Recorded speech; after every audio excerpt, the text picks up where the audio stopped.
All right, good morning, builders. We should be live there. Go ahead and get my chat set up. Hope everyone's had a good week so far. Been very, very hot where I'm at the moment. And just trying to stay cool, trying to wait for my well work, unfortunately. And waiting to get back to Final Fantasy. So, excited to finally be able to do that. Looks like OBS is good. Stream looks good. All right. And I've prepped myself. We are ready to jump straight in today. Oops. We do need to make a decision on where we would like to go first. From experience, it's not really going to matter which one we help or don't help. We'll end up doing both, and then the quests will come back together. They do this to just spread out some of the server load during the initial push. Unless somebody has a strong opinion one way or the other, I will just choose. Oh, let me check that one setting. Okay, there we go. I think we're gonna go Helpful Hanu, and we'll see what he's got going on. The quest to Urkopacha will become available once you've completed this quest series, helping him. Yep. To Kozamakuwa. Alright, let's see what he's got going on. Helpful Hanu. So, what is it you'd like to know? The route to Okahano. We go south through the Arch of Dawn, then follow the road which runs alongside the Kozamakuwa River. Is that right? It is. Be warned, however, my brethren tell me that the recent storm has rendered all the path even muddier than usual. The footing is quite poor in some parts. Far worse, the destruction visited upon our homes, though. Houses were torn apart and several people injured, if not killed. Even our beloved festival is in danger of being called off this year. If you do still plan on going, I must urge you to proceed with caution. We'll be sure to watch our footing, thank you.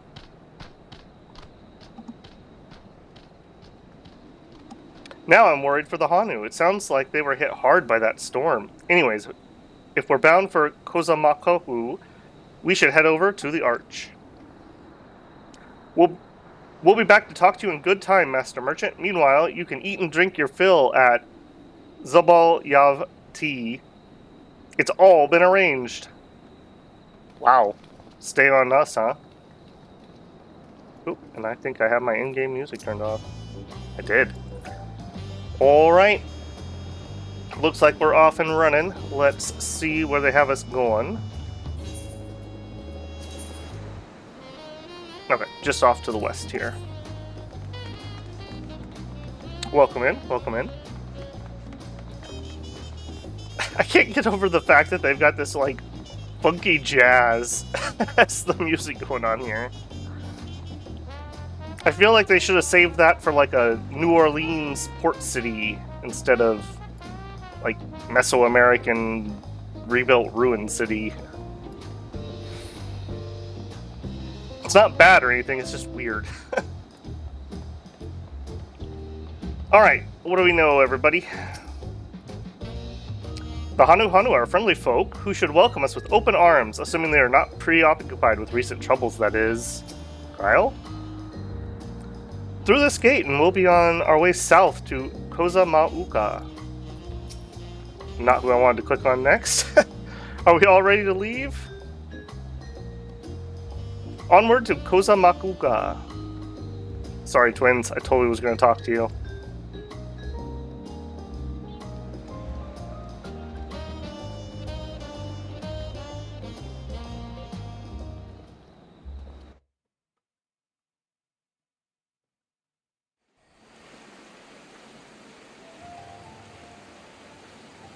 And of course, rain and fog again.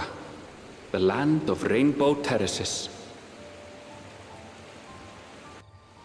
It commands the gaze of all who visit without fail.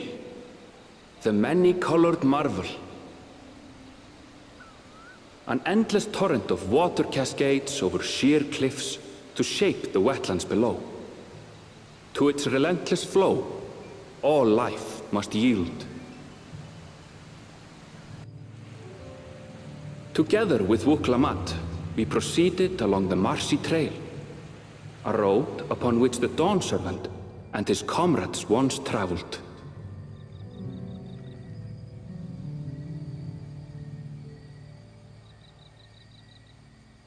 Would have probably been a lot more impressive if it was sunny out.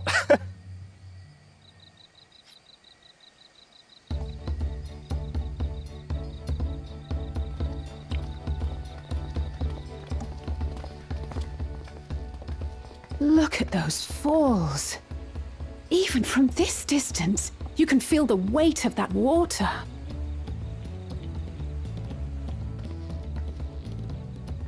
The Isle of Ham was impressive, but as you can see, Tulihiola does not want for natural wonders.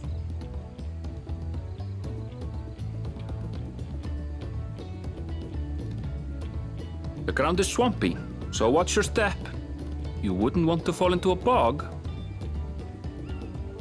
I won't. I told you I've been here before. Come on. Okanu isn't much farther.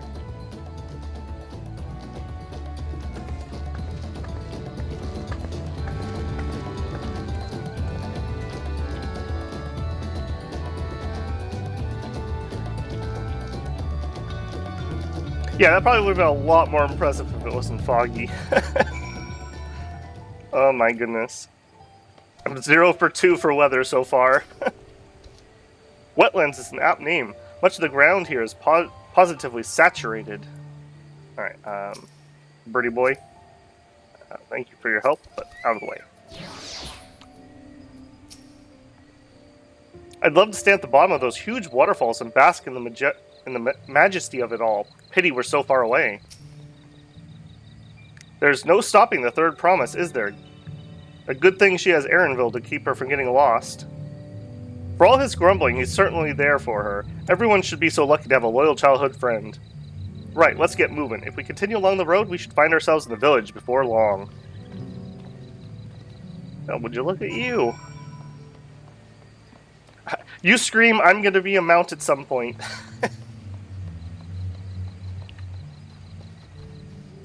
I want to take a look. Oh yeah, look at that happy face. Yep. Yep. I look forward to adding you to the collection.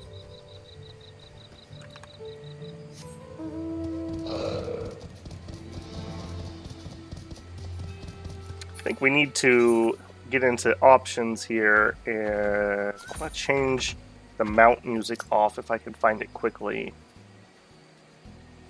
Yeah, play music when mounted. Just so we can keep the expansion music rolling instead of whatever mount I happen to be using.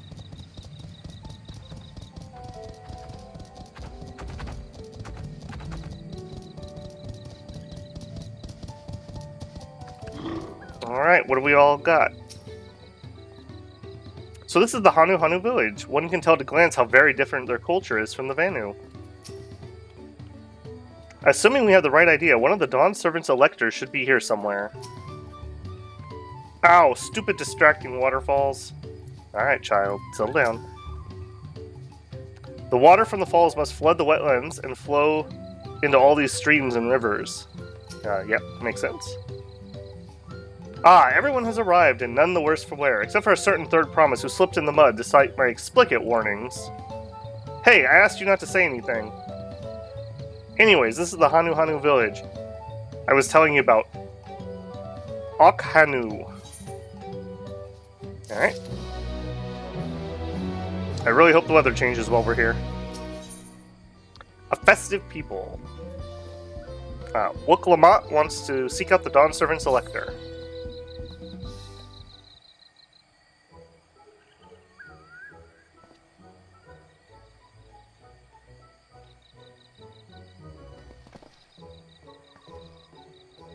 It's like our friend said, the people are in no mood for festivities.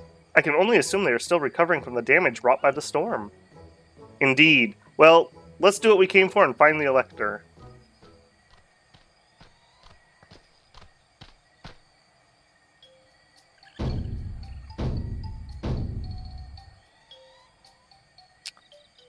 Oho Kalehi. Oho what now?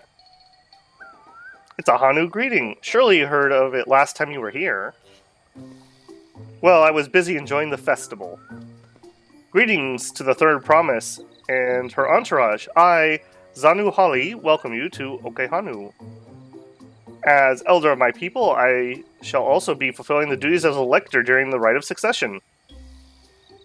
So our idea about lectors was correct. We just do as Papa said and retrace his path from the saga. I'm ready. Give me a feat to test my worth. All in good time, all in good time. In fact, I came to let you know that we are not quite ready to begin. For the moment, please enjoy the hospitality of our village. There's like nobody here. Should we poke around a bit then? We might pick up some clues about the feat, you know, to prepare ourselves.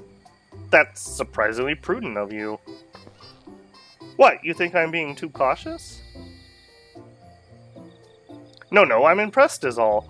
You admire and respect your father, who is prone to decisive action, so I expected you to rush in first and ask questions later, or never. I do look up to Papa, but should know that he is pragmatic side too. The head of reason is the thinker who takes time to consider all possibilities. With the long naps he takes these days, though, the head of resolve is less restrained by his wisdom. I can't fault you for thinking that's all there is to him, but there's more to the Dawn Servant than you've seen thus far. I should like to speak with the head of reason one day. Well, I'm sure you'll catch him awake soon enough. To return to the subject at hand, you wish to take a look around Okehanu then? Do some groundwork before the feat begins?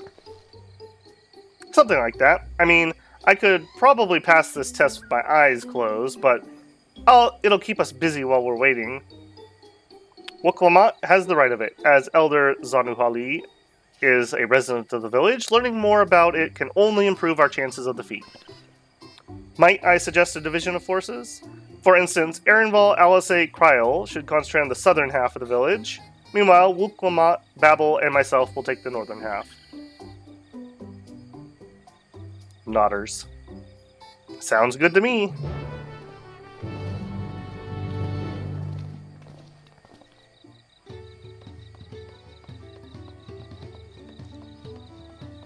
Alright, I need to get the Aetheryte, and I'm guessing that thing... Oh, it's a gemstone trader, okay.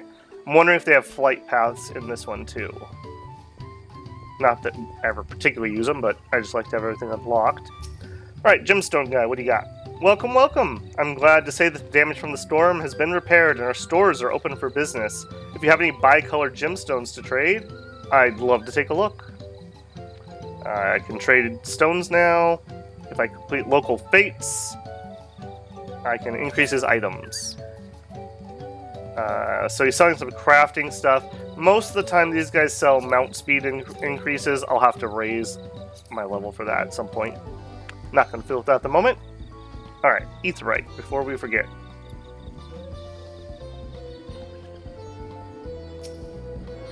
Nothing worse than getting to a new zone, forgetting to attune, and then porting somewhere else. Alright.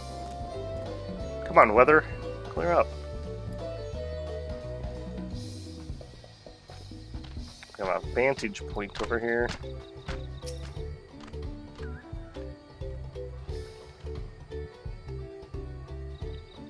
I'm not sure if this is sightseeing log or something different.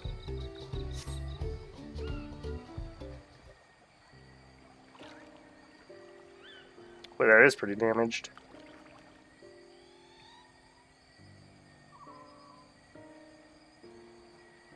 The gaping hole in the wall and the missing portion of the roof are clearly the work of the storm's powerful winds. Repairs appear to be ongoing.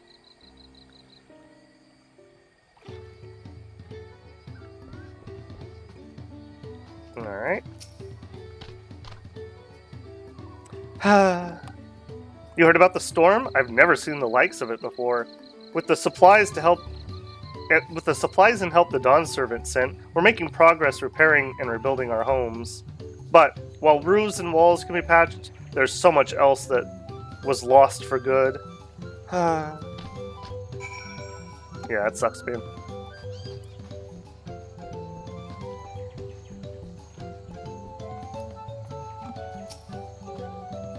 Checking out the damage. A lot of the houses are still damaged, and the Hanu I've spoken to are not their usual cheery selves. That storm broke more than wood and reeds. There must be something I can do to help them. I'm gonna go look around for a bit more.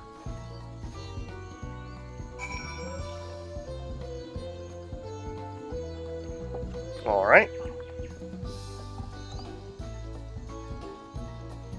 Let's get this.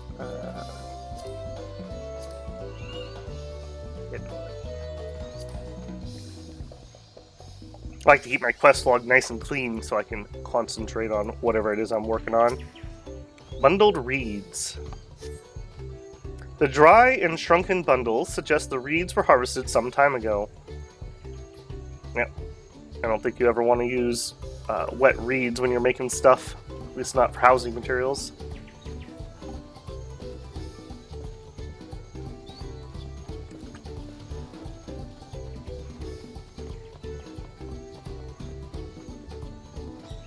Got a cool little building here.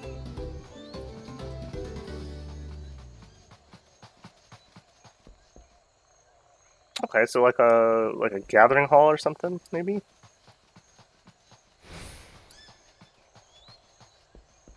Boat of woven reeds. Oh, okay, we're making watercraft out of them. Some manner of boat? Yes, Alfie, that does look like a boat.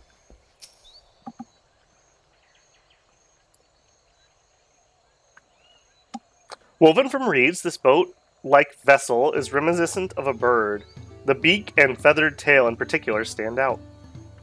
Maybe it's for the festival they were going to have. This boat must be woven from the same reeds I've seen gathered into bundles here and there. The plants hold both practical and cultural significance to the Hanu, then. Hold on, Alfie, I'm getting a call. Hello, can you all hear me? I'm told they're ready to receive us now.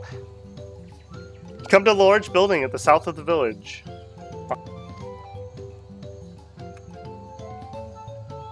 We ought to hurry over too. You got it, Alfie. Welcome in, welcome in.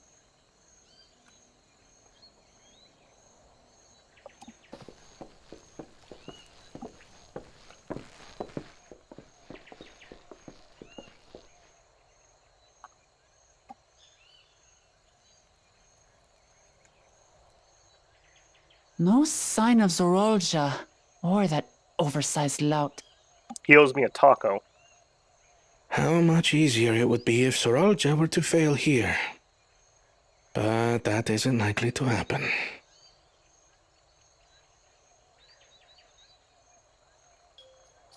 Honored guests, I am Zanuhali, Elder of the Hanu.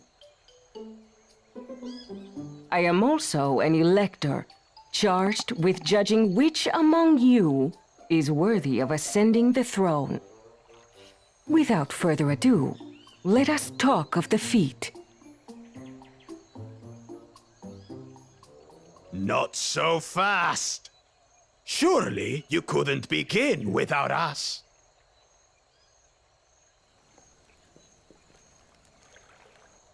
You made it after all.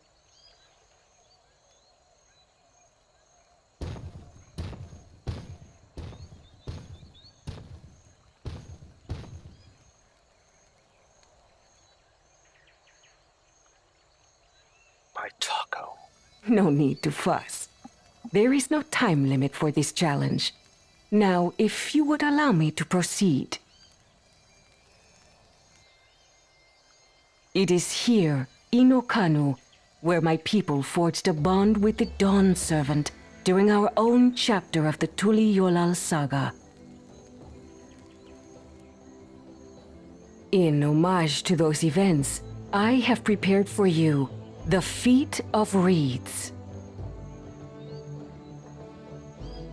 Reeds seem to be of great importance to the Hanu. I wonder what this feat entails.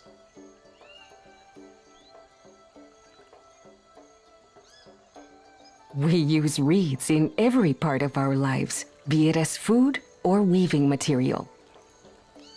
But look around the nearby paddies, and you will see that this season, our crops are failing.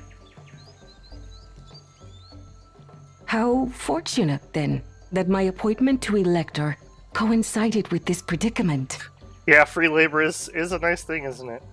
Yeah, look at that smile. For surely, those who aspire to be Dawn Servant would find the matter of an ailing harvest a mere trifle to resolve.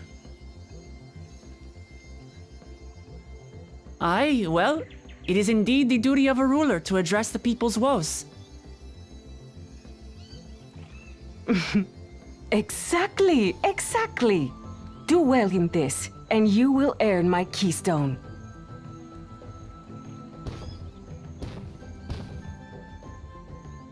Why bother mucking about in the mud when we can take the stone by force? You can't eat stones or make boats. Oh, mercy me. You are a hot-headed fellow, Bakul Jaja.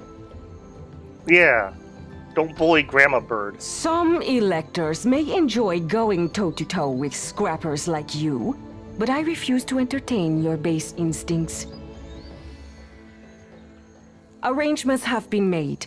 Should you attempt to engage a feat giver in combat without their consent, word of your immediate disqualification will be sent to the palace. I have a If feeling you're they made still this rule feeling just for him. feisty, then by all means, draw your weapon.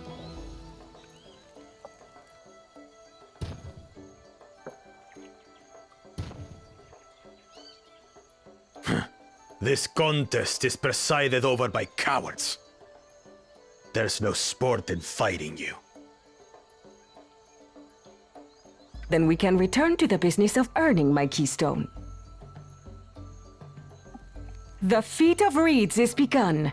Claimants, I wish you the best of luck. Can I have his reed cookie?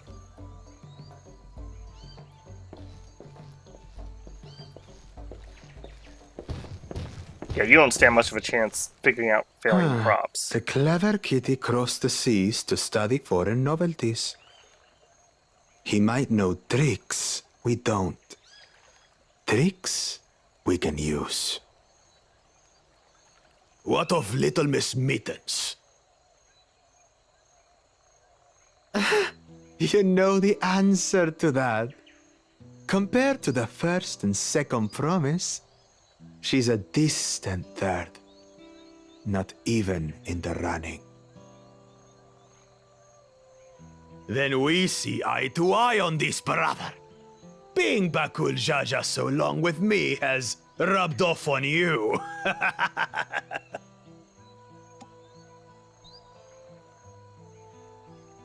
These allies of hers, though, they might be a problem. Anytime. Anytime. That's what I thought. Damn it! I'm just as qualified to be here as they are. I'll show them. I mean, you're really not. Easy now. There's no time limit, remember? Let's keep calm and think things through. Right. You're right. I won't win against that lumbering Vidrol by losing my head.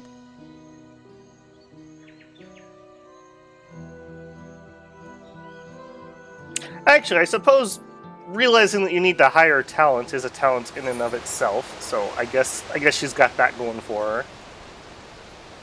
A festive people. All right.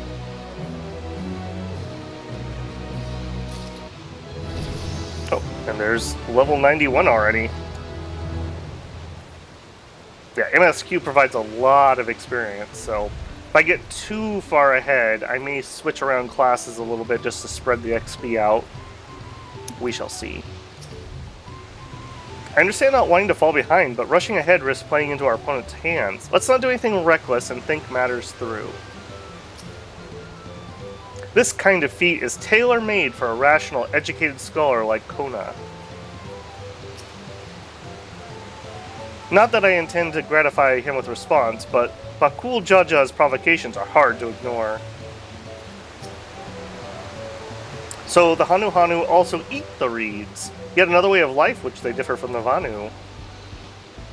Yeah, it's kind of amazing, like, reeds were super duper important for ancient Egypt, to the point that I think they actually made them go extinct, like they just harvested literally all of them. Yeah, they use those for papyrus and for building all sorts of stuff. It's kind of interesting how reeds and bamboo and similar things were such important building materials. Like, really nice if you lived somewhere that had something like that. The feet of reeds.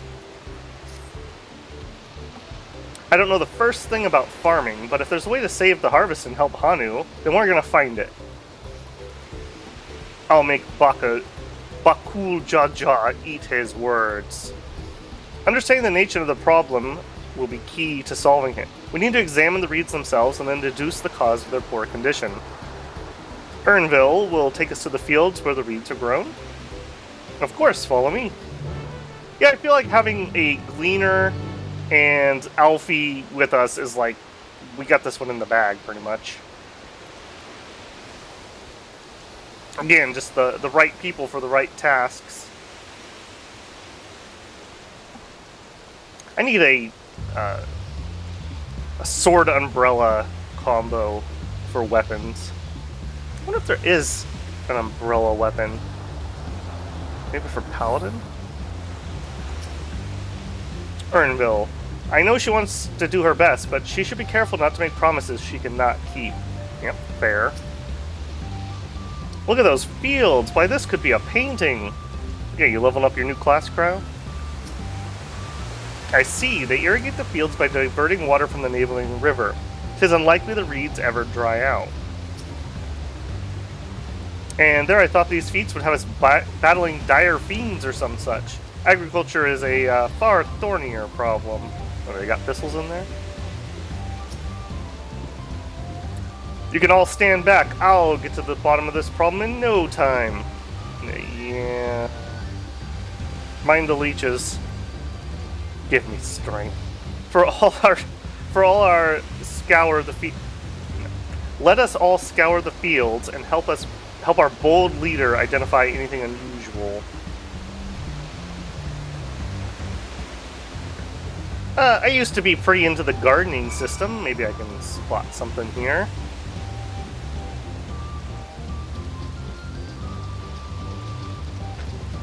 All withered, huh? As Zanuhali described, the reeds appear wilted and unhealthy.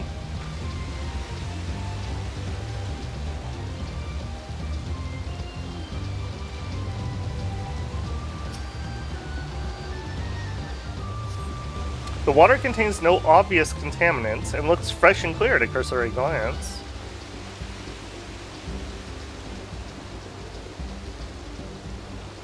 Oh, this is so full of leeches. Hey, there's somebody stealing your reeds! The soil in the paddies is, as one would expect, rich in color and suitably moist, not dry nor flaky.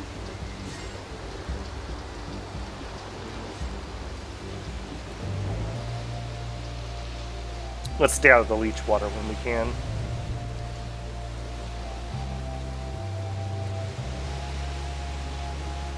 A lethargic frog. What's up, little guy? A small frog catches your eye. Strangely lackadaisical, it doesn't even bother to hop when it eventually scurries away.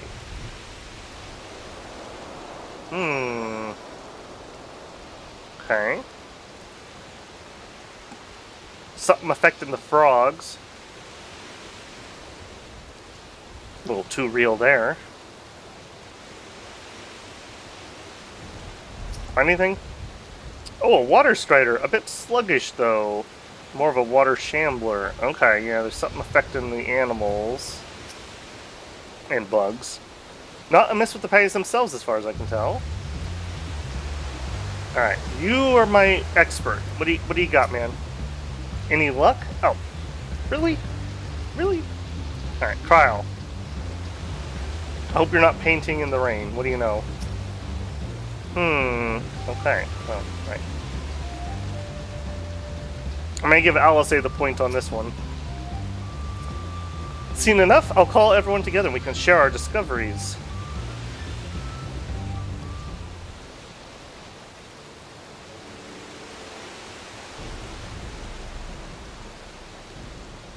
Well, what do you think? Any obvious problems?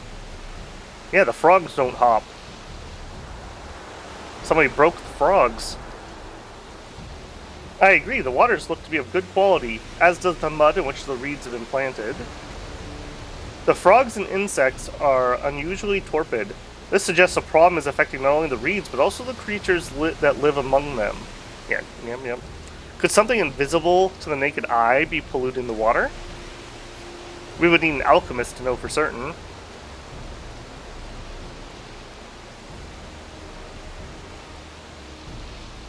I don't have much to add about the fields, but something occurs to me. When you were describing right now how the creatures seemed lifeless, I couldn't help but be reminded of the listless villagers. Okay. They've suffered a terrible tragedy, I know, but there's another reason for their flagging spirits, I believe. Go on.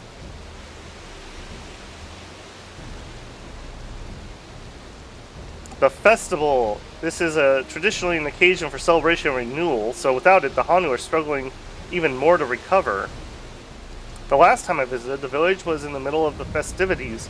You'll never see the Hanu more joyful and alive. So it's an indispensable part of their culture, and its absence will only compound their woes. So I say we help them put on their festival, give them a reason to cheer in these sad times. Who knows? Maybe fixing one problem could lead us to the solution of the other. Yeah, I mean, it's like a ritual, right? So maybe it's like etherically recharging the land or something? Yeah, stranger things have happened.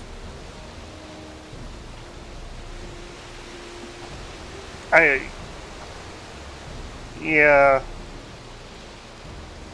I fail to see the relation between festivals and fields. Let's not be too hasty in dismissing the idea. Things which seem unrelated can later prove connecting in surprising ways. True, and being bereft of ideas as we are, any proposal is worth entertaining. I suppose. Besides, this is Wukulmak's journey. It's only right that we follow her lead. Let's not get too far ahead of ourselves, Alize. Thanks, everyone. By the way, does anyone know where the festival float is? It's like a boat woven from reeds and looks like a bird. Yep, I gotcha.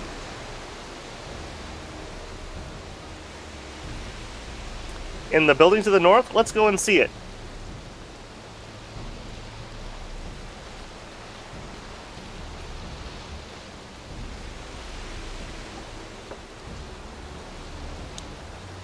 There's much less debate when I'm traveling alone.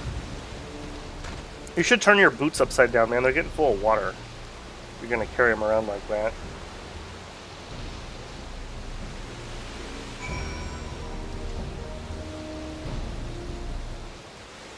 Alright. Let's go check out the float again.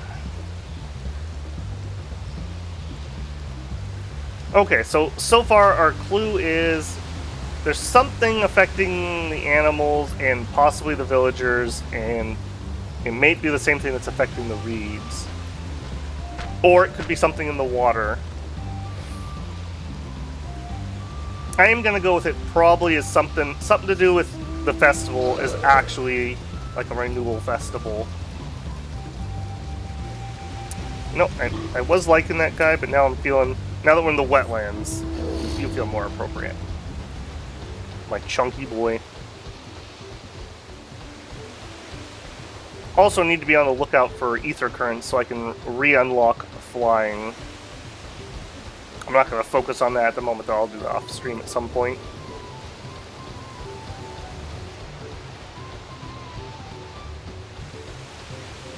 Well, at least they didn't have this get too damaged. Look at the size of that thing. I hope they don't expect me to help carry it. The handles gave me pause before, but now I understand their purpose. Yeah, they're going to carry it. I've never been here during festival season, so this is all new to me. What a charming boat. I wonder what bird is the inspiration for this design. Yes, this is the float I remember. Does it not appear somewhat damaged to you? We should take a closer look. Inspect the festival float. You may move the camera as well as zoom in and out. Oh no. Oh no.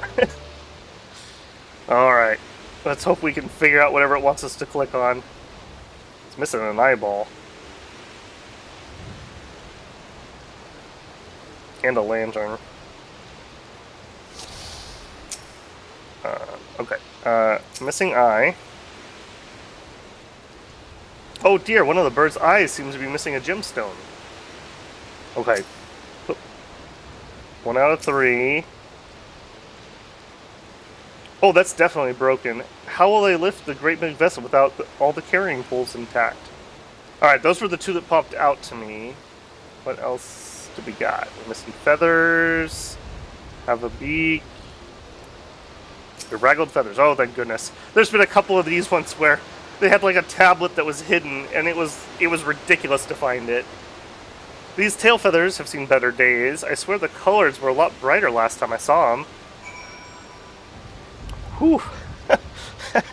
made it through the streamer check there.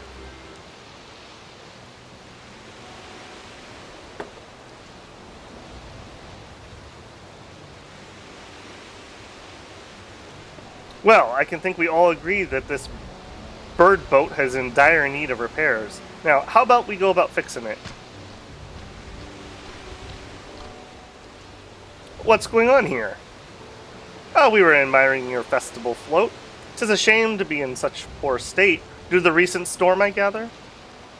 Yes, we had to leave it exposed while we ushered our people to safety. With the float in this condition, there can be no lifting of wings, no Aihihana. Aihihana, that's what the festival was called. I want to help you hold it. Have you not seen our village? Homes are ruined, we're struggling to make repairs, and he wants to hold a festival?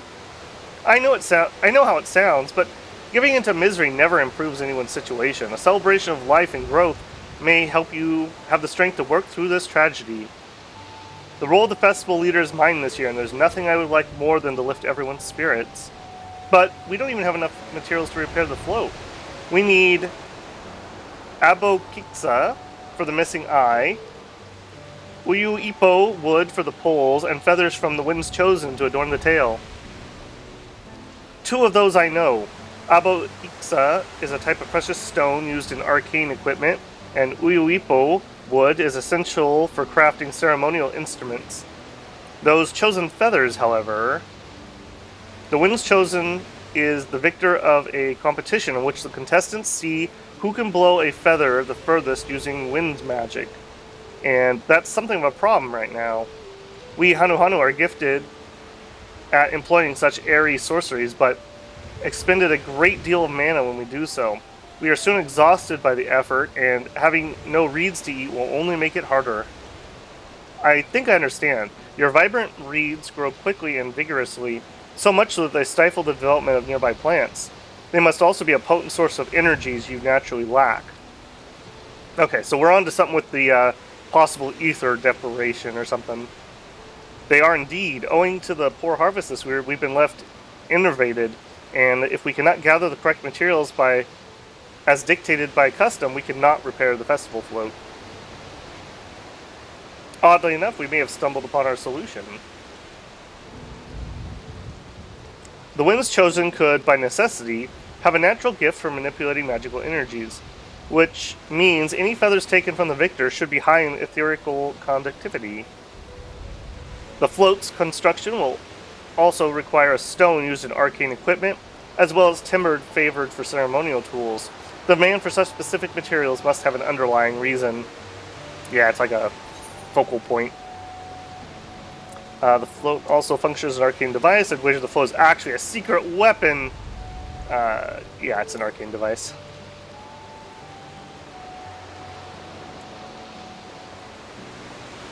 Precisely what I was thinking. This boat of reeds is in fact an arcane focus of some kind. A focus for what? Oh! Ihi Hana is a harvest festival, isn't it? That must mean the float was made to encourage healthy crops. So, if we repair the boat and hold the festival, its arcane powers might fix what's wrong with the reeds. We won't know till we try, but it's a sound theory. Celebration, prayer, a little careful, let's not pray too much. Ritual ceremonies, these all have been known to elicit miraculous effects. Wait. The float, a tool of magic? That's the first I'm hearing of it. In the beginning, it may not have been. After a good harvest year, there would be no reason to change it. But when the harvest was poor, new adornments were likely added, and those who performed the labor may have imbued their work with the ardent hopes for a brighter future. Through years of trial and error, Hanu would have refined their festival float into a focus for harvest prayers. Incredible. Yeah, like I said, let's not pray too hard. I know you're practically fainting from hunger, but reviving Ihahihahana really does sound like the solution to all your woes, and I promise we'll do everything in our power to help you. I'm still not convinced about this focus business, but I accept your aid nonetheless. I will introduce you to the shipwright who's been maintaining the float the last few years. He's replaced both the eyes and the poles before, so he should know where we can procure what we need.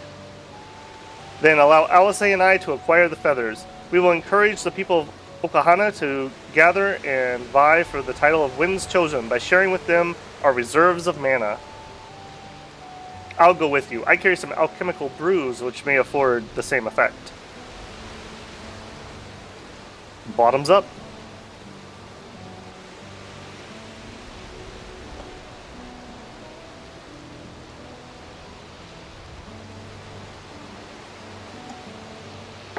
The three of us will visit the shipwright then.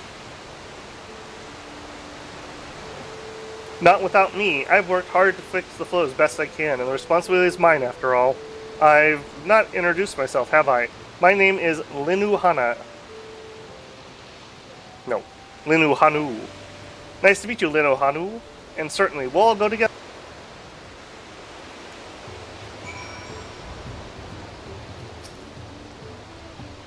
We're making progress now. The solution to Okahanu's woes are as good as found. Well, let's not be too hasty. I found myself working aside the third promise herself is unexpected, to say the least. Thanks to Wuklamat, we've found ourselves a promising way forward. Experience and knowledge are valuable assets, but there's something to be said about following one's instincts. Alright. What was that? New shoes. Alright, not going to use on this character. This is going to be like way under the stuff I've got.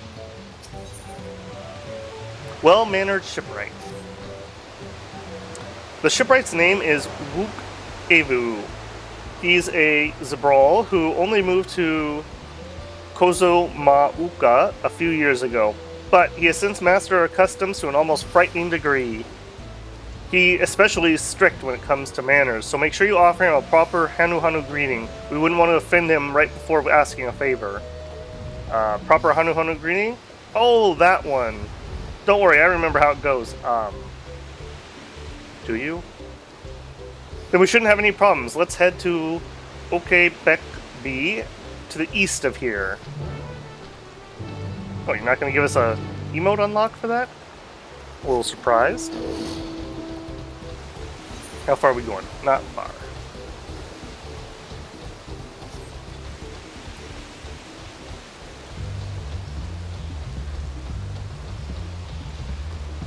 Kind of a still jazzy tune here. Interesting musical choices so far, I have to say.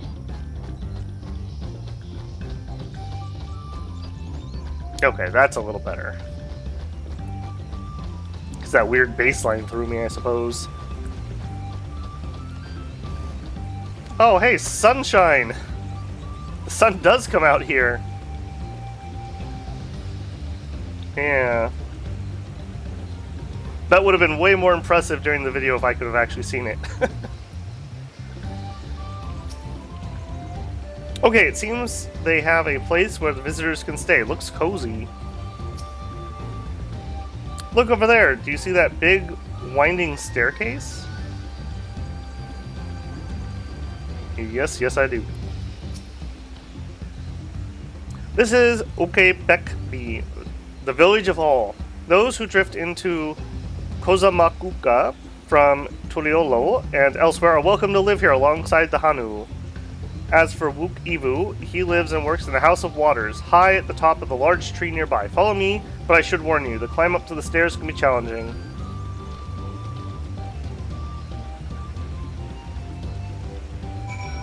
Yeah, I'm having like pavilion flashbacks. That many stairs. Oh my goodness.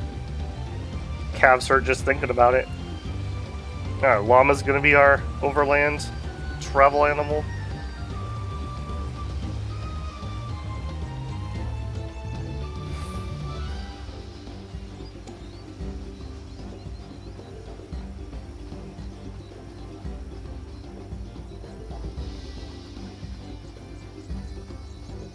Oof. I'm already winded just thinking about going up this amount of stairs.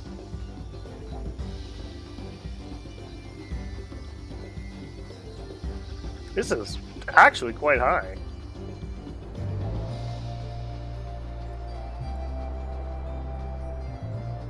You guys carry all these materials all the way up here?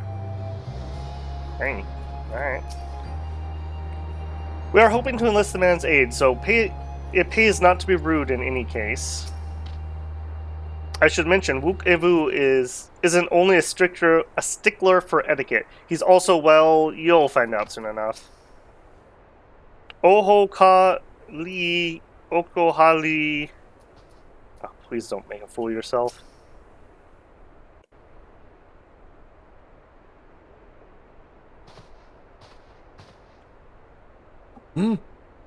What do you want with me?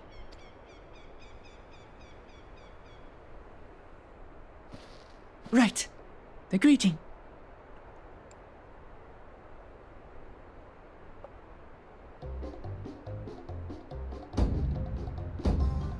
Ohokali!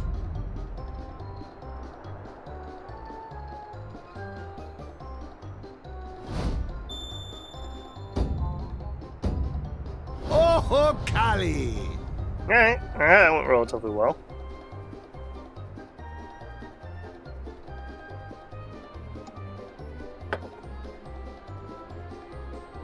Good. You brought your manners with you.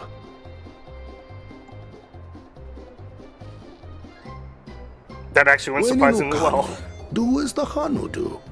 For a country as diverse as ours, the preservation of harmony demands that we respect the cultures of all peoples who call it home. Well, that explains your familiarity with Hanu customs. And you speak truth, of course. To live together means to learn about each other. Ah, I appreciate an open mind. In fact, I get the sense we've met before.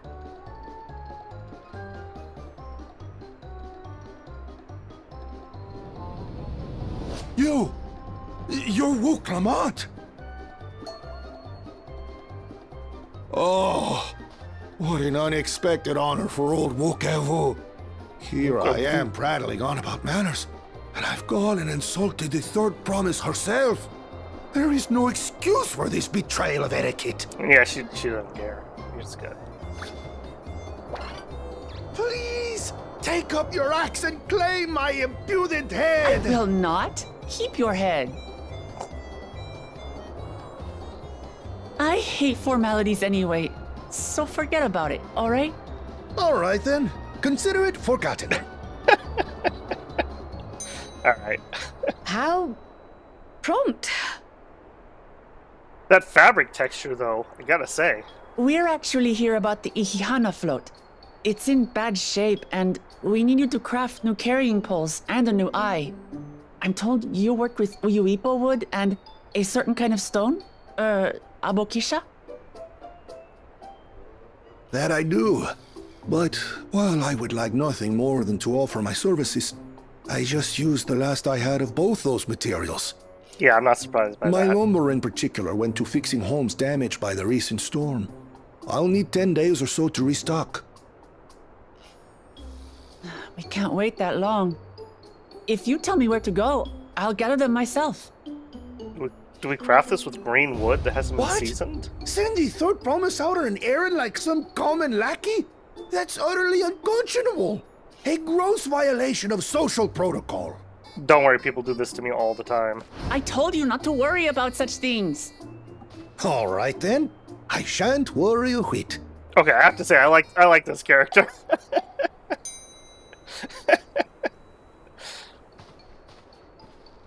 What's with your Hanu friend there? I am festival leader this season, and have come along to oversee the float's repair. As strange as it may sound, Wuklamat and her friends believe the float is an arcane focus, meant to encourage the growth of our struggling reeds. Too many Hanu have forgotten, it seems. But that is indeed the true purpose all right. of the lifting of wings. I'm gonna give us the point for this one. Third promise.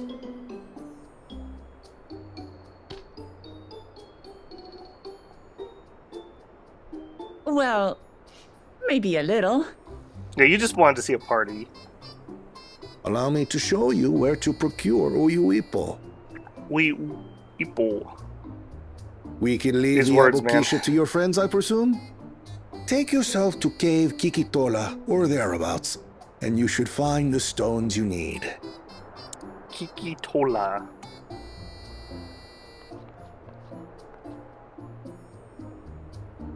Nodders.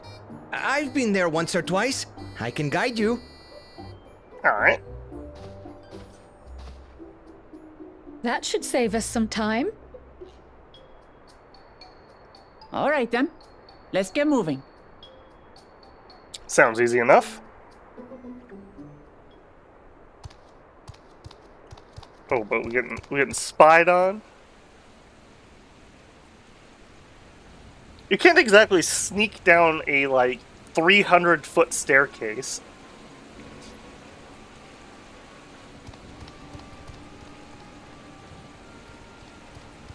Chosen one of your rivals is making progress.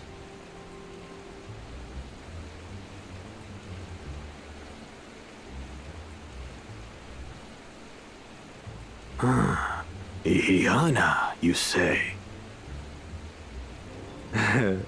Should our first choice fail to deliver, it might be wise to let this play out.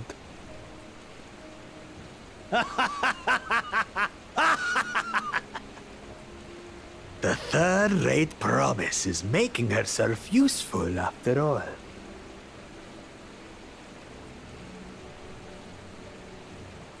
Yo, boss, yeah, useful.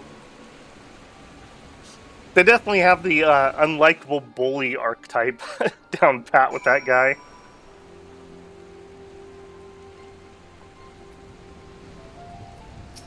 Alright, Kyle, what do you know? Rather eccentric fellow, but I feel his heart's in the right place. Yeah, he's pretty funny. Linu Hanu, Cave Kikitola is southwest of Okhanu.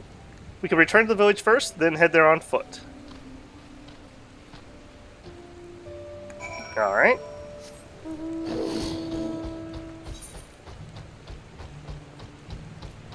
Make my map a little bit bigger here.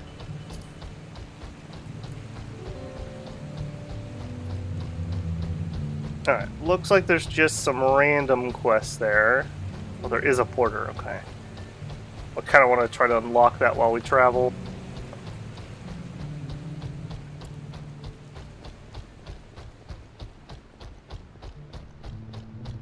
Skywatcher, alright. They really did a good job on animating this. I mean, they do a lot of really good animations, but yeah, that just looks really good. It's got that surprising sprint speed.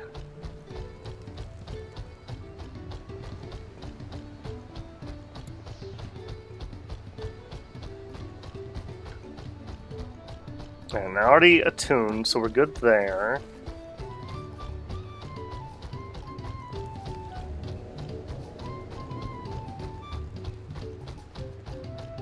hoarder before I forget. Okay, so we're looking for alpaca keeps. Welcome. If it's an alpaca you need, look no further. Before we get you saddled up, I'll need to add your name to our register. I'll make things smoother next time you need a ride. I don't actually want to use you, but each alpaca stop offers several different routes. However, you must select routes leading to destinations which you've previously traveled. If you have not visited any location accessible from this one, the service will be unavailable. What about you?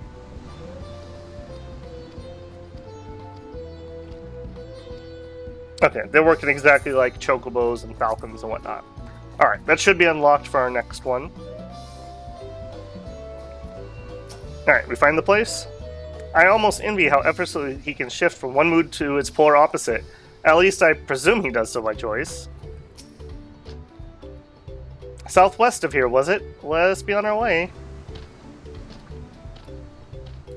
You guys should have brought your alligators. I can feel the slower speed here, not having the mount speed unlock. Definitely going to want to look at getting that. That's a pretty chunky zone, too.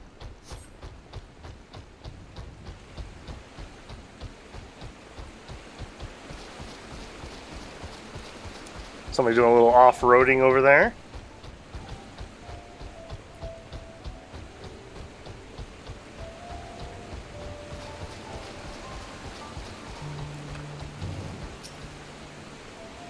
Look, you can see the falls at the back of the cave. These hollows must have been carved out by the constant deluge of water from above.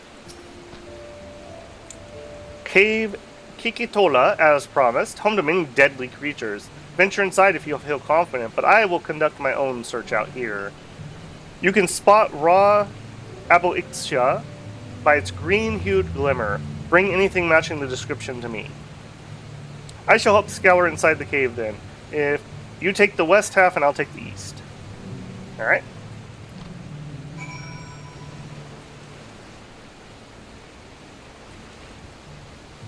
Kind of reminds me a little bit of Matoya's cave.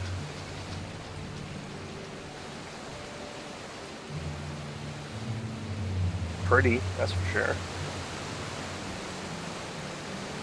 Alright, our search spot's over here. I think I already see it off in the distance. Nice lighting effect on these, too. Subtle, but the improvements that they made for the graphics really help. Just a little bit of extra textures and some lighting can go a long, long way. Oop, and I also see we have an ether current. You find a chunk of stone glowing a distinct shade of green. This seems like the exact kind of mineral that Linuhanu is looking for. Alright, let me grab this. As I said, I'm not going to really try to finish these on stream, but if I'm walking by one, I'm definitely going to grab them. You need to get all of these to be able to fly in a zone.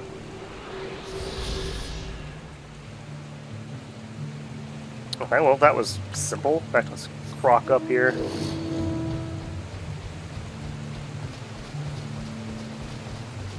I'm surprised we didn't get ambushed or have to fight anything.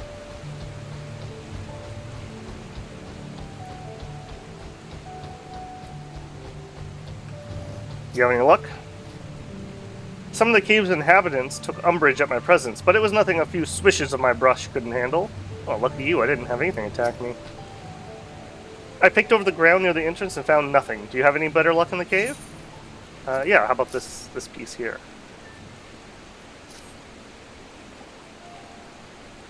Yes, this is Aboixia. Along with Kryle's contribution, we have more than enough for our needs. The stones you brought are shining very bright. I thank you both. Birds like shiny things.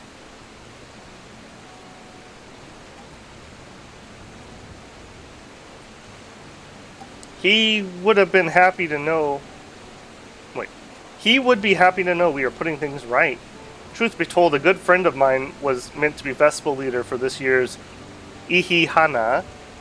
Uh-oh. But when the big storm hit, he did not survive. It fell to me to carry on in his stead. That was why you agreed to Wuklamat's request despite your initial reluctance. Yes, it hurt to hear, but she was right. though I must mourn, I cannot let my grief consume me.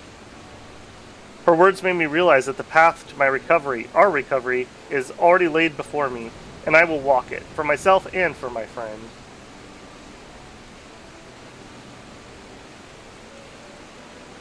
Thank you for sharing your story with us. Please rest assured, we've taken your plight to heart. I'm certain our companions are procuring the other materials as we speak.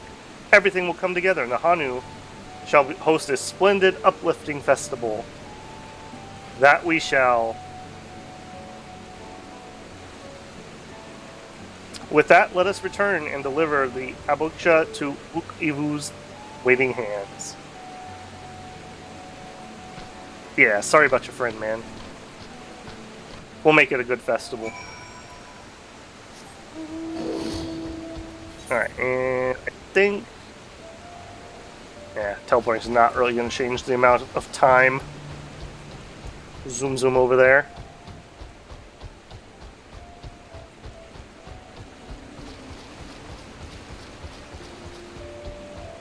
Decent amount of little cutscenes, even if they're not always voiced. I have heard that there's more cutscenes than perhaps in the past, which I like. I think they do a pretty good job with those.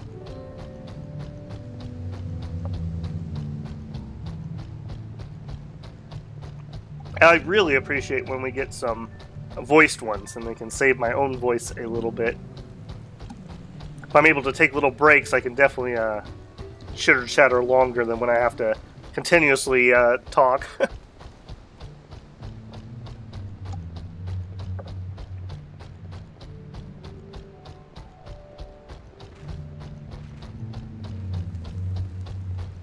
Boy, they definitely put this little foreign quarter way outside of town, that's for sure.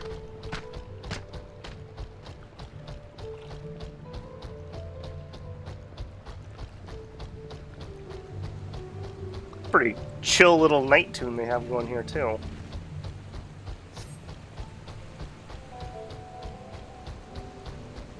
My alligator doesn't mind getting wet.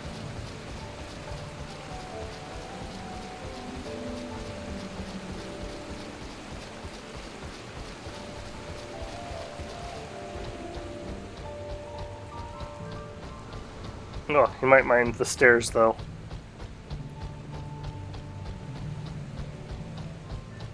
Alright. Cardio, buddy. Cardio. This is your training arc.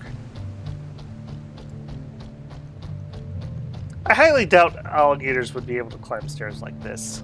I have a feeling their front legs wouldn't be able to pull up high enough. I'm gonna have to ask my Florida friends if alligators can go upstairs. Florida man will save us. I hope Wuklamat's foray is as productive as ours. We've come too far to stop now. The lifting of wings must go on. Chopping good trees? We just got back ourselves. Did you find the stone we need? Thanks to the third promise and her mighty swings, we've collected some suitable logs of Uipo. What about the Abikshka? Yep, we got a good piece right here.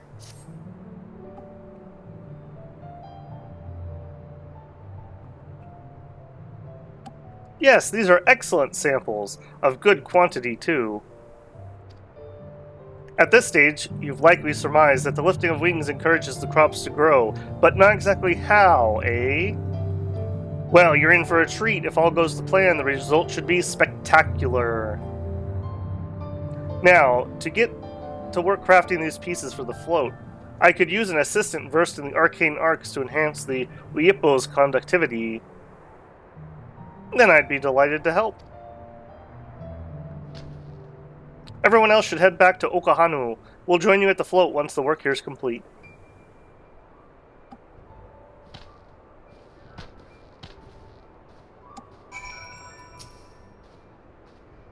The final touches are fairly routine and shouldn't take long. Go ahead and wait by the float. I'm excited to see how Ihihana turns out. Alright, good luck, guys. In fact, I think we can teleport this one.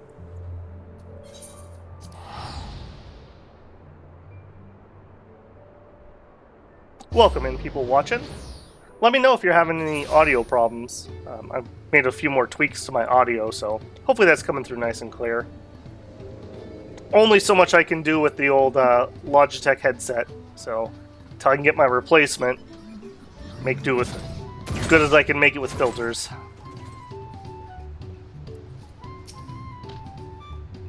As Wook Evu said, the festival really is a spectacle to behold. Gathering the Uyipo was a trial in and of itself. At first, Wook Evu criticized everything I did. Then he suddenly yelled, "I've spoken ill of the third promise and must punish myself," and proceeded to slam his head into an Uyipo tree. Jeez. I told him not to worry about it, again, and it was like sniffing out a candle. He's an odd one, that's for sure. At least we've seen to the poles and the new eye. Now we just have to wait for the feathers from the twins.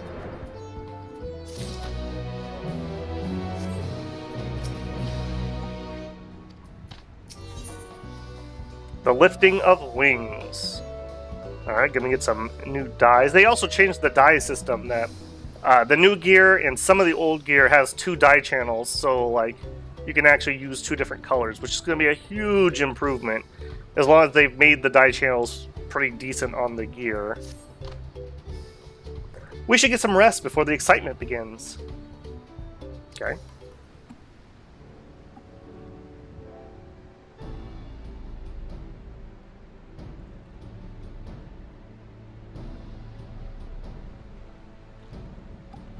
Over there, by the float. Isn't that the third promise? Then the rumors are true. She's trying to complete the feat of reeds by reviving Ihahana. The festival is a prayer for healthy crops, but does she honestly believe that it'll be enough to save our harvest? The second promise, meanwhile, barely glanced at the fields before leaving Okahanu altogether. Maybe we asked too much of the young claimants. He's probably looking for the source of the problem, maybe. Or something up river. Oh, I wouldn't be too quick to count Koana out. A friend of mine overheard him muttering by the reed something about needs to be done. Is that so? Perhaps we'll see another of his innovations firsthand.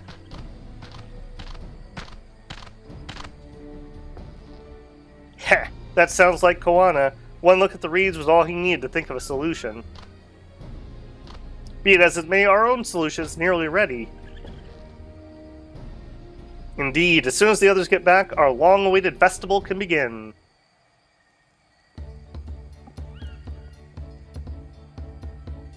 It took some doing, but we managed to gather competitors to vie for the title of Winds Chosen. The winner was only too happy to donate his feathers. Wait a second, I didn't even think about that. So, you win the contest and then they pluck some of your feathers out. That doesn't sound like much of a reward. You should have seen it. He called forth an incredible gust that sent his feathers sailing for Malms. We had to turn ourselves, but it's much more difficult than it looks. Poor Ehrenwald's twirled in the air for a moment before landing by his foot. I am a gleaner. Magic is not part of our training. As for us, we brought the wood and gemstone replacements crafted by Wook Evu, and all that's left is to attach them.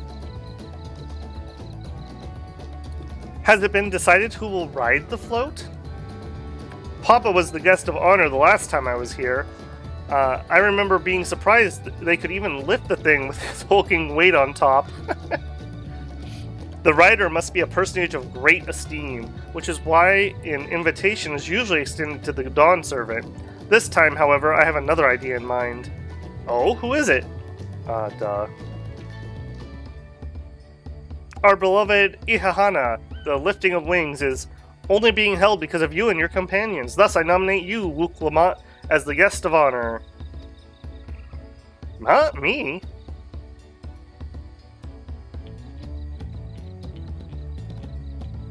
Kids love riding in things. She's gonna go for it. The boat won't make me seasick, will it? I don't think so. Then weigh anchor. I can hardly refuse a request from one even more enthusiastic about the festival than me. I would be delighted to ride the float. Thank you, Wukomat. I have roles for the rest of you as well. We'll be carrying the festival float in slow procession towards Koza Muaiki, where the sacred likeness of Kisahiki is ensorcelled. What I'd like you to do now is clear a path of dangerous wildlife so the procession can move along unimpeded. Consider it done. I haven't drawn my blades yet today, I just realized. You expect me to sit until Wook Evu is finished with the float? Let me come along and help with the cleaning. As you know, I'm not much for fighting. I'll stay behind and assist Wook Evu with the repairs. If you aren't sure where you need to go, the path I spoke of begins at the south of the village and branches off to the east. That will lead you across the bridges to the Stride of the Sun. Then we shall go clearing it end to end.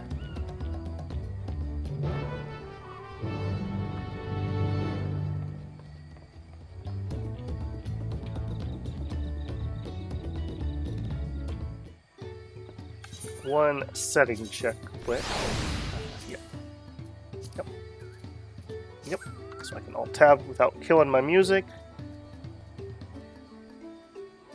Okay. Alright, let's go clear this path. Finally draw our blades for the first time today.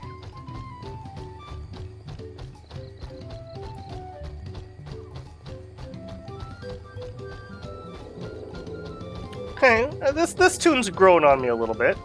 Definitely not a put on my playlist type song yet, though.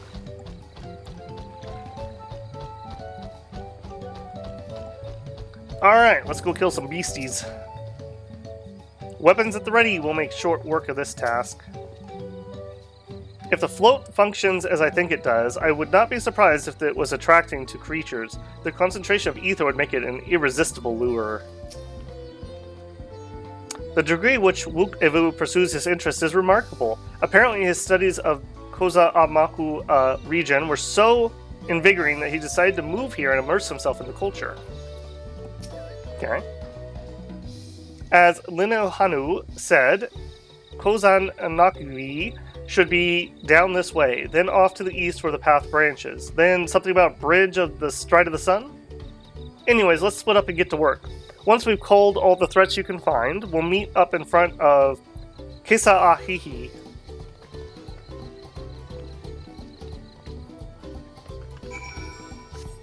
Alright, road ahead.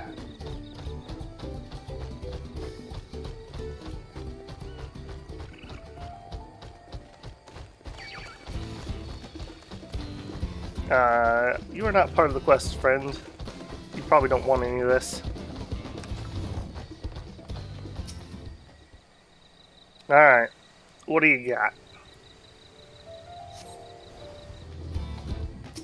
A mad turtle. Alright, sure.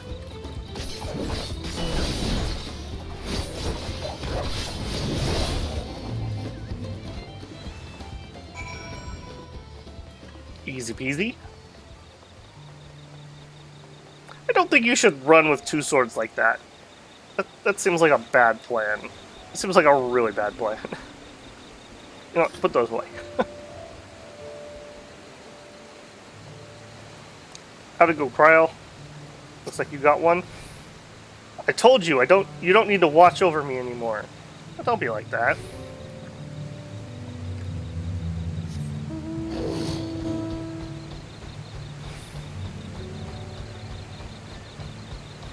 I mean, it's good to want to change and grow, but I mean, we're all here together. We're just having fun. It's all right.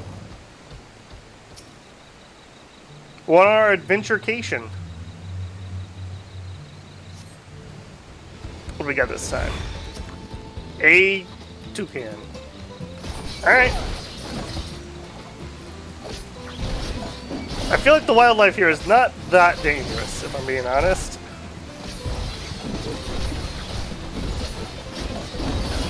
Debuff up first. Stabby stabby.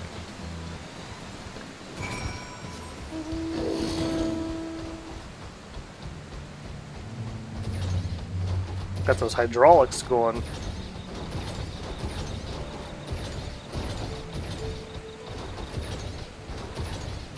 That seems like it was a bit of a fad that you don't see much anymore, at least not around where I'm at.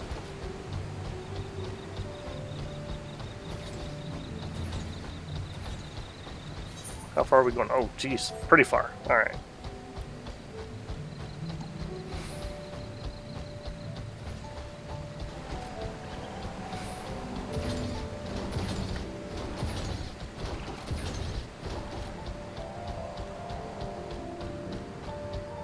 Alright, Alfie. Oh, you got some frogs. Alright. At this rate, we should soon have the route to Kaziwaki secured. Poor little froggies.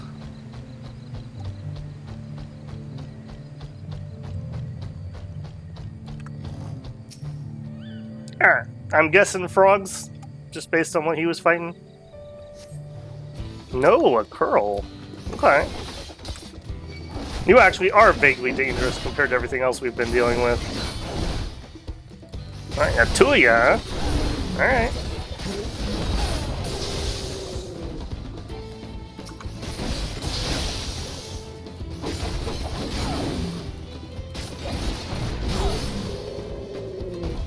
No challenge.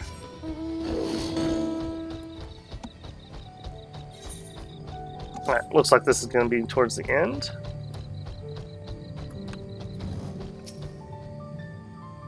Now, this is my kind of busy work. Yeah, I mean, we did finally get to at least draw our blades. Only took us like an hour.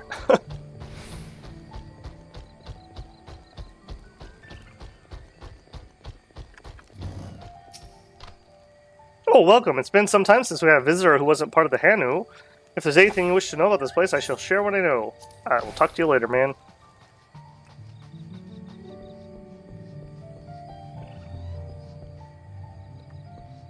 I hope they're not fiddling with primal stuff.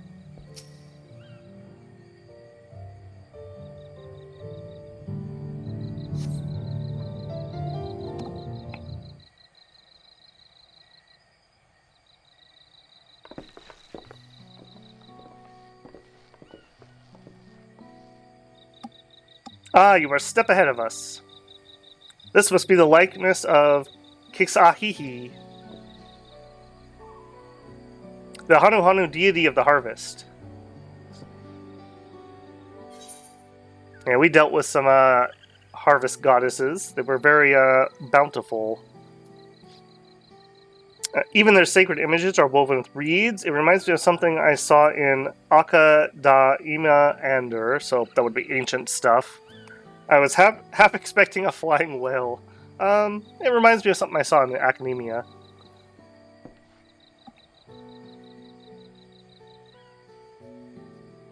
One of the ancients' creations? It is possible a vestige memory of that time endured, a subconscious recollection from the inheriting soul providing the basis for an entirely new religion. I have no idea what that means. As far as I know, Kixahihi was worshipped on another continent. This ancient faith was then brought to Tyrol by the first Hanu. The Hanu migrated here from another continent? Then maybe the two do share a common ancestor. This is all very fascinating, but shouldn't we get back to Linu Hanu? He'll want to know that the path is safe for the procession. Right. And I need to ride on the float. I'll run ahead and tell him that we're done here.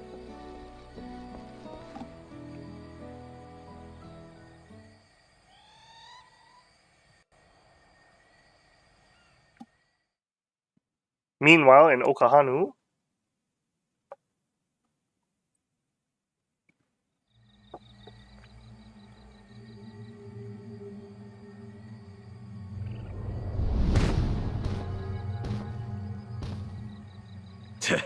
Not sure we heard you right, old man. Why don't you say that again? As many times as you'd like.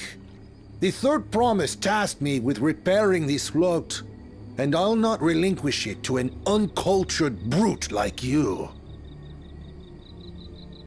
Much less one that can't even manage a simple greeting. Oh, you didn't do the greeting. That was your first mistake. We wanted to handle this in a civilized way, but we're more than willing to kill you.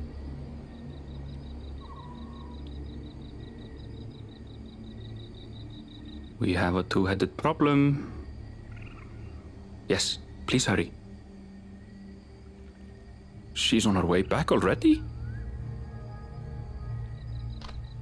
Stand back, Wukevu! I will protect the float!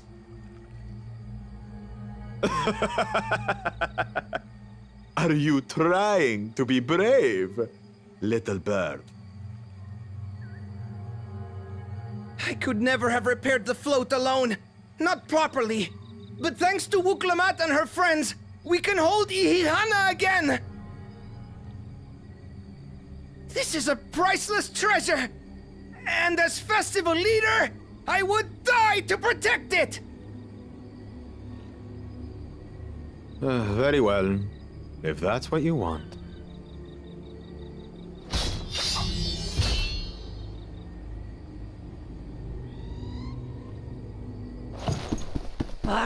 Cha-cha!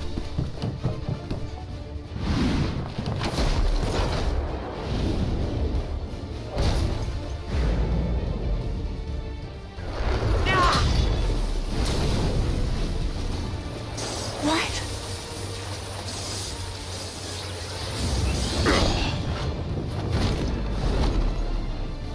I put everything into that blow. Good. The better for you to understand the gulf between us. But you need more lessons.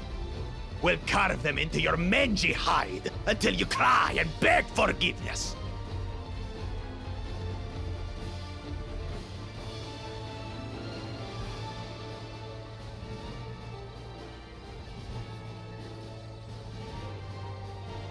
Your brilliant plan was to steal the float and take the credit. The so-called blessed siblings are nothing but cheats. Your scorn is sweet music. Come, weaklings. We'll crush you each in turn. Or all together, if you like.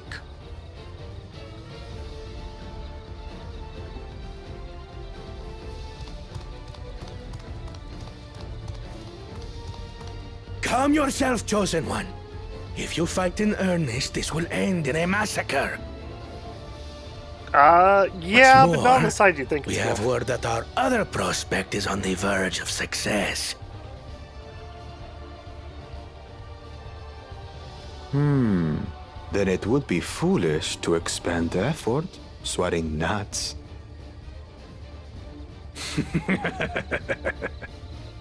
Lucky for you. Eh? You still owe me a taco.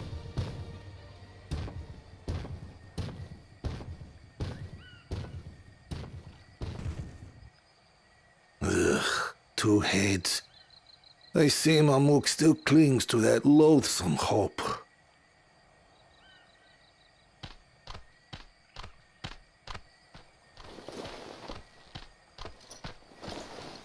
Talk to us, Third Promise. You're not dying, are you? What? It'll take more than If you that died to kill from a me. parry, you're in a lot of trouble. So, are we having this festival or not?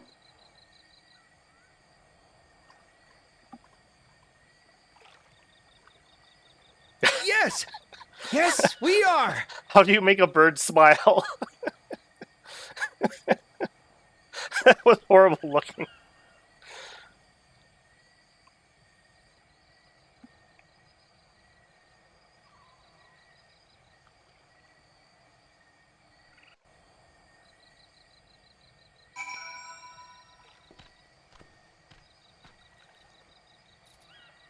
Alright, what do we got going on? I'm glad we kept the float out of Bakul Jaja's clutches, but gods, he brushed me aside like a bothersome gnat. Given the nature of the rite of succession, I expect some altercations are inevitable. I'm thankful we made it back before anyone was seriously injured. He waited for us to leave so he could steal the float. A coward and a thief. That's right, Alice. A tense encounter. I'm thankful Alphino thought to share these link pearls. If I've learned one thing in my life, it's those with poor manners often betray poor character. Yeah, please and thank you, cost you nothing. Thank you for coming to our rescue. I've tried to protect the float, but against that two-headed, I may as well not been there at all. Nonsense, you stood your ground and bought us time we needed to make it back. You were incredibly brave. Alright, pumpkin orange, Oku green, Celeste green. Can't preview them. The likelihood of me ever using a green's pretty low. We'll take the pumpkin. Immediately move you down here to be sorted later. Knowing the Hanu Hanu. With that exciting interlude over, you'll be pleased to know my repairs are finished as well. Before we commence the festival, however, it would be a courtesy to inform the villagers of Ihahihahana will be held after all. Go forth, but do not forget your greetings. At this stage, I should hope the reminder is unnecessary. Oho Kaili, see, I remember.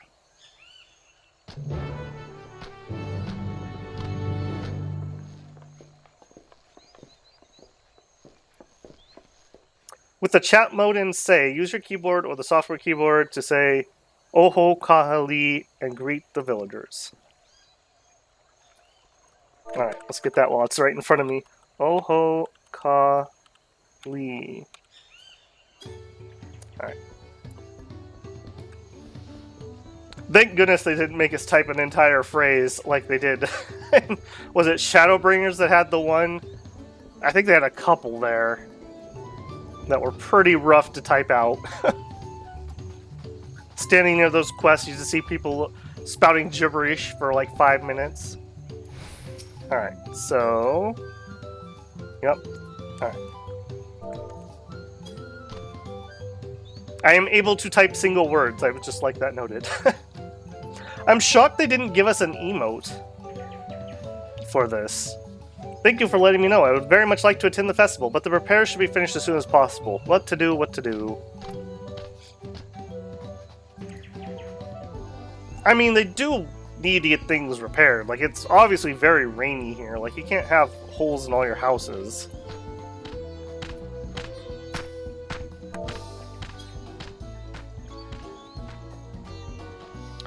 Oho Kali! Yeah, we're gonna have the festival. You should totally come out. The festival's about to begin. What do you expect me to say? Besides, of course I'll be there! Claiming up to the storm's aftermath may have been hard and all, but the lifting winds is a tradition, and a joyous one at that.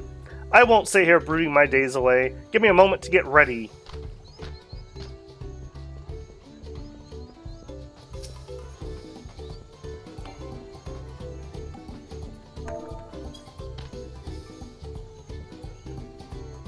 Oho Kali! What? The float's fixed? Our fallen friends would be glad to know that Ihihana will soon be underway. They would have wanted us to honor them with celebration, not let their loss deter us from it. I must go and enjoy the festival for those who no longer can.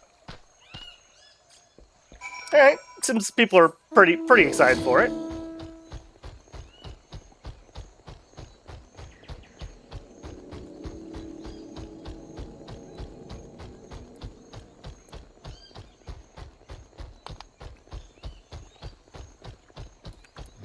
Alright, yeah, we let everyone know what's going on. The Hanu were pleased to hear the festival's going ahead, I imagine. Yeah, they were pretty jazzed. No pun intended. That as well. Once your friends return, the lifting winds can begin at last.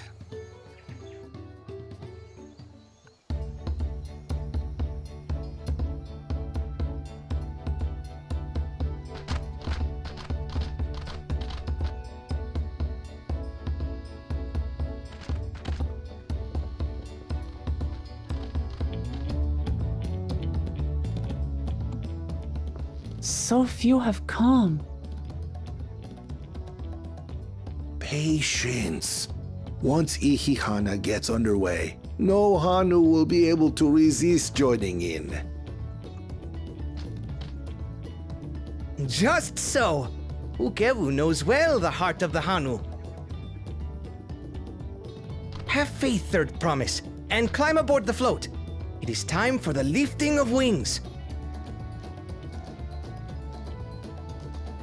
Right. Off we go.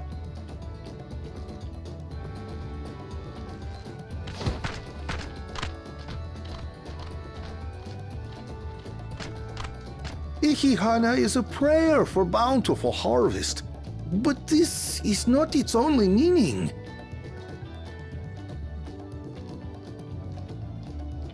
It is also an exchange of pledges between rider and bearers, a commitment to a long and fruitful friendship. Oh, that worked. Listen well, friends! The personage we bear today is Wuklamat, the savior of our beloved festival! Let your shoulders burn, or your feathers fall out, but do not even think of dropping her! It's a good thing that 3 more of them showed up. I don't know if we would have been able to lift that. Ready and...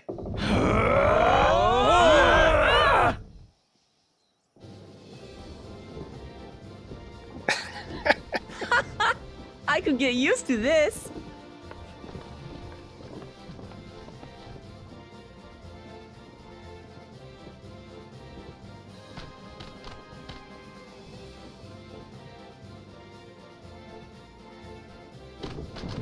Will empty bellies stop you from joining in the fun? Come and help us carry the float! Yeah, let's get a couple more people helping out with that, eh?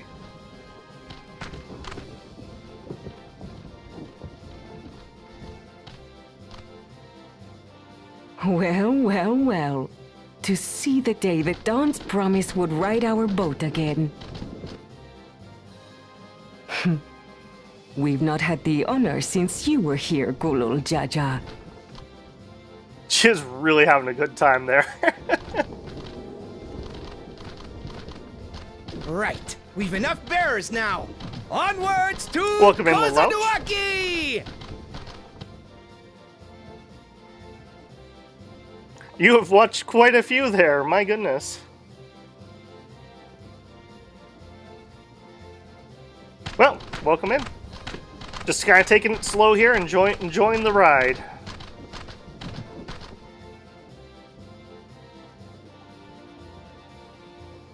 I'm glad they animated moving this. I was kind of worried they were going to flash to black and we were just going to be here. Yeah, please don't spring to life or something.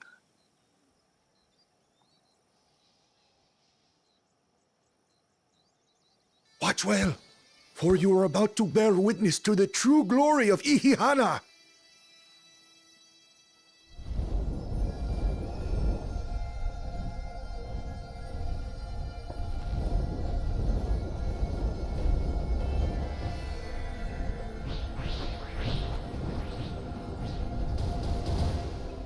The float draws upon our life force, concentrating and amplifying the energy.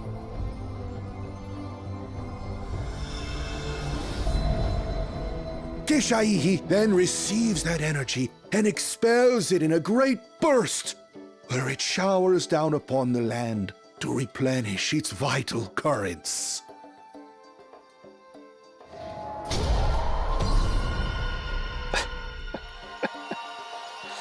Fair enough. Bird float eye laser of regeneration. A little warning on that would have been nice.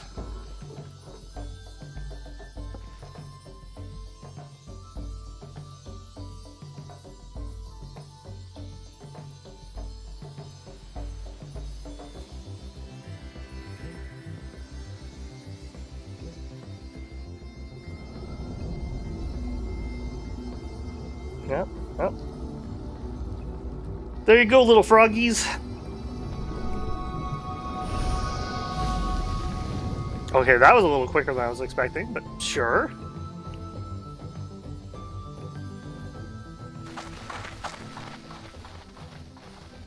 It worked. Like a literal charm. Not bad, not bad. The float really was helping the reeds. I don't know how they could forget that. That was That's just seems a little weird. amazing! To think that such a thing was even possible.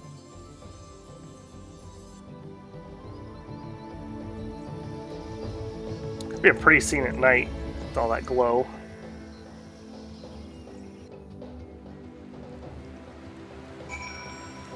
Alright, yeah. Good job, team. One down, I think. Just in time before it started raining, too, apparently. I wasn't sure what to expect, but the festival was admittedly impressive.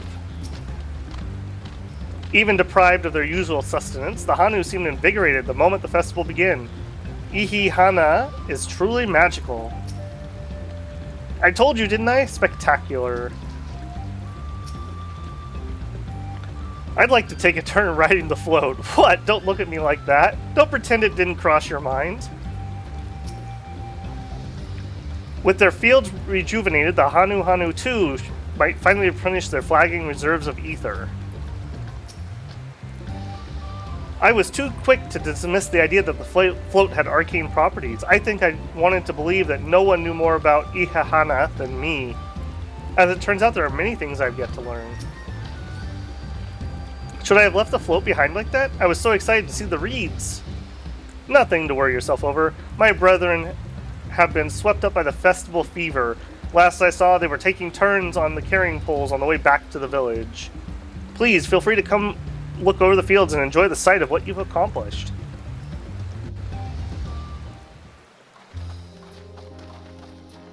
Oh, hey, look, the rain stopped. It's an Ihihana miracle.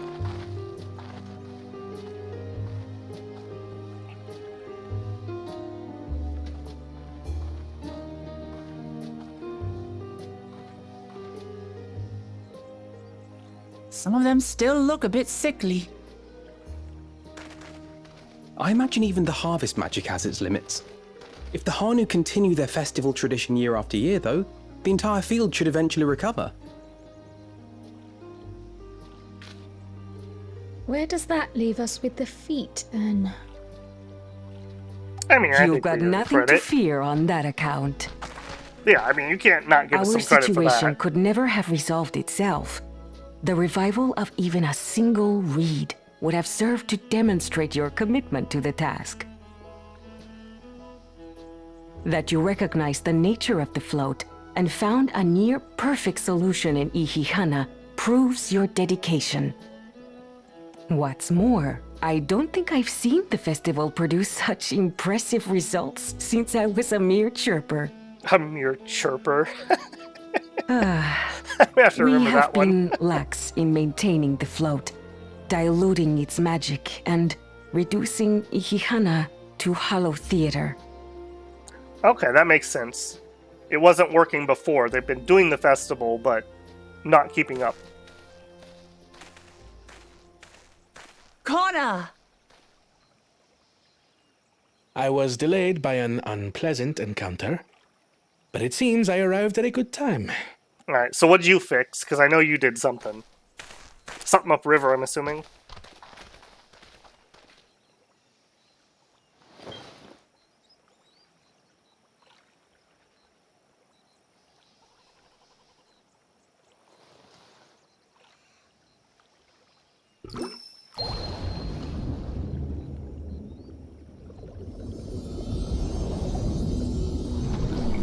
Okay.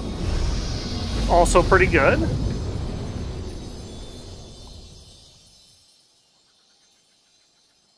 Credit where credit's due. Isn't that wonderful? What? You just pour in some mystery liquid and problem solved? Well, he obviously had to go make it. Stagnant ether was to blame for the reed's poor condition. I assumed that was an alchemical concoction which enhances ethereal conductivity. It utilized the flowing water as an ethereal current, thereby promoting the transfer of life energies. A method I could not have devised without the education I received at the studium and the cooperation of my Archon allies.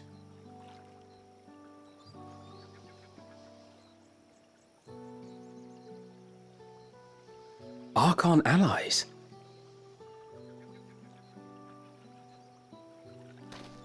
You see, Lamachi, this is why we need to embrace foreign knowledge and technology. Employed appropriately, they make light work of what would otherwise be arduous labor. There's no need to lug around heavy floats.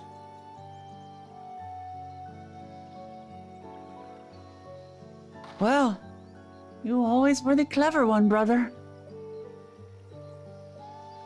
Your approach was no less effective, Wuklamat. It achieved the same result. I mean, we could just do both. Indeed it did. And you enjoyed the festival, yes? I did. It was so much fun. Having visited your village before, I thought I knew everything about it. As it turns out, I knew very little. About the reeds, about Ihihana.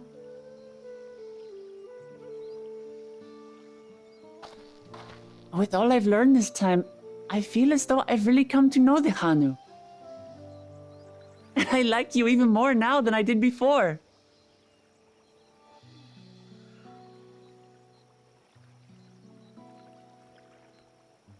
The feeling is mutual. And it's not just you who had a lot to learn either. I'll never look at our float the same way again. The two of you have exceeded expectations. Come forth and claim your stones.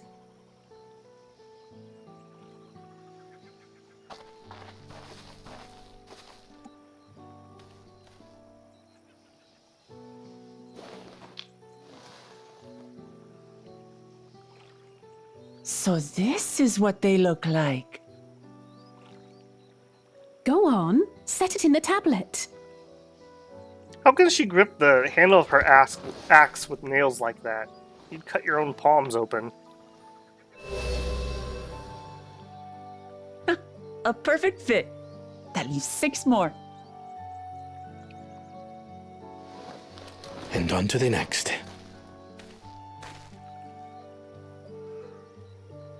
Not even a moment of celebration. That's Kona for you. Yeah, at least he's not a jerk. A third promise? You must join us for Ihihana next season. As Dawn Servant, of course.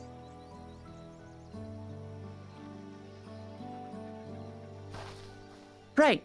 It's back to Tulihiola for now. Alright, good job, good job. Thank you for having us. I look forward to seeing you all again.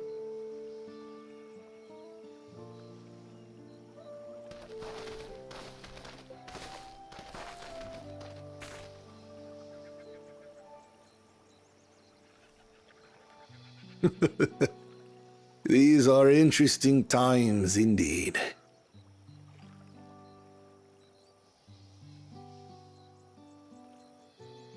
Alright, 1 down. Not bad. Pretty easy start, I would say. The concoction was brewed by Kona himself. It's a test vial, but it should contain the same reagents.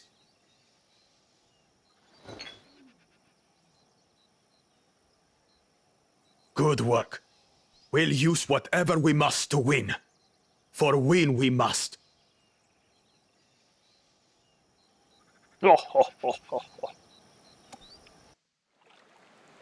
I mean, he did manage to do the task. They didn't say you had to do it yourself, I suppose. Alright, we heading out of here? While Koana seems a decent sort, he strikes me as a man who likes to keep others at a distance. Two-headed troubles aside, Wuklamat completed the feat and earned a keystone. That's all that matters. Where has Bakul Jaja gone, I wonder? And what did his followers mean by the other prospect? I'm curious as to who these Archons the second promise mentioned could possibly be. Yeah, who could they be? My journey has just started and already I've met so many wonderful people. Wukevu, for one, he's a bit eccentric, but everyone could stand to be as respectful of other cultures as he is. As Linuhanu, it warmed my heart to see him honor his departed friend through Ihihana, and to help others do the same. I can't help but feel excited thinking who else I might meet on the course of the contest. Come now, let's head back to Jabarjaktai.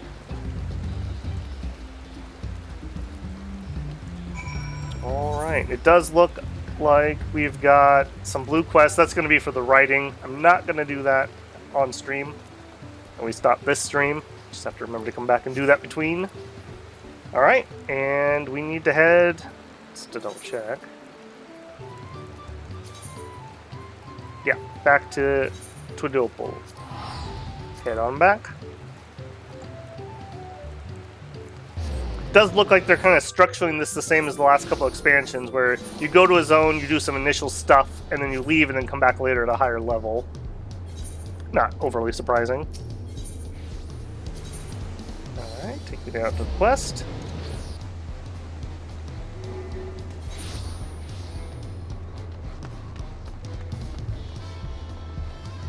Alright, and before we start this one, I'm going to go grab myself another cup of coffee quick.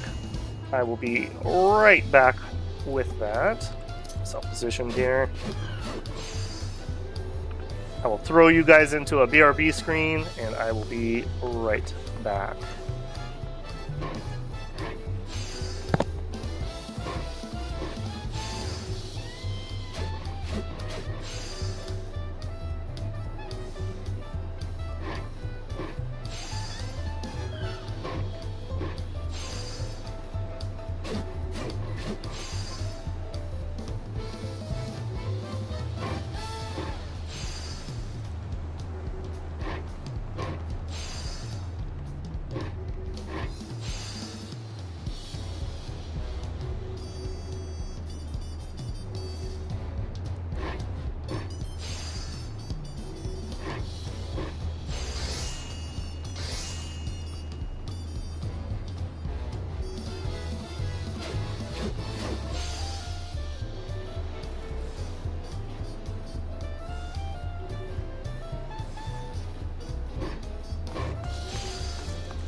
Okay. Back at it. My YouTube screen back up and my chat. Alright, let's see what the second half has for us here. The Hanu's festival must be central to their traditions, as the Sundrop dances are to the Vanu. I noticed Zoral Ja was not at the Hanu village. I pray we don't cross paths with Baka Jaja at the next feat. When Lukamat declared her intention to save the festival, I feared where it would lead us. I'm glad to say my concerns were unfounded. Oh, my belly! Long has it been since I feasted so well. Yeah, you ate on our dime, didn't you? And just like that, we found an elector and won our first keystone. I knew I was right to trust your instincts. Come on, let's keep things moving and march on towards Urkopacha. Chances are good that we'll find an elector there as well. Before we do anything, however, we should see to your opportunistic Pelu friend has to say.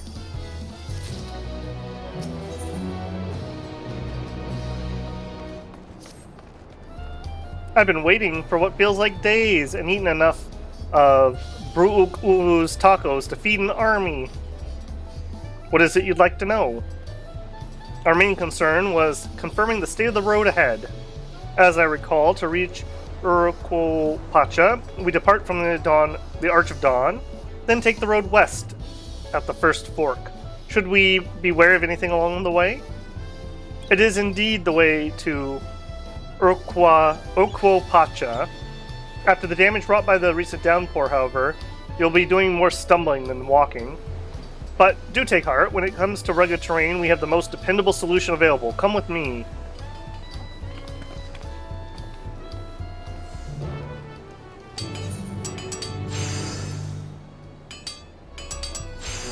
Okay, looks like this is a runner, not really anything closer.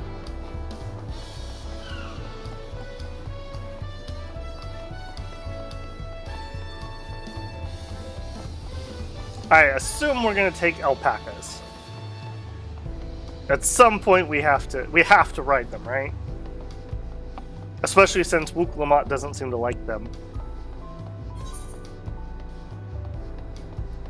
Also, there seems to be a porter there I should talk to.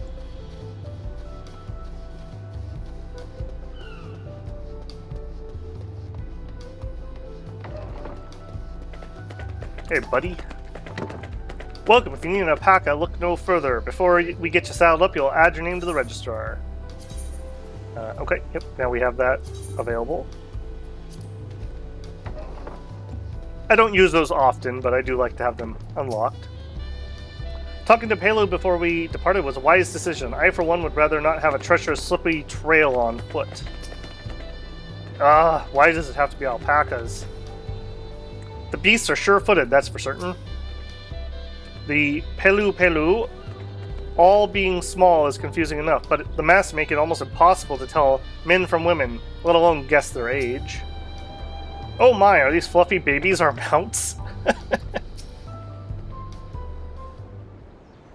Quell's pretty excited about that.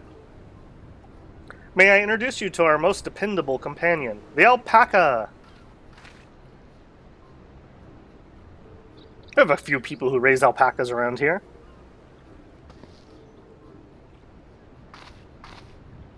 These animals can traverse Urkopacha's steep mountain trails as if they were gentle fields, all the while carrying heavy loads. Our merchants would be lost without them.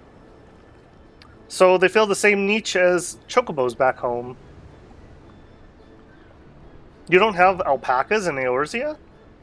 Alpacas are native to Yok'Thorol. Eorzea has its chocobos, and the eastern lands have their horses.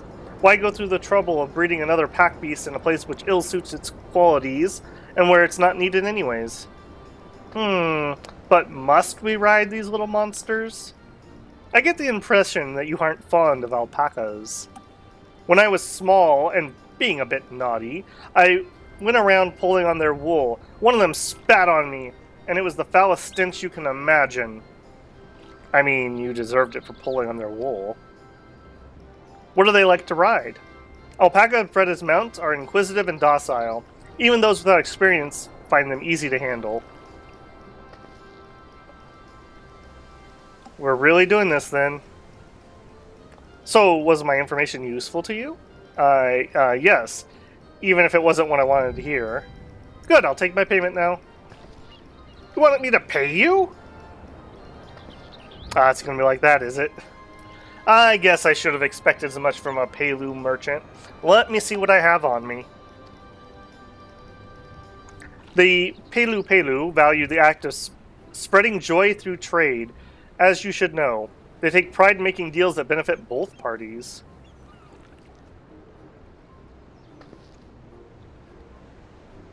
Here you go, a fair price for your fair advice.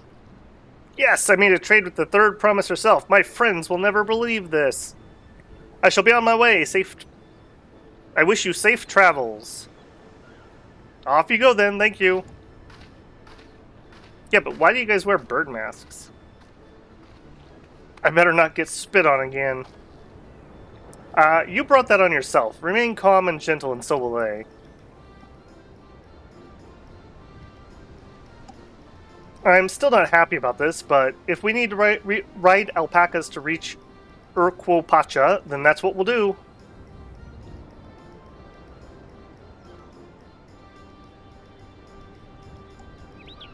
Nodders.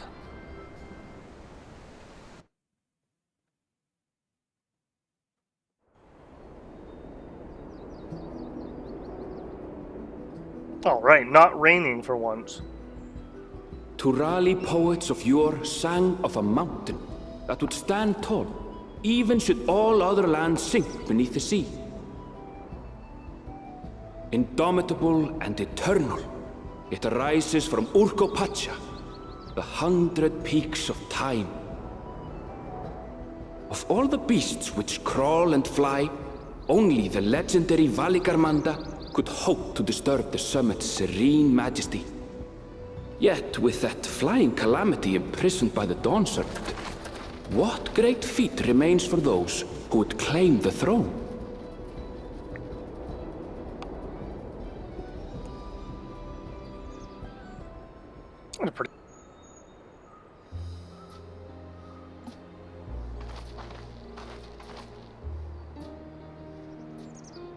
So this is Urquopacha.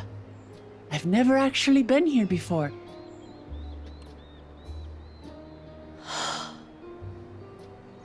The air is so crisp and clear. Mountains everywhere you look. That one massive peak in particular has quite the presence. It puts me in mind of Som-Al. That is Workor Sormor, the tallest mountain in Yogg-Tural. Its sheer height makes it an imposing climb. But there are other reasons the ambitious keep their distance.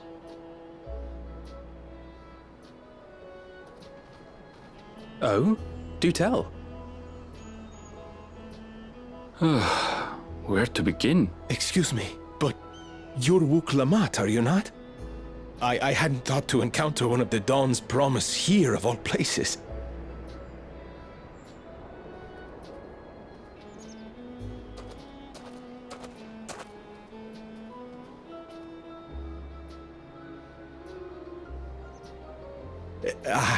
But I should introduce myself. I am Bol Nok, a weaver by trade. Well met, Bolnok. We're on our way to Watrunpelo. Oh, truly, I've just come from there, as it happens. I'd asked the Pelu who sell me their wool to give me a tour of their alpaca ranch. The head rancher and I shared a bottle of mezcal while he explained the finer points of wool production. Mezcal, is that a local beverage? It's an Urquopacha specialty. A spirit made from distilled agave heart juice. Oh, jeez. Yes, and it must have done wonders for my mood, for I tripled my usual order of alpaca wool. They did offer me a discount, though, so it wasn't a bad deal in the end. You definitely sound like you don't regret that. But listen to me, boring you with my tedious stories. I will leave you before you are lulled to sleep. Goodbye, and safe travels.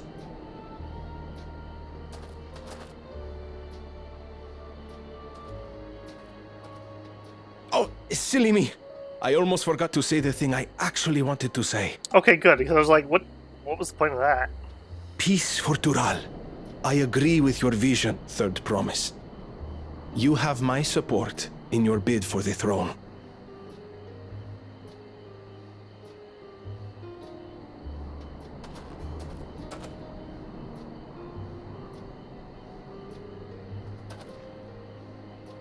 I gather from his tale we would be foolish to underestimate Pelu Pelu merchants. Yes, they do more than run the markets in Tuliyola. Pelu Pelu peddlers can be found everywhere in Tural, traveling from place to place on their sturdy alpacas.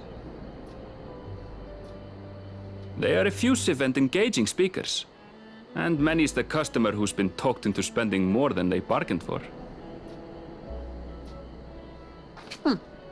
They won't find this customer so easily charmed. Yeah, they will. Yeah, they will. 3 seconds in, she's gonna have her Watching wallet empty. Pelos down the path! Off the main road! Don't get lost! It's right there.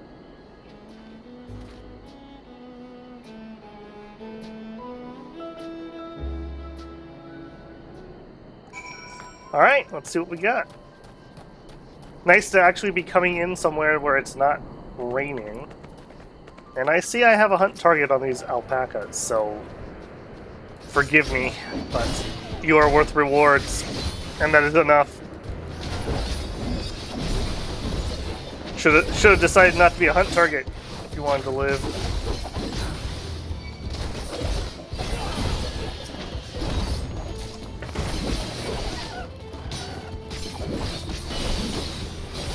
Only need 2 of these. Nope. Nice just to do those as you see them. Alright, what do we know, Kryl? The palace crowds were more supportive of her brothers, but Wukumak's peaceful politics do have their quiet adherents, I see. I feel the change in altitude most keenly. While mayhaps not the same degree as the Sea of Clouds, the air is decidedly thin here. I could see more buildings down the path to Bulnak. Down the path Bulnak was taken. I wonder what's the other way.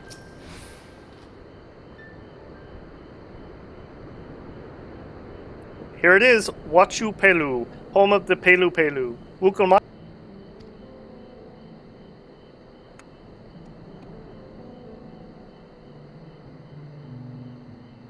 That's not good.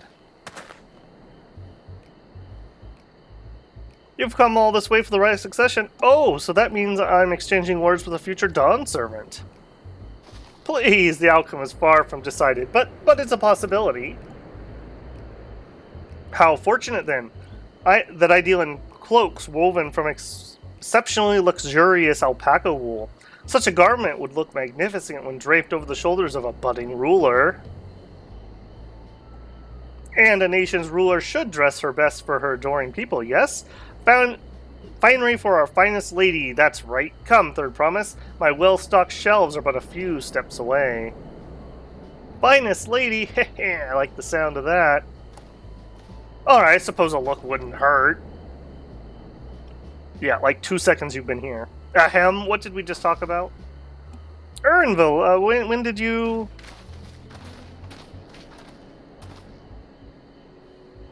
Ah, a Shitona from far-off Zakturol.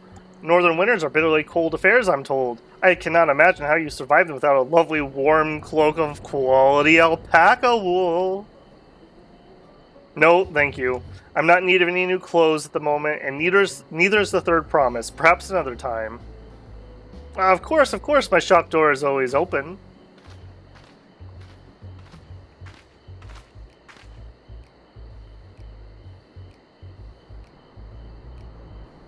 You were saying something about not being easily charmed? I was just, As mentioned previously, the Pelu people live for bringing happiness through trade. They won't cheat you or sell you defective goods. They will, however, disarm you with their deft turns of phrase, and unwitting customers like Luke Lamont fall prey to this affable approach time and time again. Your only recourse is a clear and firm refusal. They won't pursue the matter should you make your disinterest plain. I mean, as far as merchants go, that's pretty good. A valuable insight into the minds of the Pelu Pelu. Let us all take Ehrenwald's words of caution to heart. Nodders. I'm liking the look of this place. Does feel pretty distinctly different from other arid, dry lands down near, like, Uda. Alright, first things first, before I forget, let's go grab the Aetheryte. And I also see we have a porter right over there, so I'm going to do that too. Alright, got that, and then...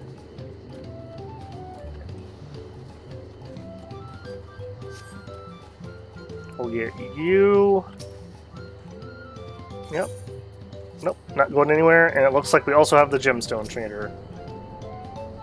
Yep. Yeah, you're not going to sell me anything until I rank up, I know. Yeah, that'll definitely be... I have some bicolored gemstones saved up. Pretty good amount, actually, but I need to get their rank up by doing fates, so... that'll be a off-stream activity. What do you know? Welcome to the House of the Pelu Pelu. Wacho un Pelu. We have many local specialties to offer here. Please have a look around. What do you got? Like some kebabs, some bread. Those like plums, maybe? Plums or grapes. Some sort of citrus. That looks pretty good. Looks pretty good. I swear, I let it out of my sight for one moment. Wuklamak is lucky to have Ernville. Everyone, royalty especially, needs a friend unafraid to chide them when the need arises. 'Twould seem that Pelu Pelu is also partial to coffee. My kind of people. Hang on. now that you mentioned it.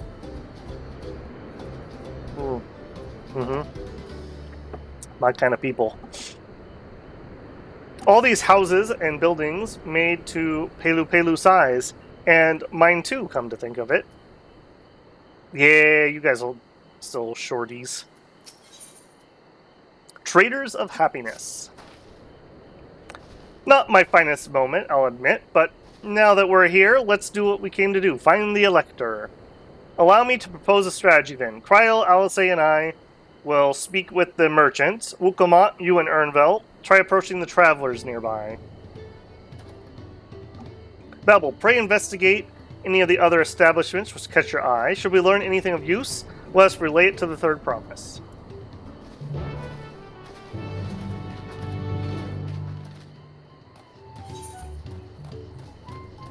Alright.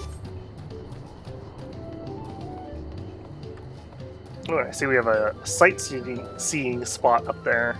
Let me see if I can get my way up that.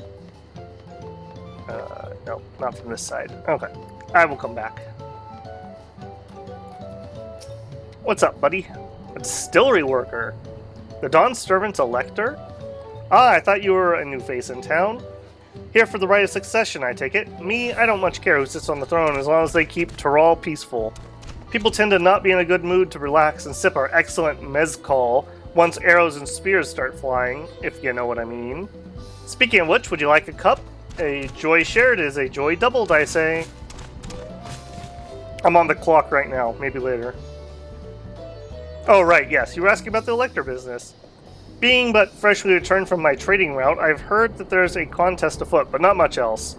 Our head ledger, Tobli, could probably tell you more about it. I want to look at your little distillery. We have a whole bunch of breweries around where I live. Like, yeah, this is like super duper common. Super duper common around here. Yeah, kind of a nice little place. Alright, let's see what we got. Next we have a porter. Electors? Oh yes, I've heard about the right of succession. They're looking to put a new ruler on the throne, eh? Personally, I'm rooting for Zoral Ja. If the first promise wins, he'll look to extend our sphere of influence. That means access to more resources and more customers. In the thousands column, potentially. So many new trading opportunities to spread happiness far and wide. Others have been coming around to my way of thinking, so I've begun crafting goods inspired by the resilient sun. Would you care to purchase something? No, I would not. Very well. You said you wanted to know about the Elector? I could help you, but I won't. I can tell you're no supporter of Zoral Ja and his policies. Yeah, I'm not a big fan of war, man. Like, we just did that. Let's not have round 2, eh?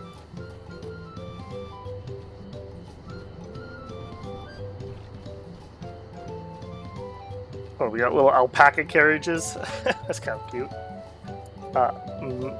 Mablu. Hello there, I'm Mablu. Do you have a question for me? Yeah, do you know who the Elector is around here? Sorry, I don't know about any Electors. You should take a moment and see our prized alpacas before you leave, though. Oh, but be sure to admire them from a respectful distance. Get too close, and our nervous darlings may attempt to spit on you. And that stuff stinks. It happened to a visiting buyer not too long ago. Tobli, that's the head rancher, was so mad at me for not giving a proper warning. No one makes a mistake without Tobli noticing. He knows everything. And that happens on his ranch.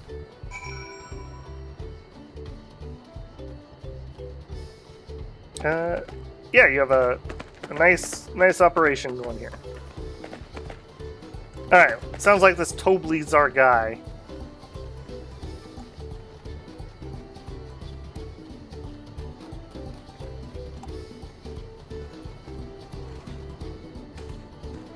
Yeah, I am liking what this area looks like. A lot more just miscellaneous ground cover and stuff than in like the original zones. Just makes it feel a little bit more, I don't know, not flat and PS2y, PS3. It's funny how the little details like that just really do kind of add to the atmosphere. You really have to watch yourself around these silver-tongued peddlers. I almost bought a bottle of mezcal and a stack of blankets, and then there was this enchanting ornament. Should I just hold your purse? Anyways, I did manage to learn a bit about Tobli. Is the man to talk about the contest. Now, if only they'd share where this head ledger of theirs is to be found. Really? He's also the head rancher? Well, the Alpaca Ranch is not far from here. I say we pay a visit before the others return.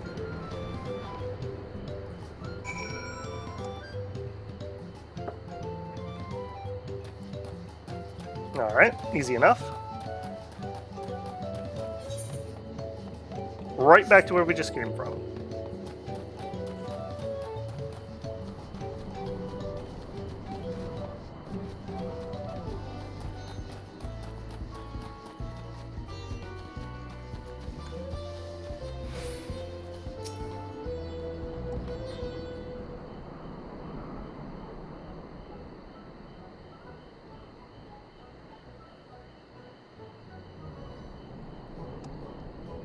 That's a lot of alpacas. Still, we know the head ledger could be here somewhere. I can't let fear deter me. Not that I'm scared, of course. Right. It's alright, child. They are truly fearsome beasts.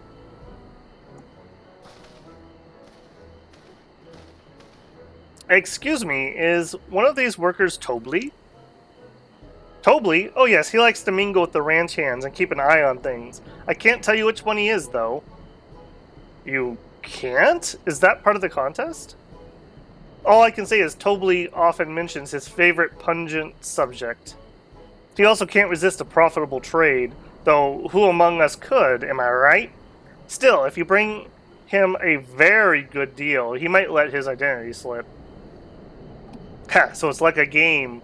Easy enough, all I have to do is offer Toby a deal he can't ignore. No problem at all. Well, maybe one problem. I don't think my purse is deep enough to pay everyone we think might be Toby. Let's ask some questions first and narrow down the field. Great. We can meet back here with our shared impression. Alright. Can't help talking about pungent odors. Likes deals. Well, obviously I'm not Toby. I mean, oops, I shouldn't have said that. You're meant to find out by yourself who Toby is, or if an elector is even in the village at all. Good luck.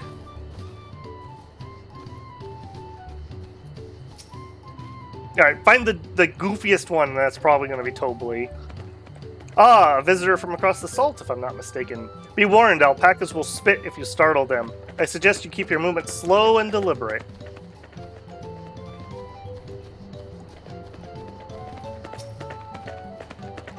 You think I might be Toby? Ha ha ha, well maybe I am. All I can say is that in this village, none have reared more alpacas than I. Alright, so far the only one who's mentioned stinky stuff is Diligent over there. I'll sniff out the head ledger in a heartbeat, you'll see. Am I Toby? Yes, that's me. Excellent work from the third promise and her entourage. Sharp instincts. Shall we commence with the right of succession then? I don't think it's you.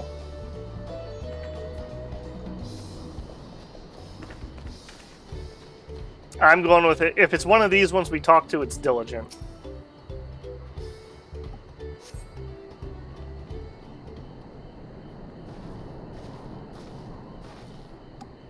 I see we're both done with our interrogations. So, who do you think it is? I have my suspicions, but let's hear your pick. I'm going Diligent.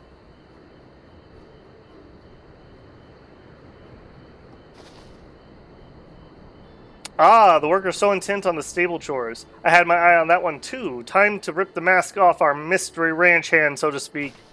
Yeah, please don't actually rip their masks off. I think that would be offensive to them. We know it's you, Toby, and to prove it, I propose a deal. A generous sum of coin for confirmation of your true identity.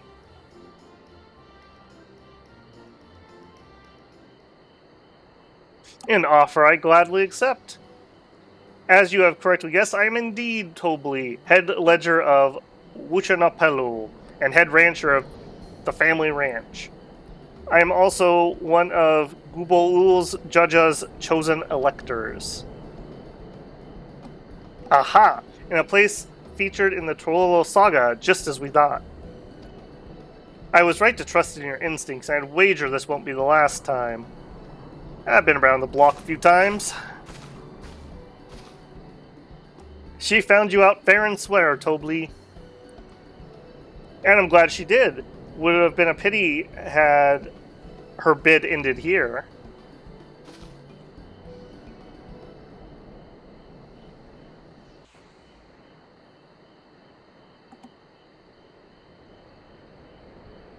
Deducing the Dunservant's elector was the first step of the feat. Too simple a task for this aspiring ruler, eh? You have a surprisingly deep voice. Right. Not hard at all.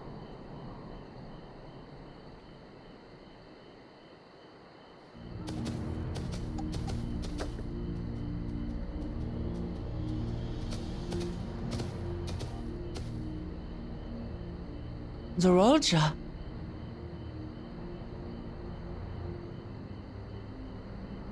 I am told the head ledger, Toby, is to be found here. You have to guess which one of us is Toby. That's part of the test.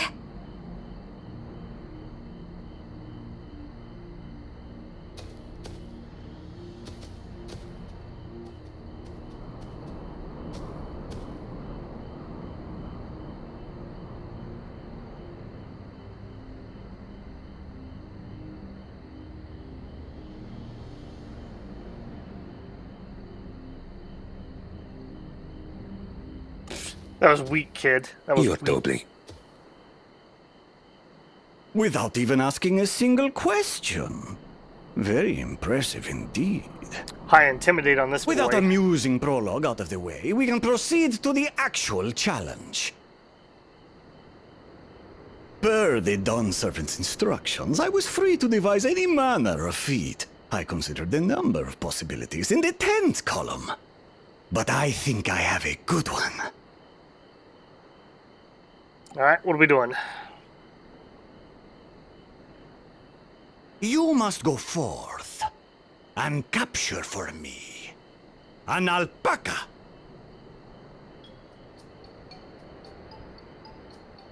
Is it like a primal alpaca? While I've not had the best experiences with alpacas, aren't they generally docile creatures? That doesn't sound like much of a challenge.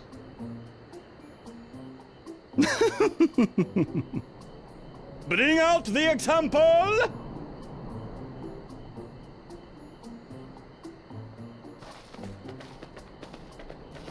I mean, that's a pretty good specimen.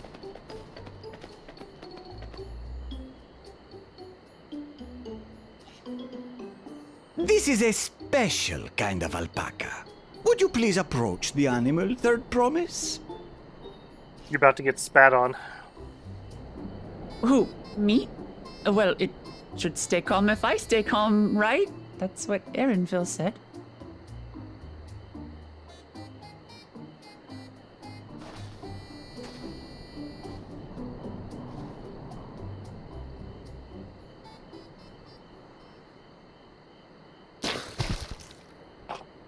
Ah!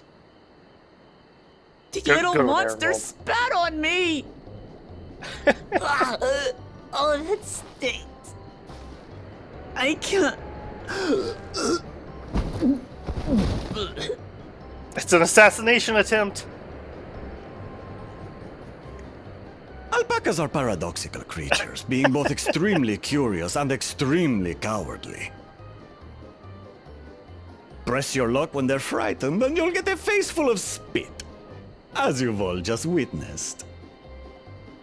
Has an awful stench, their expectoration. The globs contain half-digested food, you see, making it an effective deterrent against perceived threats. Wild valley breed like this one are especially timid and can therefore be quick to lash out. They're also especially hardy. Indeed. We take the rugged wild alpacas and breed them with our gentle domesticated stock. This produces the strong but biddable pack animals prized by our traveling merchants.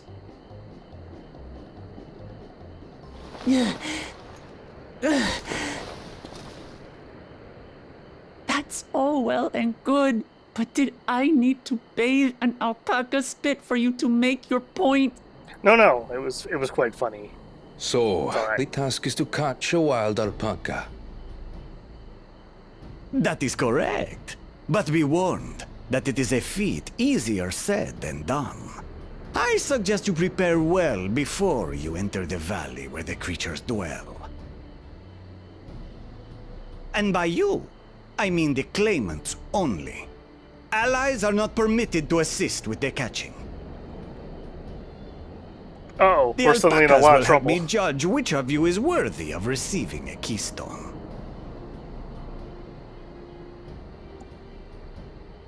So I'm to chase down a fluffy, spitting demon, and that somehow proves I'm fit to rule?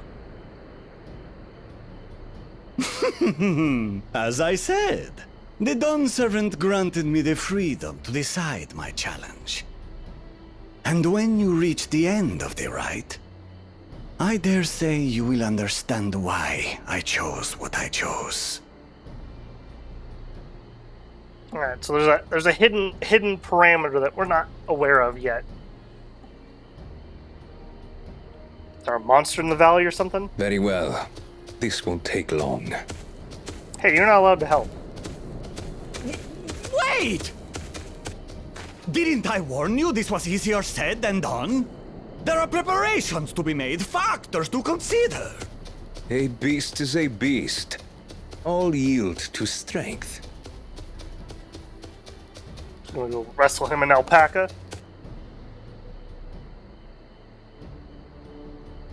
So far, this experience has done absolutely nothing to improve my opinion of alpacas.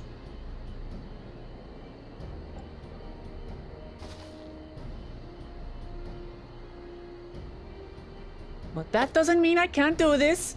Revolting spit aside, they're just another animal.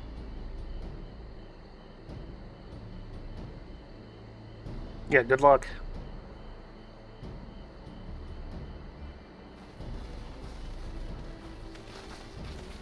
Are you alright, Uklamat? We thought we heard you scream. The third promise does not scream. It was more of a startled yelp. Mm-hmm. Right. Scream, in other words.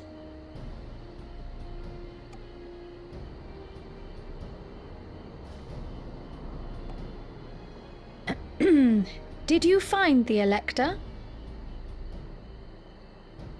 Oh, we certainly did.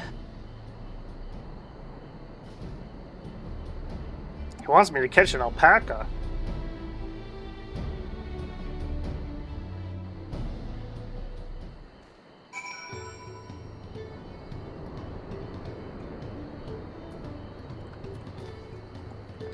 What did you guys find?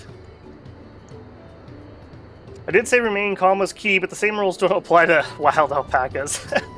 Nice one, man. So this is our sought-after Elector. Zorolja puts in mind Garlmod's own exalted son. Of the two, though, Xenos was undeniably more arrogant.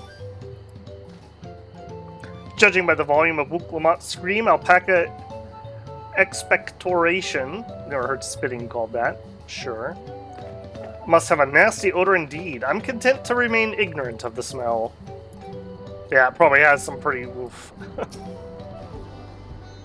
I had to go wash that nasty stuff off my face. I think I got all of it. But would you mind taking a sniff for me just to make sure? The stench has ruined my sense of smell. You're fine. No sniffing. Anything new? No. The Feet of Gold. We got a golden alpaca or something? As Wuklamat helped demonstrate, the valley alpacas are wary of people. Getting close enough to catch one will not be an easy task. So you might have warned me about that earlier. I have enough trouble with tame alpacas. You expect me to wrangle a wild one?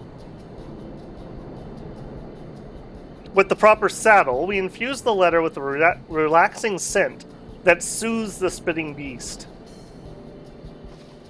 Wonderful, give me one of those then.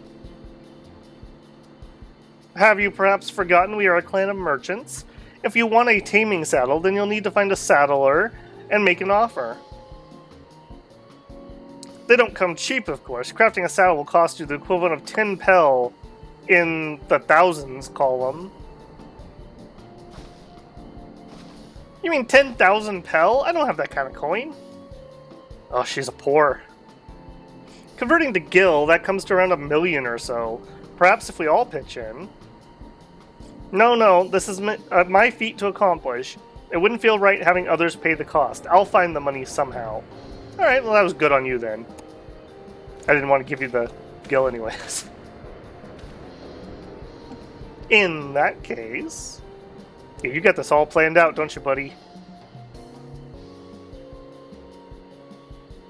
A basket of wool is worth the sum you paid me earlier. 1 pel in the hundreds column. Beginning with the wool, you can trade for even more valuable goods until you have something suitable to bargain for with the saddle. That's a nice gesture, but you think I can turn 100 pel into 1 million? That's 10,000 times more. We need 10,000 pel, not 1 million. So we're looking for 100 times more. Oh, right. I panicked and got confused with Alphino's million gil.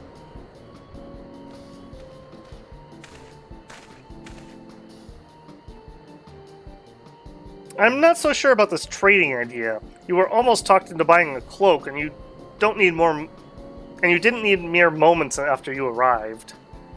But I hate it when you're right. Then let me help you with your deal making. Oh, hello again. Mablu. I work here as a ranch hand, but I've also learned a lot about the peddler profession. It's alright if I aid them now, yes? I guided the claimants towards the first step of the feat, like you asked. As long as Wukulmak goes alone to capture her alpaca, she's free to accept assistance from whoever she likes. Hooray! Now, let's see about getting you a saddle then, Third Promise. I don't know why you made your offer, but I could use an ally with a beak for bargains. Welcome aboard, Mablu. Should the rest of us stay behind, perhaps? It might be easier to haggle over prices without so many voices chiming in. Yes, stay here and pitch in with the ranch work. With Mablu gone, I'll need extra hands to tend the alpacas. Gladly. Although, Babel, I think you should go with Waklamat. You've seen markets and bazaars the world over, and surely have given sage advice to share. I did sell all the fish. So, I have that going for me. In that case, you should hold on to the alpaca wool. If it's misplaced or soiled in some way, you'll have nothing to bargain with. As if I'd do such a thing, but I'll leave the wool with Babel anyways. The better to keep my hands free.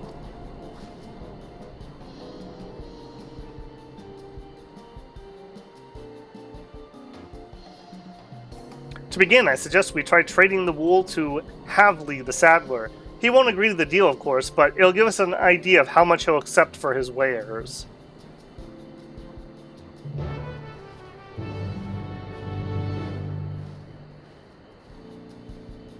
Alright, the rest of you try not to get spit on. Especially you, Alfie. Turning 100 pel worth of wool into 10,000 pel saddle isn't exactly the kind of suggestion I expect from the head of a merchant clan. I'd worry if it was just Wook Lamont, but it sounds like Mablu knows a thing or two about trading. I have every confidence you'll come back with the saddle. Tending to alpacas, are we? I've had some experience with that when I was younger.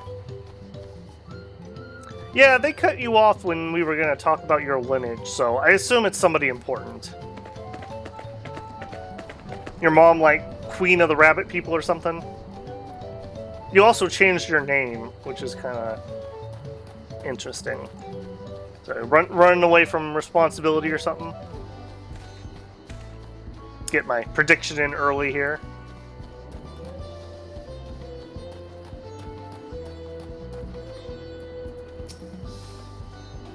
This is the artisan who makes taming saddles.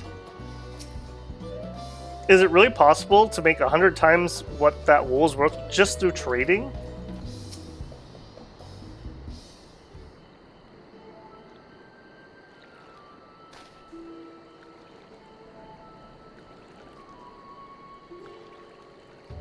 Something I can do for you? We've come to bargain. I need one of your special taming saddles to catch a wild alpaca. A saddle it is. And how will you be paying for it? With this basket of fine alpaca wool.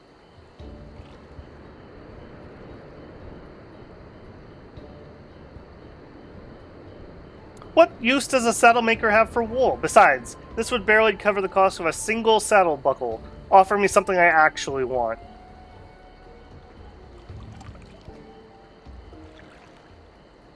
And what would that be? Mezcal. I like to nurse a cup at day's end while I inspect my finished work. Bring me a jug of the quality stuff and you got yourself a deal.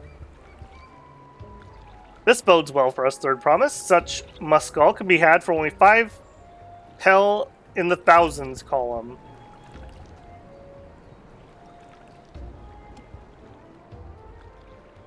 Hold on. Did you say Third Promise? Then my offer has changed. The saddle goes for the cost of a jug of premium mezcal, aged 3 years at least. 3 years? That stuff is valued in the 10,000 pel or more. Why have you doubled the price? Because I must support the man of ambition who will see my business prosper. Zoral Ja will go to war and his cavalry will need saddles. Lots of saddles. It's nothing personal, Third Promise, but I won't sell you my craft for anything less than the asking price.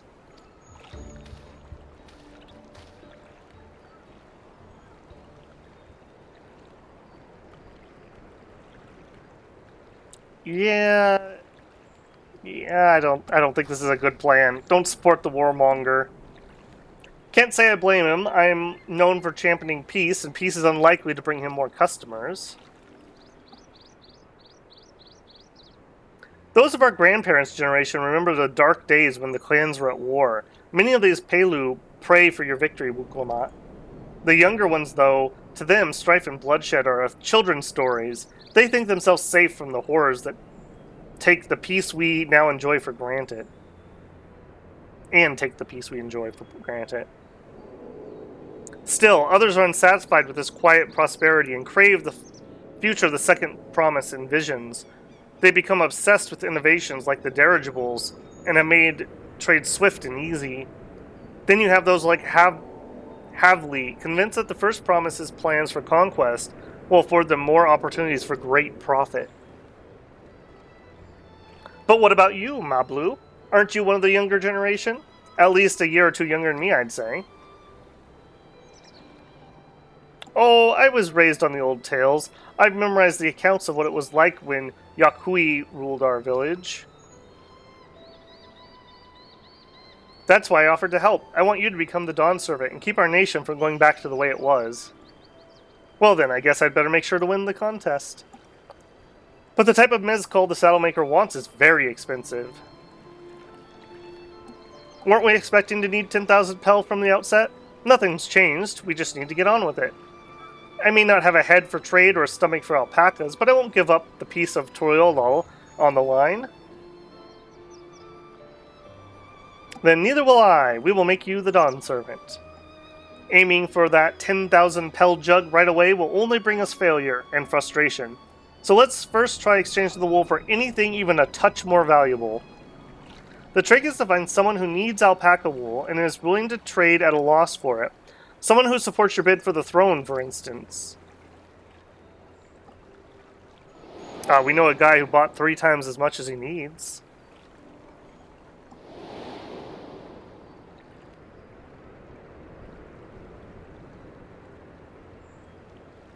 Of course, the Weaver! Bolnock was his name, I believe. He went out of his way to say he agreed with my vision and he was here to buy wool. I think I remember the direction he was going, but for now, let's head back to the road where we first met him.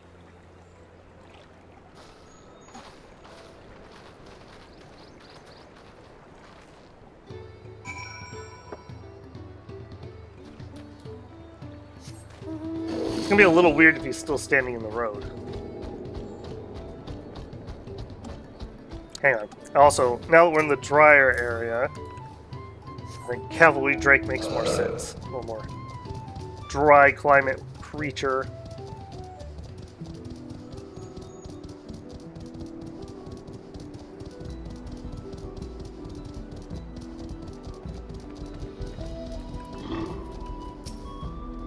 Is this where you met the Weaver?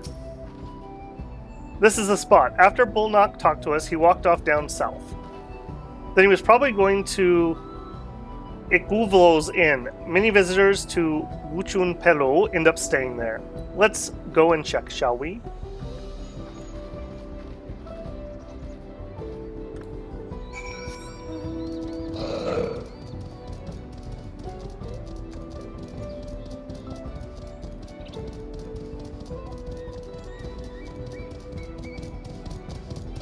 This is quite the kind of pretty zone, I have to say. Oh, and another target. Nothing personnel, kid.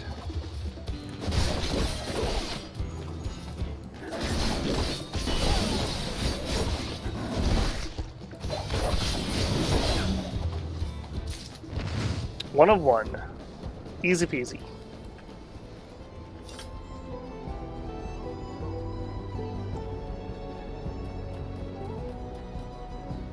Oh hey, we already found him. That was easy.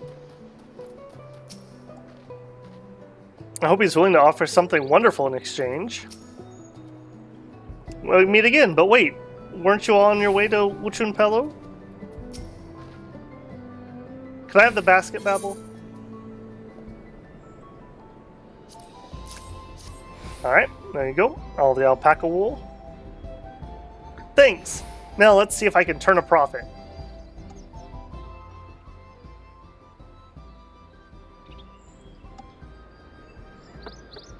Bullknock, I'm glad we found you. Are you interested in making a trade? Third Promise, you wish to do business with me? Might I ask what this is all about?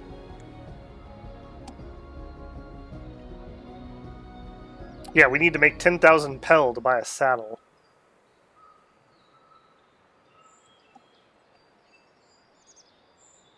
I see. So the goal is to turn the basket of wool into a jug of 3-year-old premium mezcal. Then allow me to invest in your efforts. Peace in Tyrol is what allows me to cross freely into the lands of my suppliers. Naturally, I would prefer that one pledge to preserve the peace win the throne.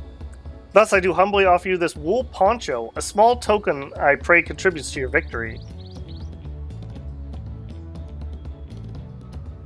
Oh, that's fine craftsmanship. A garment like that would easily fetch 5 pel in the hundreds column. That's very generous, Bullknock. Thank you. I promise I won't let you down. I have every faith in you, Third Promise. May fortune bless your future dealings.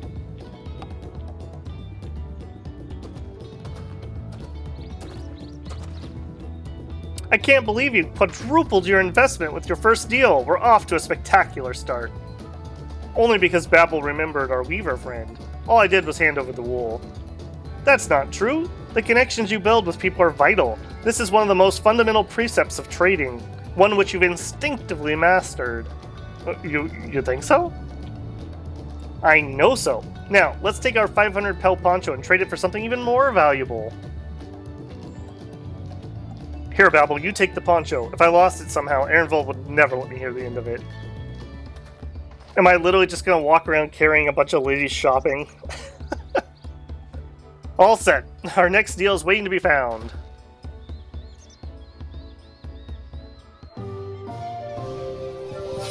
Excellent trade. Success. You traded 100 pel basket of alpaca wool for 500 pel wool poncho.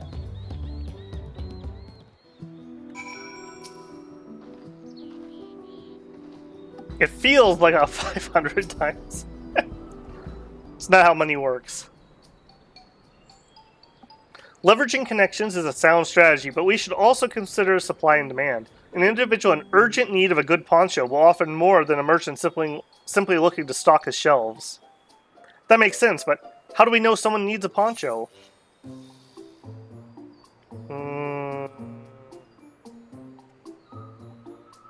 They have a fabulous sense of style. Don't you know ponchos are in?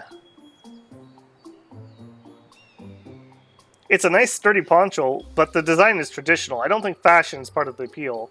So only people who have a practical need would be interested. Are you questioning my fashion sense? Wait, that's the obvious answer, isn't it? We look for a person without a poncho and hope they're eager to buy ours. Yes, there you go. We will find demand for our supply. So where should we begin our search for prospective buyers? There are any number of places, but we could do worse than starting right here at the inn. There might be interested travelers.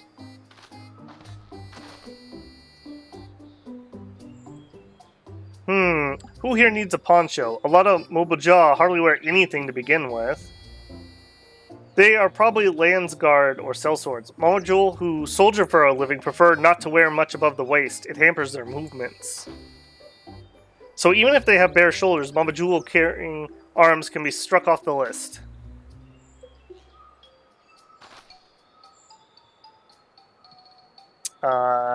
Okay, carrying arms can be struck off the list. So he's got a sword. He's got either a spear or a staff. He's already got a poncho.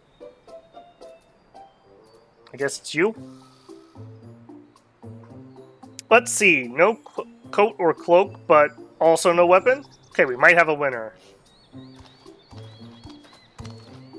Oh there, friend! You're not a mercenary by trade, right? I was curious about your bold choice of dress, or lack thereof. Oh, it was no choice of mine, believe me. I was attacked by beasts on the way here, and barely escaped with my scales intact. My coat was not so lucky. I'm actually a tool maker from Toriolo, and was dressed quite smartly.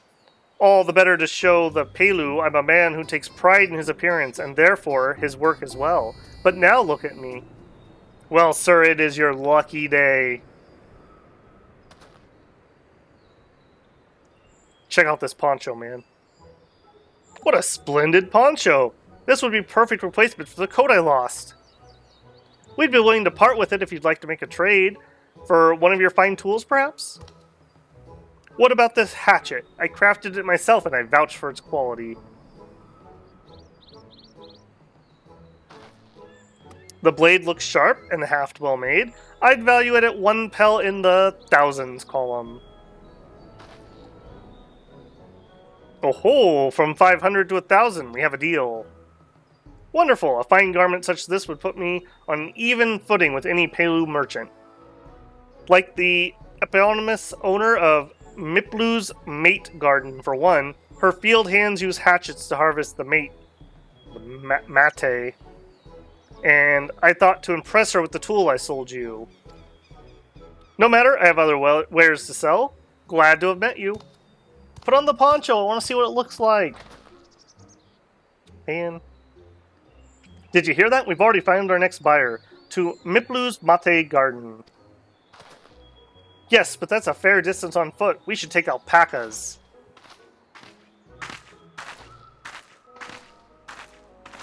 This will be one of the calm ones, right? We're doing exposure therapy. Success! You trade 500 pel wool poncho for 1,000 pel hatchet.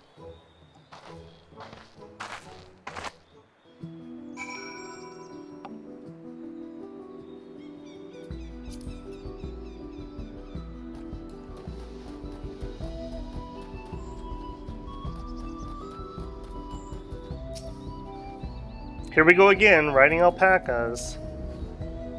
Well done recognizing the toolmaker as a potential customer. If you've a mind to change professions, you'd make an excellent merchant. Yeah, they haven't unlocked the merchant class yet. So maybe next expansion.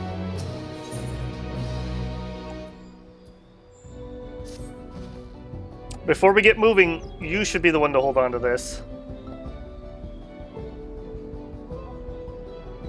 With that, I suppose we should hop on the alpaca Moblu has so kindly provided.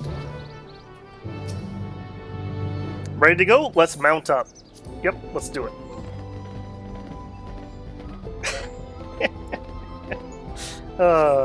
That's pretty adorable.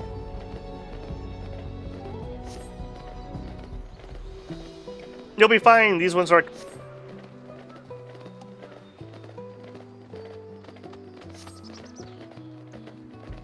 You have a knack for... Without our alpaca friends, we Pelu would have become traveling merchants. Can you imagine walking all the way across?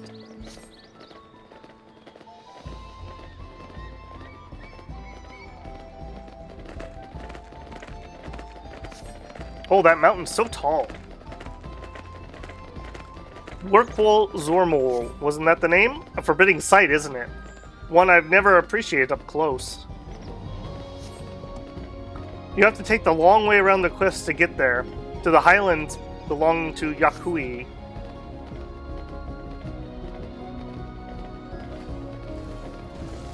So Moblu, you said you were learning about the peddler profession. You don't care for ranch work? No, I love it. I love working with alpacas. But becoming a peddler has always been a dream of mine. It's just, I'm not sure I have the talent for it. I mean, you've done pretty good so far. If I can help you buy the taming saddle, though, that'd be proof that I can do this after all. In that case, you'd best get ready to be a merchant. Look, we're almost there.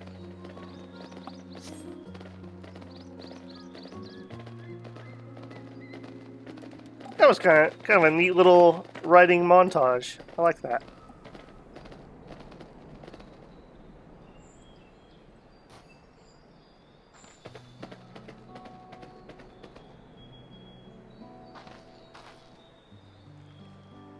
We made it without a single smelly incident. I sent the alpacas back to Ikuvo's inn, so we'll walk along the main road when we return to the village. Speaking of roads to travel, you were adopted by the Drawn Servant, weren't you, Third Promise? That I was. Then perhaps you understand. I was an orphan too, you see. Tobli took me in. He took in all the ranch hands, actually. All of them? Yes, and everyone works hard at their chores, grateful for the opportunity to repay the head ledger's generosity. Yet here I am, the only one willing to go off and be a merchant.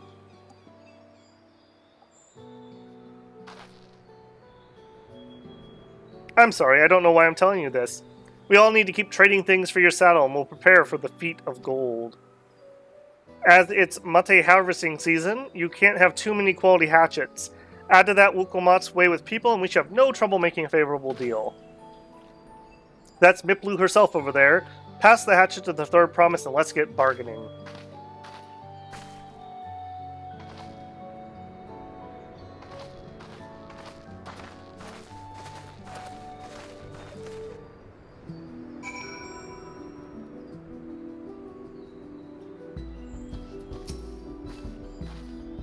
Did you give the hatchet back to Wukelmat? We should let her do the talking. You have the little axe for me?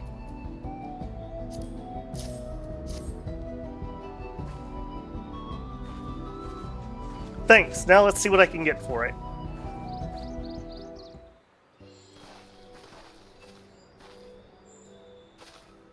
You're Miplu, owner of the fields? I have a mind to trade if you're interested.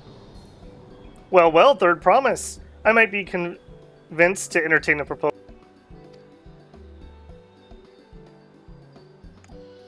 This hatchet, forged by a seasoned artisan. The razor-sharp edge is an exceptional tool that will make light work of your crops. The quality is acceptable, I suppose. I offer you a large sack of mate leaves in exchange. A sack of mate leaves is valued at 1 pel in the thousands column, the same price as the hatchet. This deal would bring us no closer to the mezcal. If I may, Mistress Miplu, it's harvesting season, is it not? Does not the demand for hatchets afford a higher value? It is indeed the season, which is why I procured an ample batch of tools well in advance. We've missed the window for demand. In that case, we'll have to fall back on connections. Think of it this way, a generous deal will put you in with a third promise's good graces. Surely that's worth your consideration. I do not wish to give offense, but I must tell you that I stand with the second promise. His innovations will improve every aspect of our life, I believe including farming. And I will no longer have need of hatchets. I assure you that I have nothing but respect for Wukelmat. That is why I am prepared to purchase the spare hatchet at a fair price. I suppose it is fair given your reasons, but we ourselves would be no better off for the transaction.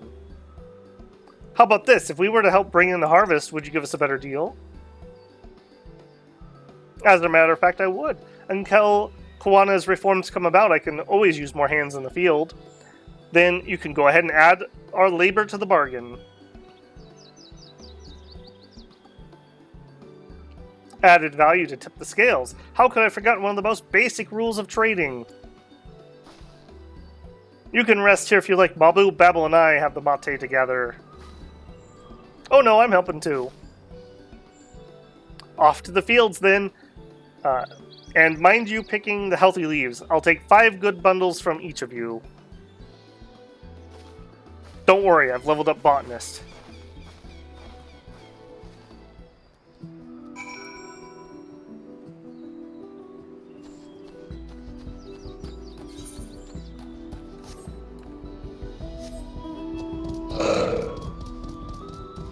Alright.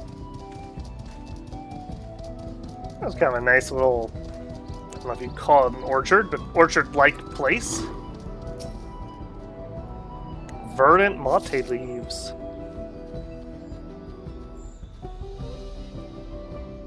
Good, I don't see any pests.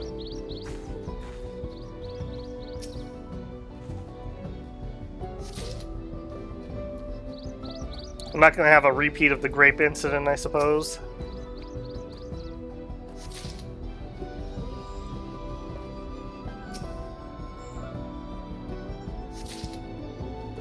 More of a 5.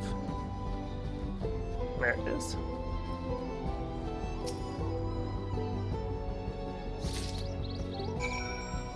Easy peasy.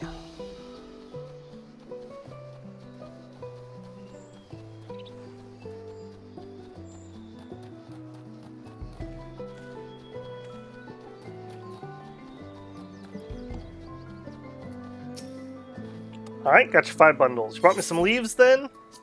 Yep, here you go.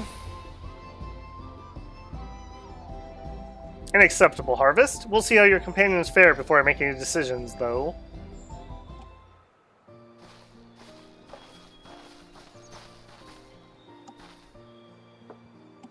Here, we brought our share as well.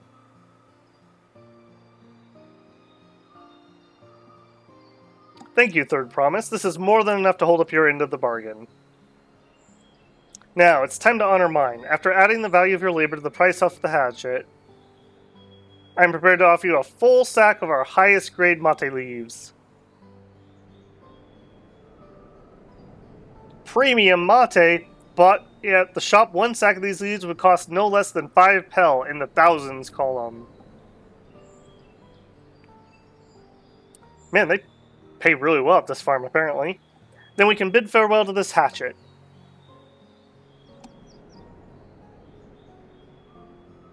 I'll give it a good home.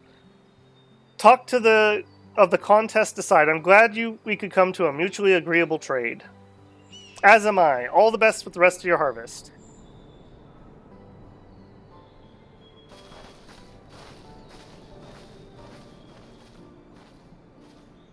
Alright, that went pretty well.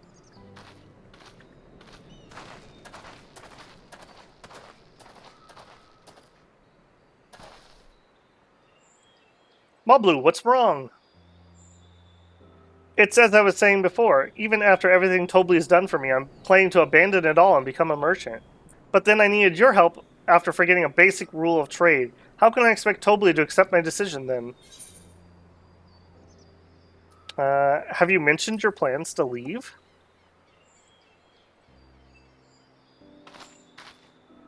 Not exactly. I wanted to prove I could succeed as a peddler before I declared my intentions.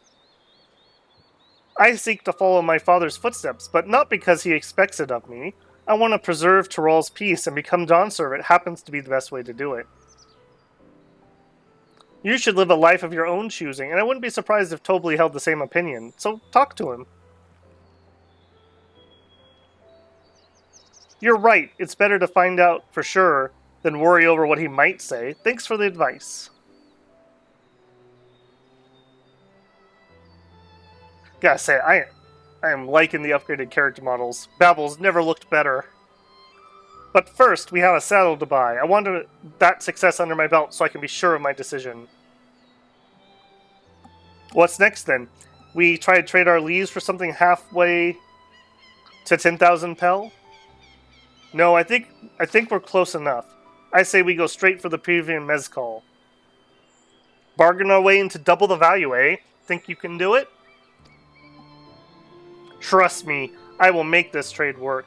I admire you, Third Promise. That you're holding your own against such strong competition for the throne is inspiring. Am I really holding my own against Kona and Zoral Ja?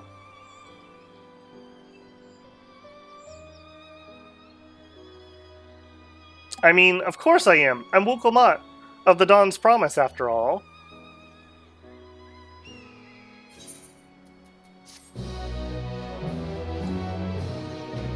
Babel does not lose. We got this in the bag. Excellent trade. Alright.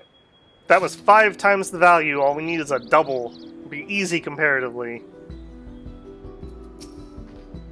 I've never been one to take it slow. Once we have a goal in mind, it's full speed ahead. That's who I am. Before we go, let me give you the mate leaves. I don't want to risk proving Ehrenwald's point.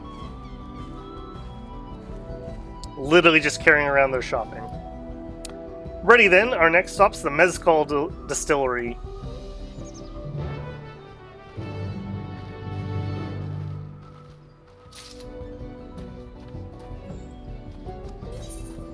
Alright, I think we will teleport. I just want to peek outside and make sure there's not a hunt target. Nope, doesn't appear to be.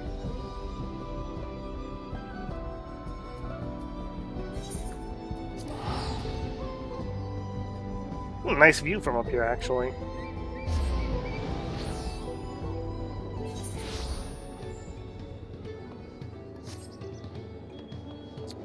Alright, and... oh, we're right here. Convenient. Oof, the smell of mezcal is overpowering. The fumes alone are making me dizzy. We want to speak to a man by the name of Gobli. Even among his fellow distillers, he's regarded as a master of the craft. He knows the value of his product, so if we're to convince him to trade for twice that what the leaves are worth, we'll need targeted information. That means asking around and taking in the gossip. If you could talk to the people here in the distillery, Babel, perhaps Wuklamont could do the same at the village entrance? Meanwhile, I'll head to the north side and see what I can learn.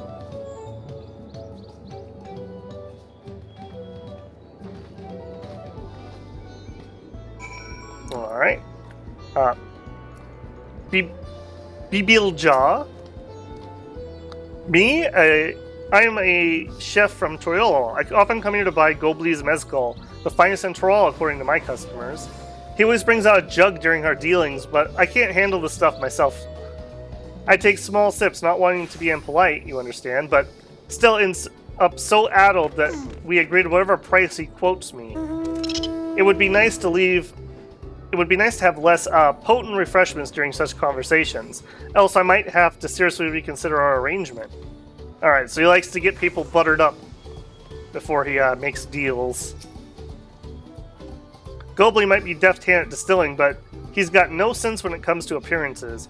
Rumor has it he's been invited to the palace for business negotiations. If he presents himself to the court wearing his usual rumpled attire, though, he'll be laughed out of Sunperch.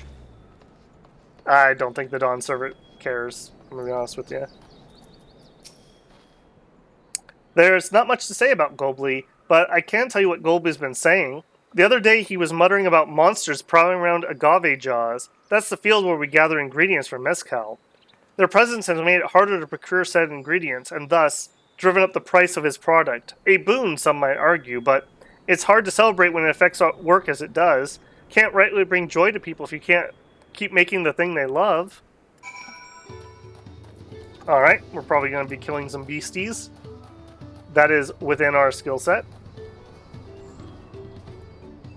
Alright, find anything? So, what'd you find out? He likes to liquor people up, he doesn't know how to dress, and there's monsters. Oh, we can make use of all those tidbits. The deal's as good as sealed. As for me, I found out where Gobli is working. There's a millstone at the top of the slope behind the distillery. We'll go there and we'll bring Wuklamont.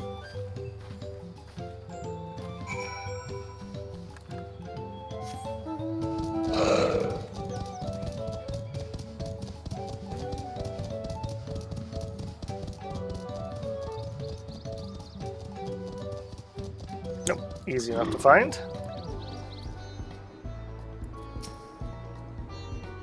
You have business with me, sir? Why don't we talk down below so as not to distract the alpaca from his work?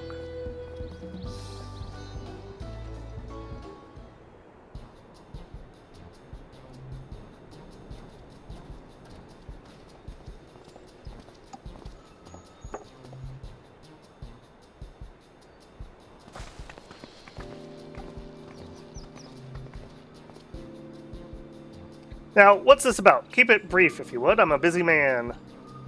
We're in the market for a 3-year-old jug of premium mezcal. Assuming you have any on hand, that is. Ah, an excellent choice. I must warn you, though, it doesn't come cheap. We don't have the Pel, but can we offer you a sack of mate leaves in exchange? It's top-grade stuff, like the mezcal. No deal. Mate leaves are well and good, but I don't have any use for them.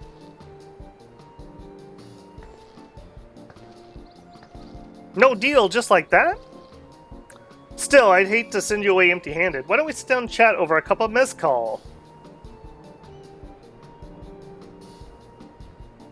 Now the real bargaining begins. Which of our cards do you want to play first?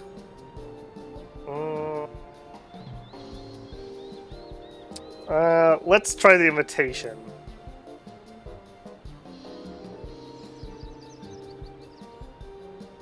Let's hold on to that one. We need to consider our timing. Alright, how about the monsters in the field?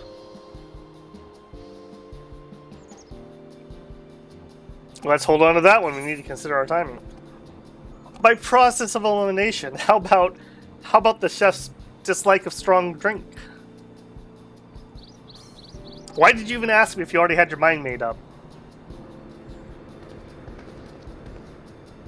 I appreciate your hospitality, but I'm afraid I can't hold my drink. I've heard one of your regular customers, a Hubingo chef, is the same. Seeing as not everyone can enjoy mezcal, I wonder if it might benefit from having other refreshments to offer.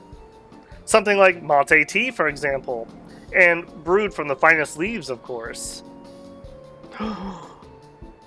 Ah, you're right, absolutely right. I had noticed the growing reluctance on the part of my Hublot friend, but I did not realize I myself was to blame. I must endeavor to be a better host. Still, even with that added value in mind, no sack of leaves is worth what the mezcal you're after.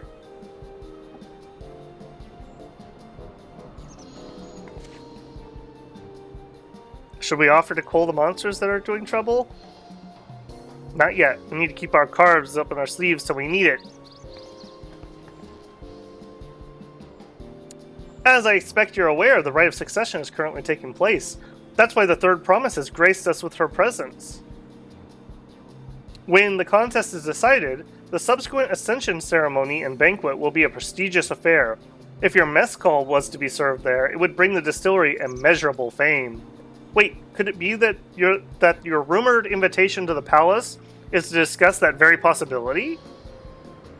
As a matter of fact, yes. I must admit, I'm still reeling from the abruptness of it all. It would be a great honor and opportunity if I can secure the deal. Well, I should think your exceptional mezcal would speak for itself. That said, there's no such thing as being too prepared, and first impressions last. You'll want to be wearing the very best when you walk into Volok Sunsa. It would be such a shame to miss the chance of a lifetime to simply for want of proper garments. He's like, what are you talking about? This is fine. That it would. Are you saying you have garments to offer? Something ideal for the court? We have no garments on hand, I'm afraid, but I can provide you with the next best thing. An introduction to a weaver. His name is Bolnak, and his works are highly regarded in all of Tural.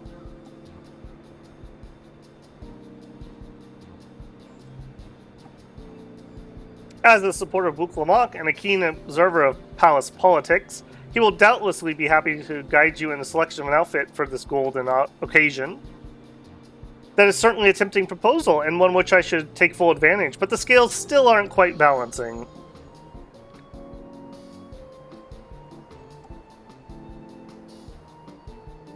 Say, weren't there monsters running amok in the agave jaws? That's a problem we could solve for you. Truly, that would be most grateful for your immediate assistance. I was resigned to hiring sellswords to clear them out. Factoring in that saved expense and the introduction to a trusted weaver, this is shaping up to be a sound bargain. Yes, I knew you'd come around. Give us a moment. Babel and I will take care of these.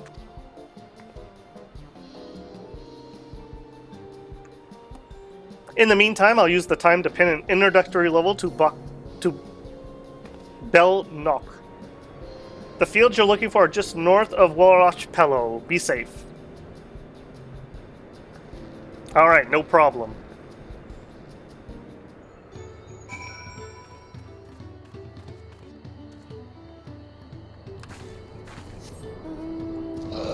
Alright, we'll be right back.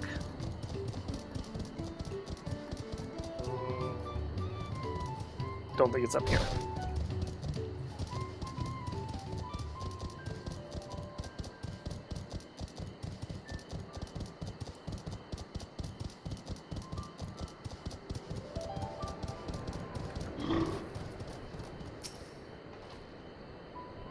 That should be agave jaws, just over there. This will go faster if we split up. Come and find me once you finish clearing out your share of the pests.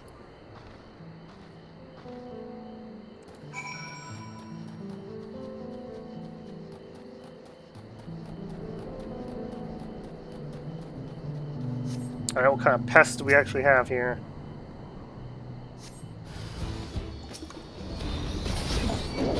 A barb mole. Alright.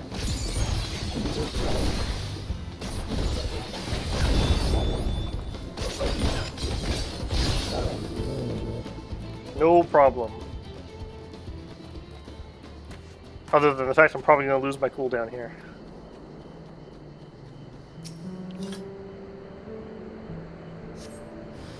Ooh, or not.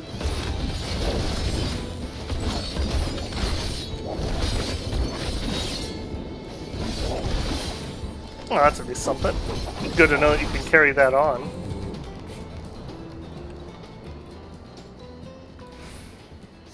There it is.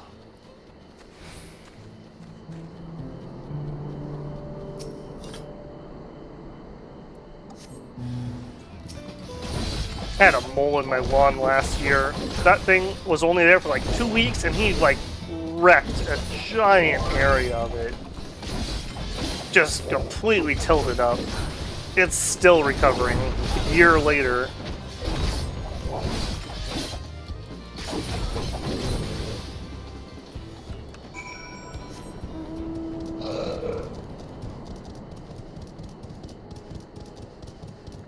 Alright, what do you got to say? Compared to the creatures I hunted with Papa, these are no challenge at all. Yeah, it's a mole infestation. Come on, let's head back to the distillery. All that's left is to give Moblu the sack of leaves so she can seal the deal.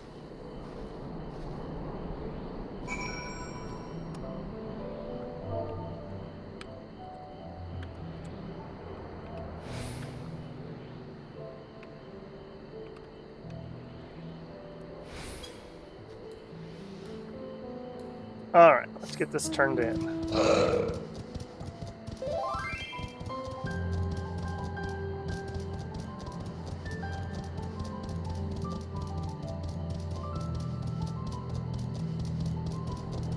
Yeah, I have to say, I think of the two starter zones, I think I like this one a little more. Maybe the other one, if I get to spend some daylight, clear weather there, maybe my opinion will change, but I don't know, I like this one just for being kind of different.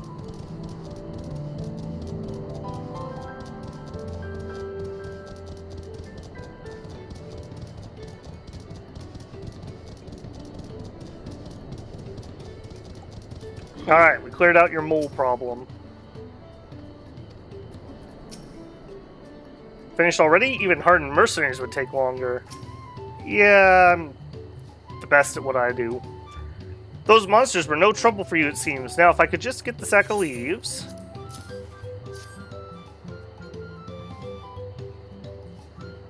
Thank you for looking after our precious trade goods. Well, at least they say thank you. Your monster problem has been resolved, Master Gobli. Here are the mate leaves and a written introduction to Bolnak, as agreed.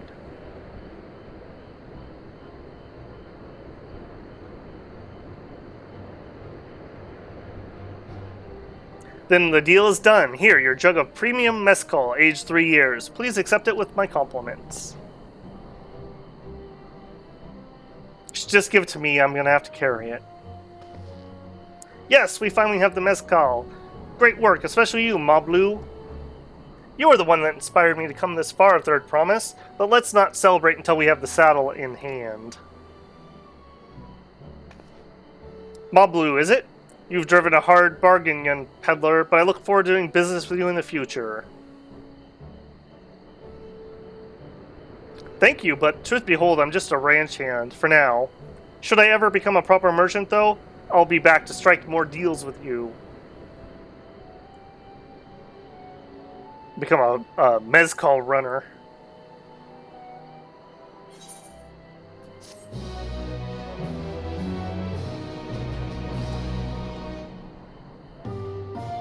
Excellent trade.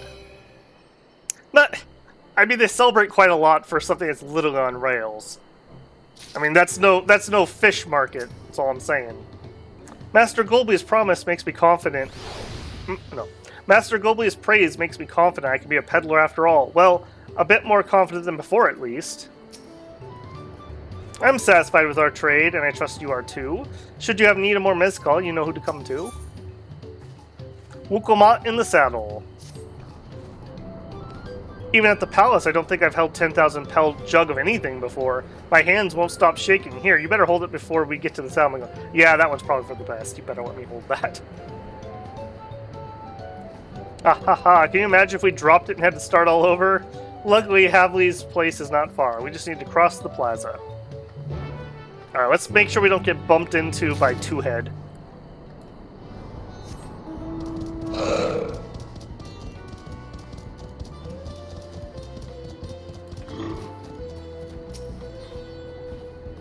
The third promise looks ready to trade the mezcal now. My price is final. Bring me the jug of the premium. This is it, the trade we've been working for.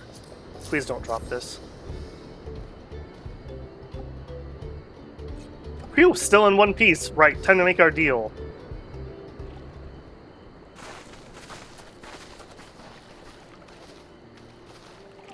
Get your tools ready, Saddler. We've brought you your precious mezcal.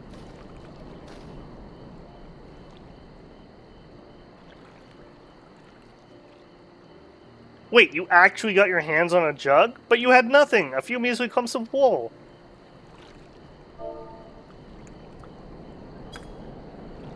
What we had was an aspiring trader with a gift for negotiation. Aw, shucks.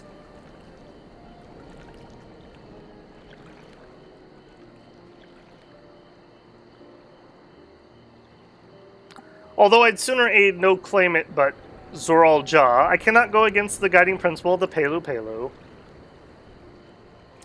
The trade is a fair one. I will craft your saddle for third promise. Great!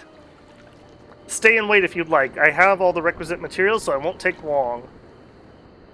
Yeah, he's got the rotation macroed and everything.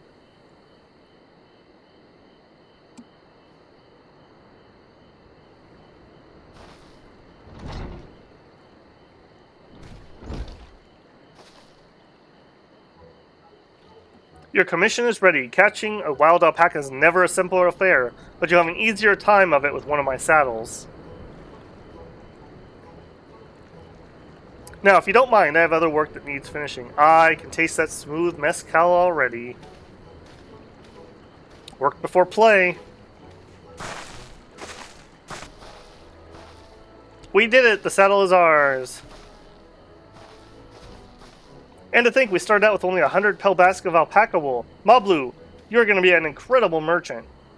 Thank you. It makes me so glad to hear you say that, third promise. We got what we came for, so let's return to the ranch. The others will be waiting.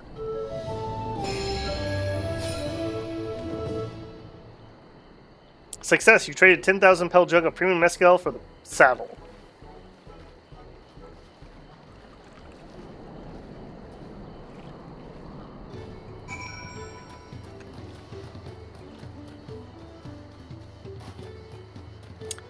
Okay, well, that was a bit of rigmarole, but I think we got that done. We're not going to be able to help her, supposedly, so I assume she's going to have to go off and get this finished. Let's tell them the good news. Looks like everyone's been pitching in with the alpacas. You've been away for some time. I assume the trade was productive. I made the mistake of starting with one and caught a glob of spittle for my trouble. I'm beginning to understand Wuklamak's aversion to the animals.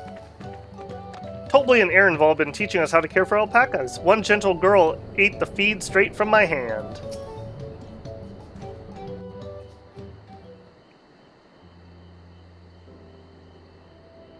You've acquired the saddle then?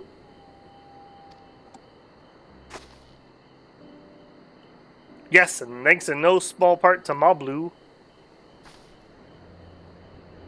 Before you rush off to catch the alpaca, though, let me teach you how to saddle one. I'll bring one of our wild-born friends so you can practice. That's a good thought. That's a good thought.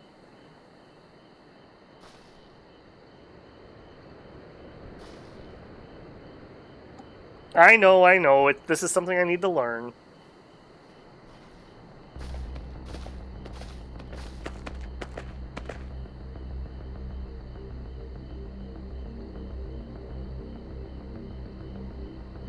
Do it.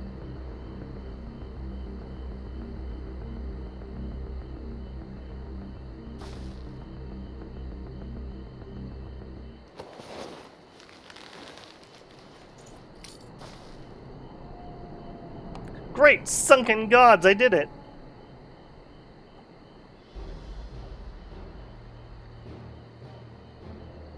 He hardly seemed bothered, much less inclined to spit, as if he was completely accepting of Wukulamat's touch.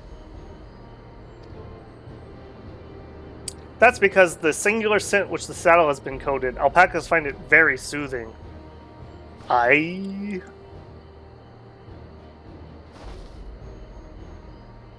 know, I've never taken a good long look at one before, but you're actually kind of cute. Ha ha ha, you're just now noticing that? Was he already done? Zoral Jaw, he's back. With a golden... I called it! I called it! Having done exactly what he set out to do. The alpaca he's bought, is it just me or is it glowing? I've heard tales of such a beast. They say golden alpaca lives a solitary existence deep in the valley, where it shuns the company of both man and its own kind.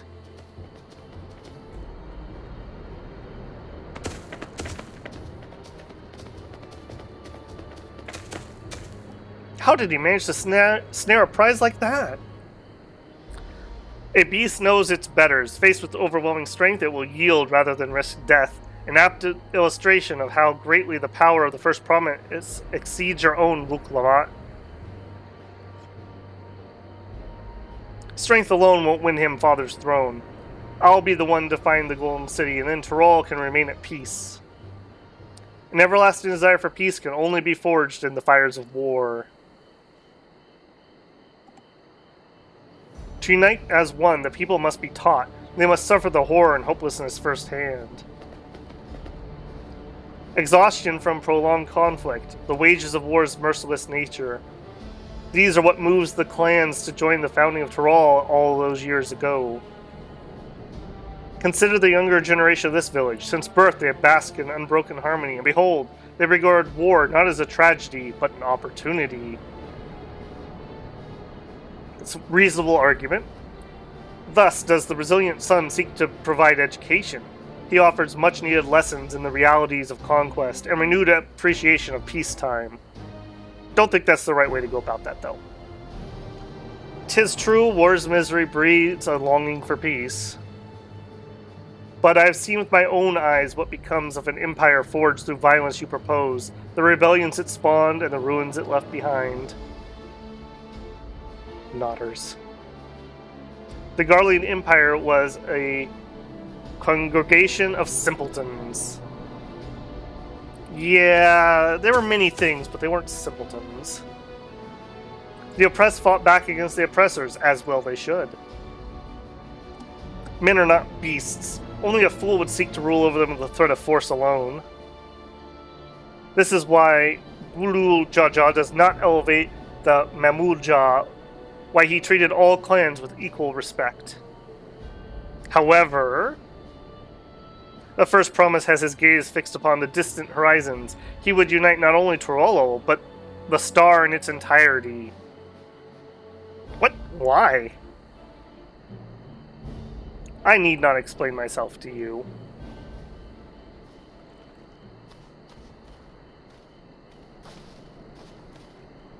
Oh, well done indeed. The first promise has completed the feat of gold with a appropriately golden flourish. May I present you with your well-deserved keystone?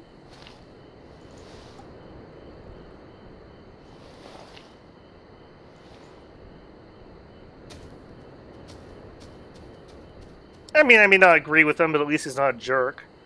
He's always been like that, never sharing his innermost thoughts with me or even Koana.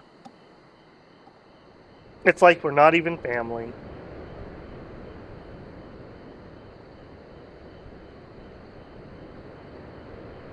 I don't think she's going to get a golden alpaca. So much of our star began to embrace reconciliation and rebuild, and this would-be warlord would thrust us back into turmoil. We cannot allow it to happen. Zoral Jaw is willing to go to war for his twisted vision of peace, but should he achieve this peace, then what? What kind of idiots think the world can be united with war? Even the most Garleans have since realized that their conquests were a mistake. A golden alpaca in the flesh, like the Golden City, I thought them a children's tale. I could never agree with Zoral Jaw. I want Tyrol to be a place of peace, now and always. I'll ponder Zoral Jaw and his mysteries later. Right now, I need to think about finishing the Feet of Gold. I have my saddle and I've practiced how to use it. So lead on to where the wild alpacas roam. The valley of Urunkanka is northwest of here. Come on, everyone. If we can't eat into ourselves, we can at least see her off on her hunt.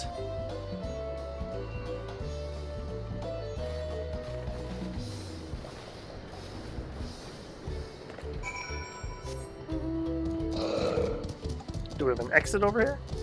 We do. Okay. Bit of a ride.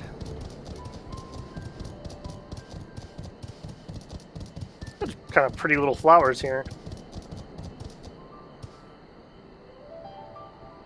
Not even sure what I would call those.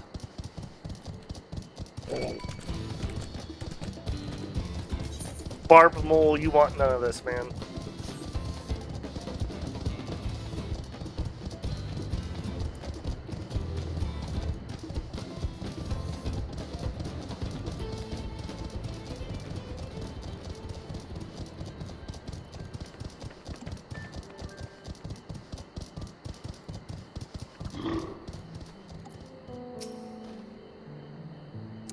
How deep do you think the valley is? I glanced over the edge of my way here, but the mist was too thick to even speculate. I've never set foot beyond this point. The valley is said to be home to fiends far more ferocious than spitting alpaca. Urunkanka is a steep and treacherous place, so only those with the head ledger's blessing are permitted to go there. Zoral Jaw may have caught his alpaca first, but that doesn't mean Woklamat is out of the running. She can do this. Mablu's right. At least we can do is let Woklamat know we're cheering for her. I can do this. I can. Cheer on Woklamat.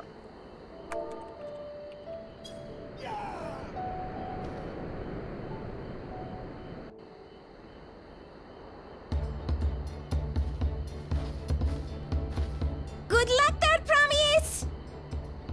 Thanks. I'll need it. Truth be told, still not sure about alpacas. I'd rather not go near one if I can help it. But if I'm to rule this nation, then I'll need to learn how to live with them. Tural is their home too. Learn the ways of the alpaca. Their spit technique. Right. I'm off.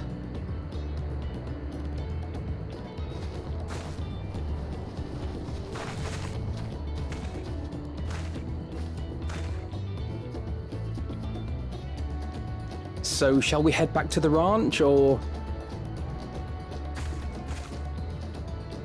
I'm staying here. As will I. Woklamat is alone in this. The least we can do is stand watch We and should have await brought her picnic. return. Or some of that mezcal. Pass that around.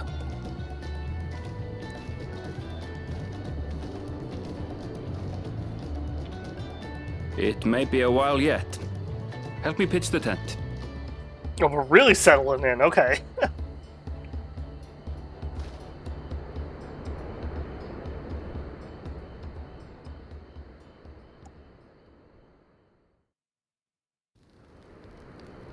Whole campfire scene.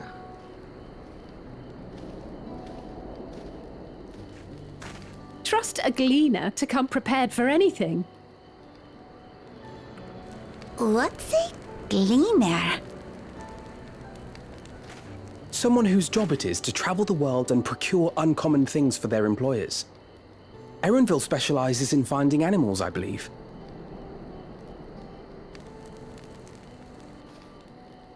But aren't you a Shaitana from Shaktural? Why did you cross the salt?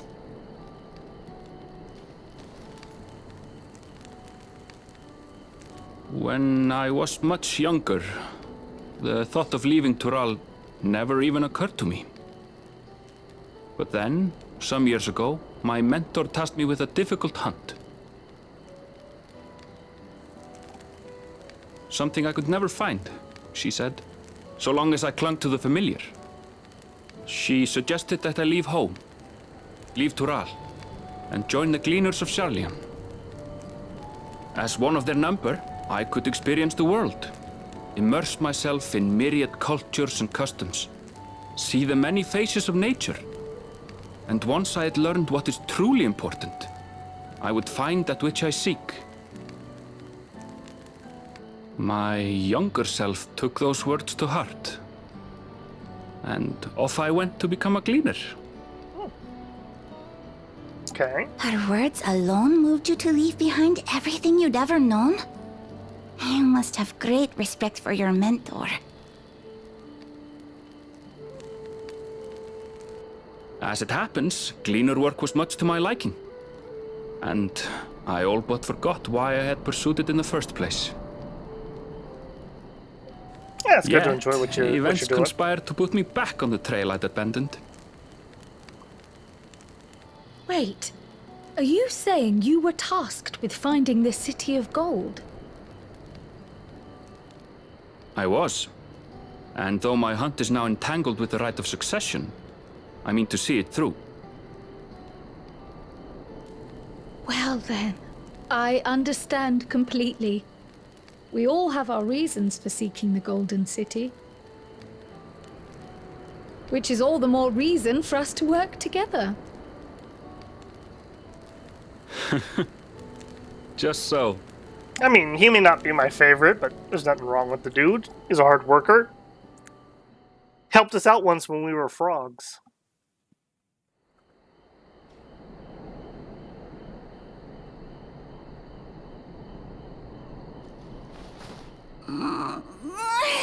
She should have been back by now. What if something's happened to her? We need to tell Tobli and arrange a search party. Wait. Do you hear that?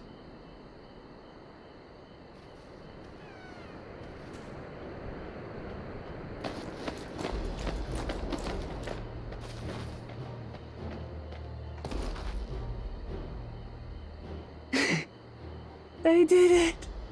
Yeah, good job.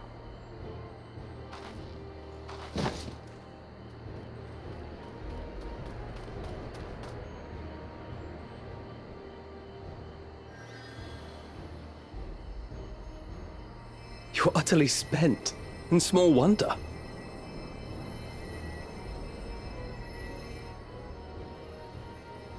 Well done, Third Promise. The ranch isn't going anywhere. Take a rest in the tent.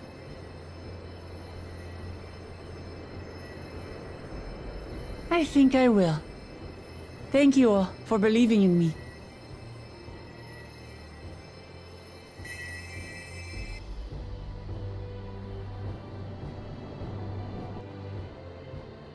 I'm just glad that we didn't actually have to do it for once. Somebody else actually accomplished a goal.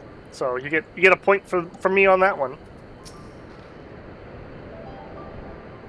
Alphino was quick to lend a hand when dismantling the tent. Is this to be his new obsession now that he's mastered collecting firewood? We were out here for quite some time, but I'm glad Wuklamont was able to catch her alpaca. And Ernvol's choosing to share his story with us was a welcome surprise. Thanks to Alphino and his healing hands, I can actually stand again, maybe even walk. Wuklamont had no serious injuries to speak of, however she had clearly been pushed to her very limits of endurance. I spoke too much. If Wuklamont was to bring it up, we should be heading back to Tobli. I'm so relieved Third Promise came back safely, and the alpaca she tamed is a healthy-looking beast. Surely this will be enough to satisfy the feat of gold. Ice blue, raptor blue, cactar green. We'll go with the ice blue. Moblu is minded to rush ahead to the village. Wuklamont is still a bit unsteady on her feet. Hardly surprising after she spent the night chasing alpacas. You know what will melt away fatigue like that, though? Mate tea. I'll run ahead to the ranch and get a pot brewing. That way you can take your time and the tea will be ready when you arrive. Zoom. As Moblu was so widely suggested, we should set a slower pace than our exhausted Third Promise.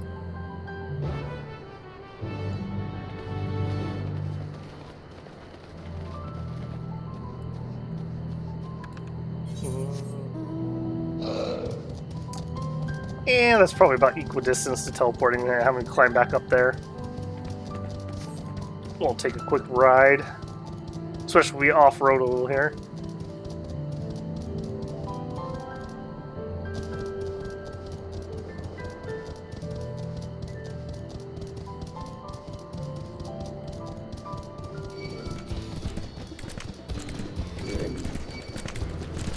Alright, settle down, moles.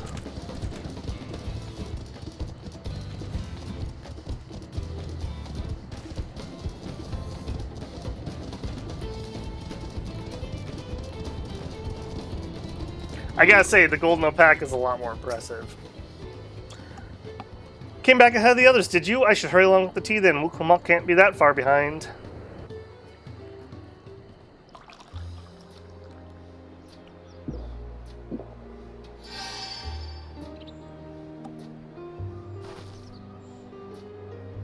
Oh, that tea really is magical. I feel better already.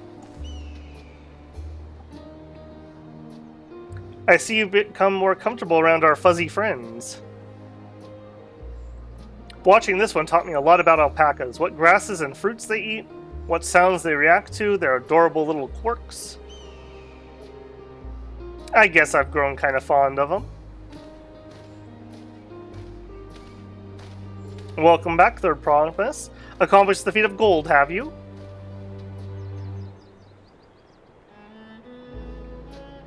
Yes, there's no mistaking a valley alpaca.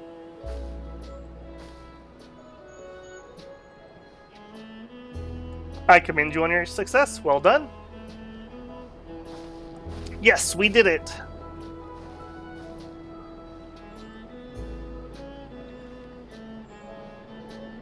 Although I can't find a shiny one like Zoral Jaw did. I'd be surprised if you had. Golden alpacas are born once every few decades. They are elusive, solitary creatures that are rarely seen, much less captured, thanks to their innate physical and magical gifts. Only a single other person has ever caught one before, that being Gulul Jaja himself. Papa was chasing alpacas too? So my grandfather's stories say. It was before the founding of Troiolo, in a time when the mountain giants, the Yakui, held our people in thrall. Compelled by their overlords, our forebears would ride their alpaca mounts to the highlands to deliver goods of food or other tribute.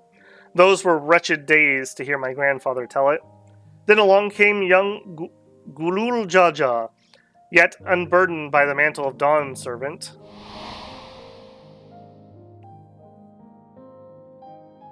This is a first look we've actually had at his party. So he's got a Hanu Hanu, a Gobbly, a Viera of some sort, Hrothgar, and that's not a human. One of the big boys. Name's escaping me at the moment. Quite a little party there. No explorer guy though. Although I guess we don't know what race he was. Our people were amazed by the imposing two-headed figure equal to that of Yakui in stature, and puzzled by his entourage of mismatched companions. Some trembled in fear, believing a new conqueror had come. Yet Gulul Jaja showed no such inclinations. He sat and spoke with us, sipping from the cups of mate tea we offered him, and grew somber when he learned of our plight. None could have anticipated what our visitor decided to do next. Gulul Jaja ascended the cliffs to face the giants and freed the Pelupulu from Yakui's subjugation. He then turned an aspiring eye upon our riders and proposed we take the roads to peddle our beverages. The suggestion seemed obvious for one who traveled as he did, intent on fostering amity between the clans.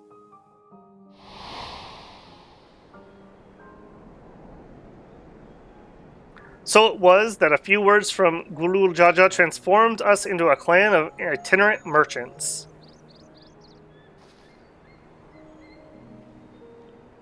I've never heard of the bond Papa forged with the Pelu spoken of in that way before. The saga is not so detailed. Then you may not know that Gulul Jaja sought a sure-footed guide for his trek up to the highlands. Thus did he capture a golden alpaca. So both my brother and father caught the rarest of creatures, while an ordinary beast was the best I could manage. The fate required no more than that firm promise, and you brought back a perfectly wonderful beast. Mablu's right, you're a perfectly wonderful beast. If anyone's ordinary, it's me. Give her a loving spit. Not only did you accomplish the feat of gold, you also made many trades and brought joy to many people here in Pelu Pelu fashion.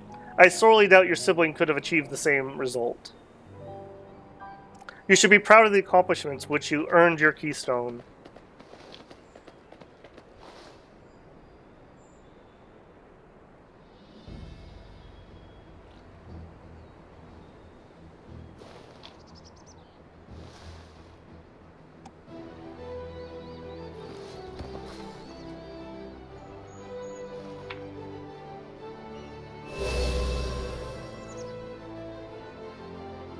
Five more to go.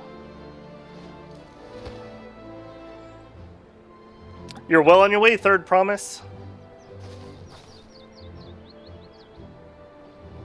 We've been lost without you, Mablu. Thanks to you, I've learned so much about Pelu people and your customs. It might seem obvious, but I've come to realize the importance of properly knowing something. It was because I didn't understand alpacas that I was uncomfortable with them to begin with. I'm thankful to you as well, Wuklamok. You've given me the courage to say what I wasn't sure I could ever say.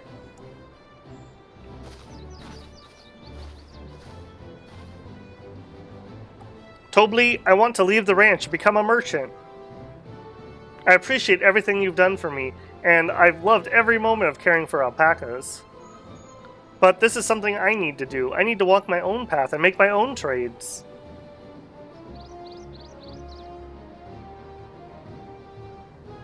As your parent, allow me to say one thing. I've always tried to give my wards lives filled with as much happiness as I could provide, yet never once have I wanted that to be the only happiness you knew. You have my blessing to walk any path, of course, Mablu. It gladdens me to hear that you found a calling you wish to pursue with such passion. You will make an exceptional peddler, I'm sure of it.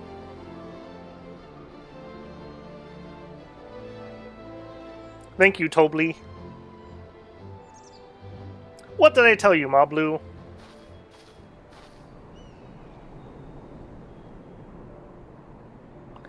There's one last thing I can help you with, third promise. You need to find the Golden City, right? That's the end goal. Then I suggest you talk to the Yakui.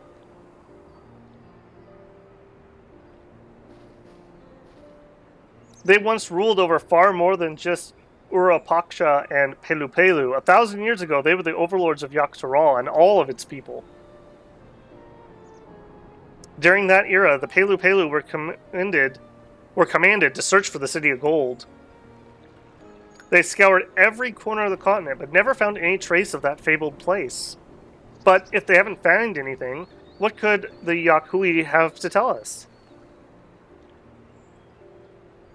They may not have found it, but the fact that they were looking for it at all makes me curious. Perhaps there's value in delving into how the legend originated. We lose nothing from asking questions. Besides, if you're determined to follow the path of the saga, we'll be visiting the giants eventually.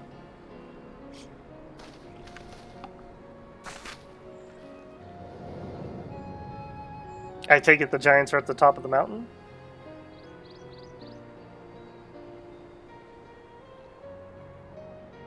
Oh, Cryo, I have a question I've been meaning to ask since we first finished with the feat. Where did you acquire that earring? My earring? Do you recognize it? Yes, pieces like it first became fashionable in Yaktaral around 20 years ago. Since then, it's become common to wear one as a charm for safe travel. 20 years ago, right around the time my grandfather made his journey. Yet the Dawn Servant implied the earring was connected to the Golden City in some way. Surely there's more significance than simple fact. If you want to know how it came to first be crafted, I could try to find out. Seeing as it's a regular seller for many merchants, I'm curious to learn about it myself. I would appreciate that very much. Thank you. Jumping feet first into the peddler business, eh, Mablu?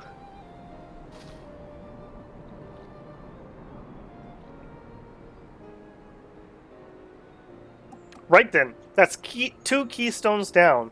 I say we head back to Troll and plan our next move. Nodders.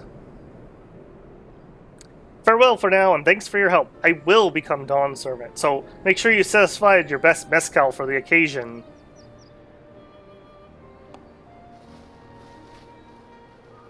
Alright. I think I enjoyed this little story a little bit more than the first one. She has a fearsome opponent in that brother of hers. He even brought a golden alpaca to heal. But you've heard Zoral Jaw's supporters talk. They might see the opportunity in his expansionist ambitions, but they find the man himself intimidating, terrifying even. Whereas I've grown to love Waklamat. Everyone she meets will come to love her too, and that's why she'll win the throne. I mean, it's not a popularity contest. You might be right, Mablu. You might be right.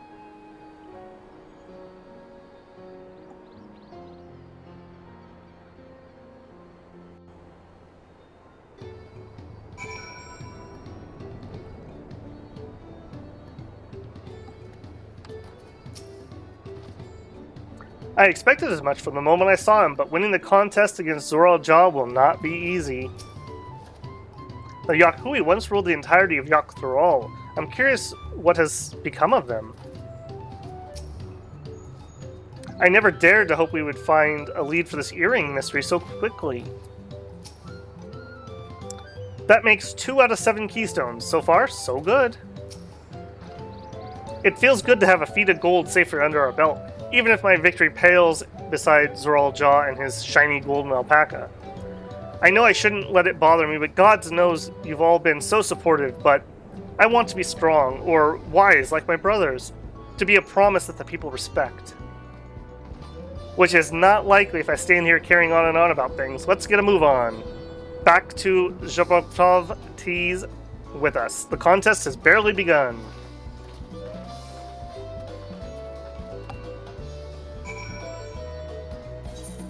Alright, back we go. Alright, the 2 opening zones all done.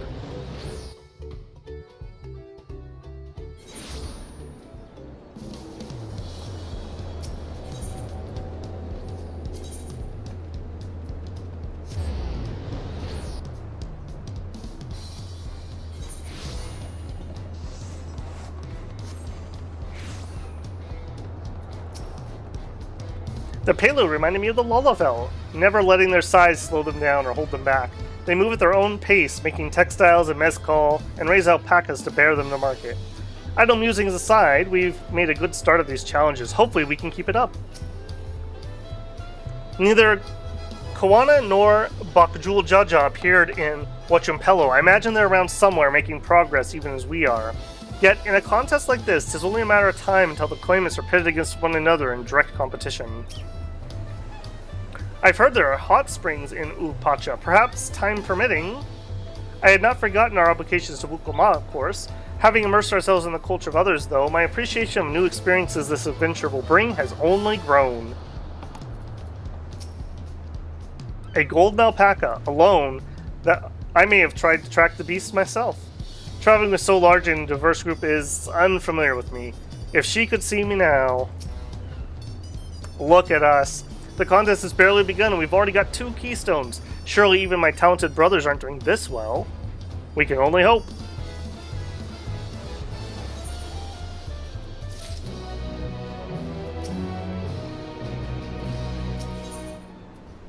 The success of others.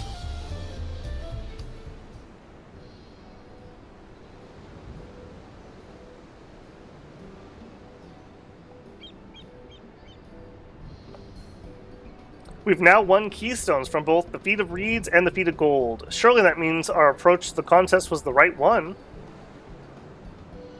It would seem. by continuing to retrace Gulu's Jaja's journey as presented in the saga, we should find the remaining electors in turn. Then let's visit the giants next. Like Kryl said, the fact that they were searching for the Golden City means that they know something useful. The home of Yakui is in the upper reaches of Urkapacha. Unless you're keen on scaling the cliffs, we'll have to take the long way around, through Kozamakuka. This route will take us close to the Moblin village, which is another important location in the saga. Since we'll need all the keystones eventually, it makes sense to pay them a visit while we're passing through. So we call in the Moblins first then. Let's head out right now. I'm afraid right now is going to be a problem.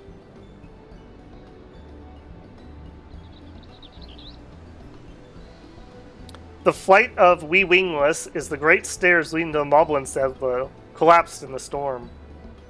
What are we to do then? There is an alternative, but it requires preparation. Until it's ready, you could rest at the cabins or see more of the city, whatever you prefer.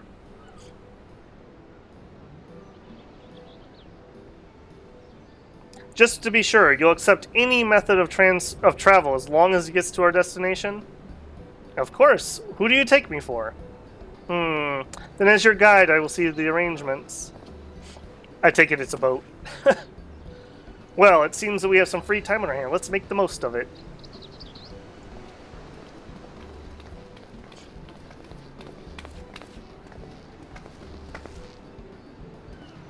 I need to get my axe repaired. I nicked the blade pretty badly when I took a swing at Bok Jaja. That reminds me, I never got around to introducing you to Ropely, did I? He's the man in charge of Wacha Ki Miki, and a good person to know. Want to come along? Sure. Then let's go.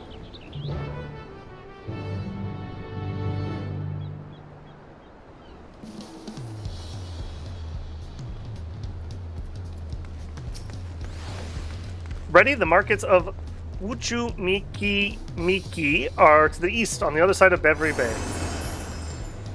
Alright, she's accompanying. Let's roll.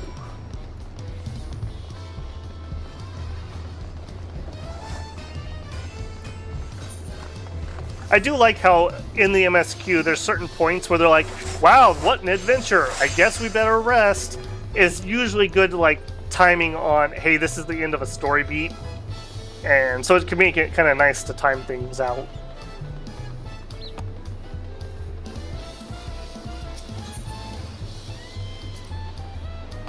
This is Aunt T's Tacos, named for the owner, the lovely T-Soul. But after you've had the best tacos in Toyolo, this place sits on top with Shibboleth teas.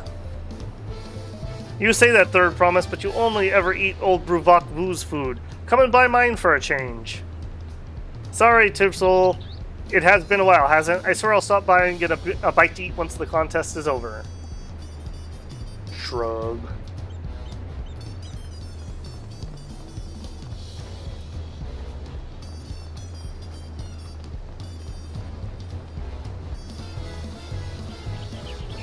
What's up, Ropely?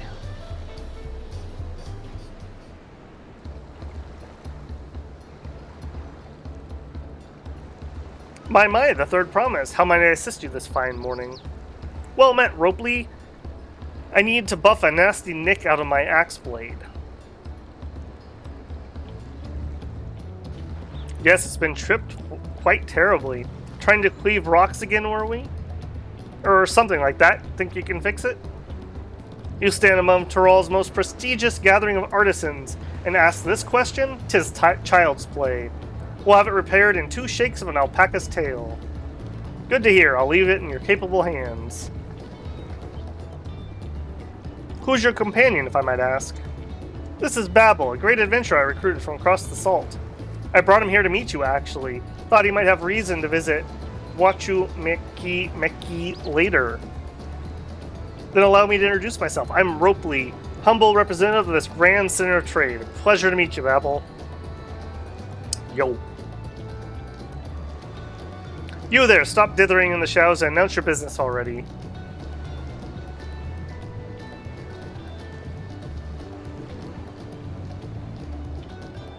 I've seen that man somewhere before. Yeah, he was on the ship.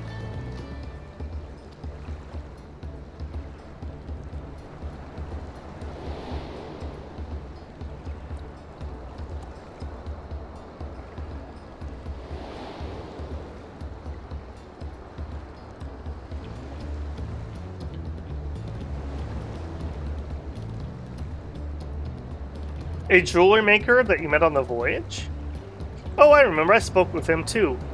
Fon Jing Ting? Yeah, that was his name. You've been loitering like a flighty admirer who can't pluck up the courage to confess his feelings. Out with it then. Why are you here? He wants a job, man.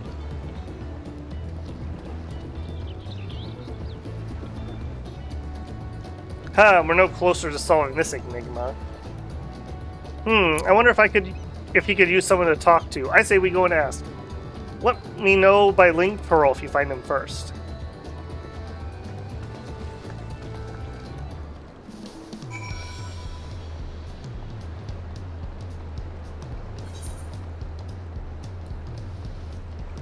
Really? He ran literally back where we came from?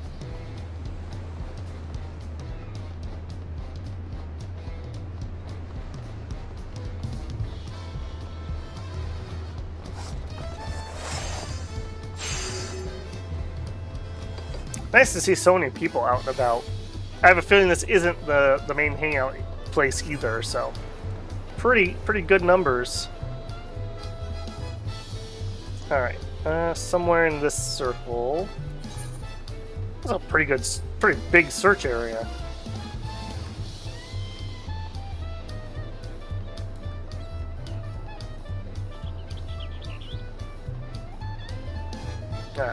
Start the search high and then go low.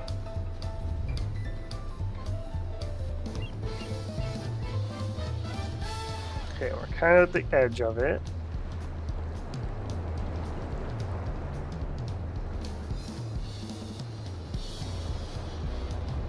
Oh, would you look at that?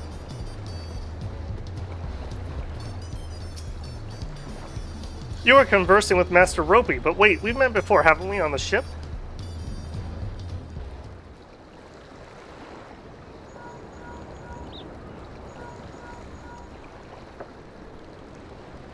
You found him. Good, I'll be right there. Why did you run off like that? What business with Ropely or not? Did you have a business? Please, you needn't concern yourself with my affairs. I'm undeserving of such attention. Huh? What are you going on about? I beg you not to ask me to explain. Do not. Sorry, but the more you tell me not to, the more curious I become. Besides, you look like you need a friend. You're too kind. So be it. I suppose I can share with you a morsel of my misery.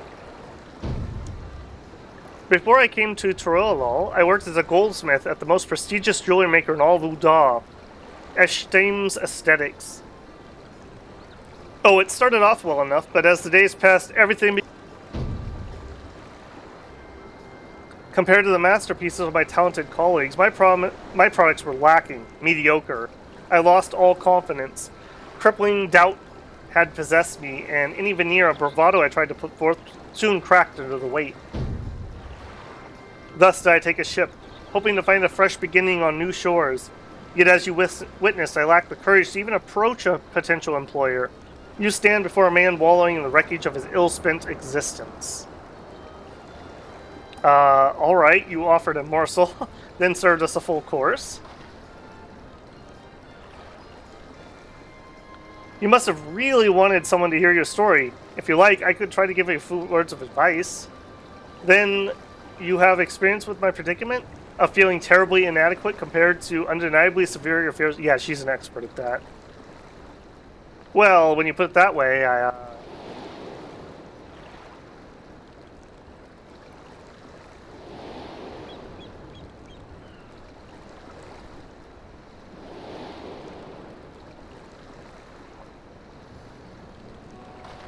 Ha ha ha, not me. I'm Luke Lamont, the third promise of Toriolamo.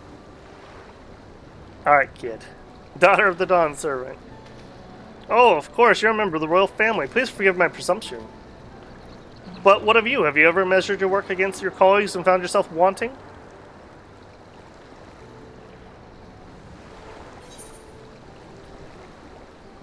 You can't measure your worth by the success of others.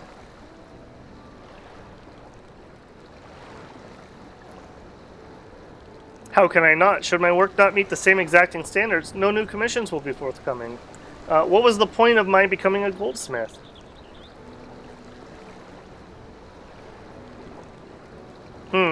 Looking back, 'twas my father who inspired me to take up the trade.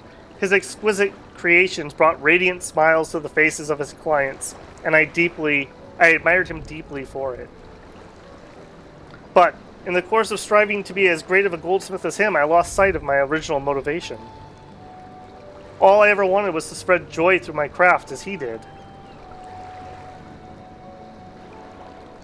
Perhaps I will give this one last try. Thank you both for reminding me of what's truly important.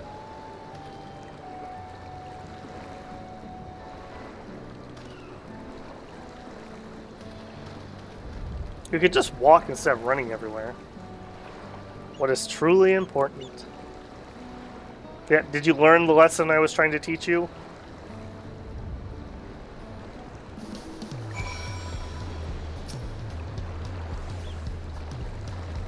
Oh, sorry, Babel, I didn't mean to ignore you. But yes, I'm glad to see Fon Jintin is giving himself another chance. Oh, there's 92. For all Tiroli. I can't help but wonder if Fon Jintin will follow through. Let's see if he's actually gone to go talk with Ropley.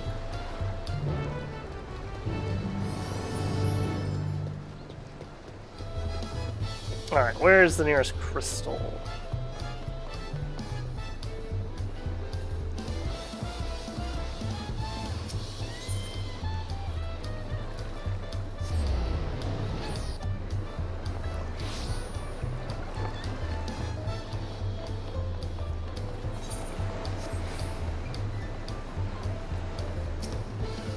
You can do this, Fawn! 'Twas kind of you to come, but you needn't worry. I've gathered my courage.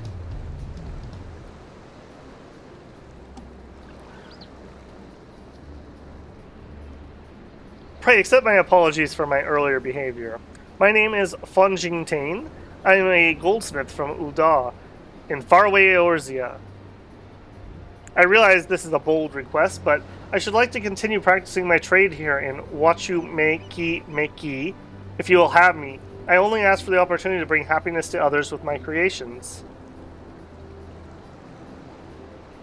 So that's what that was about. You were looking for work. Consider yourself hired. Wachu Meki is always in need of skilled craftsmen and women. I'll handle the necessary paperwork. Can you start tomorrow? Yes, of course. I must thank you both again for your sage and timely advice. I don't know that I was that helpful. But you were. Had you not come and talked to me, I would have had a moment to much-needed self-reflection. Hang on, we're getting a call. The arrangements have been made. Come and meet me at the entrance of High Tide Harbor.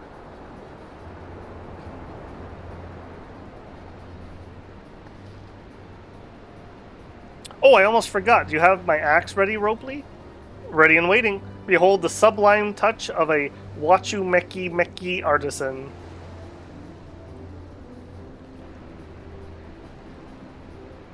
Oh ho, that's as sharp and deadly as the first day I held it. Thank you.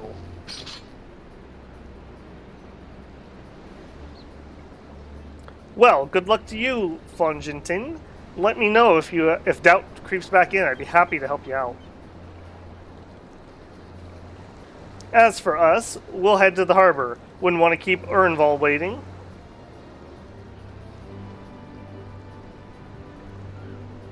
We just walk. Why do we always have to run? He says as he immediately sprints.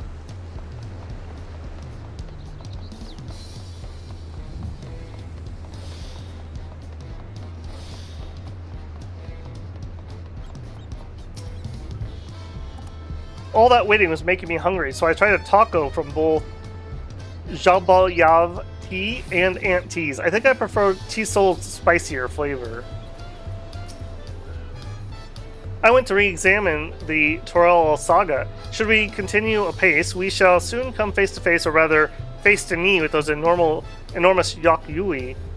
I am told that some of them tower over in the hulking Gulu Jaja. Oh, those names. I wandered through the Bayside markets and found earrings almost identical to mine. They seem to be common travel charm, just as Moblu described. I wonder what Erenvol's alternative means of travel is.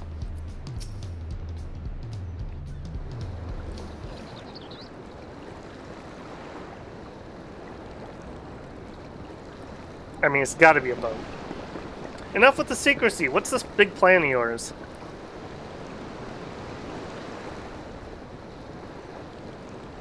Look there. That is my big plan.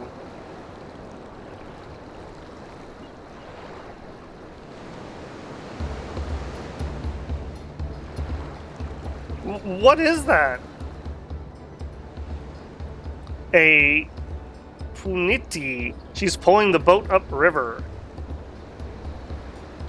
How do we know she won't thrash about and sink us instead?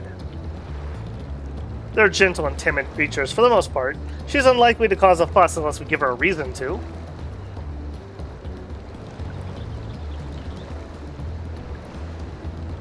First alpacas and now Punutis. We're relying on a lot of animals for this journey.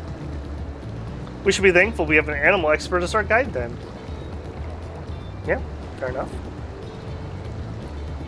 Happy he put those points in animal handling. But did it have to be my own nemesis? Another boat? Well, I took you for someone who's up to a challenge. Was I wrong?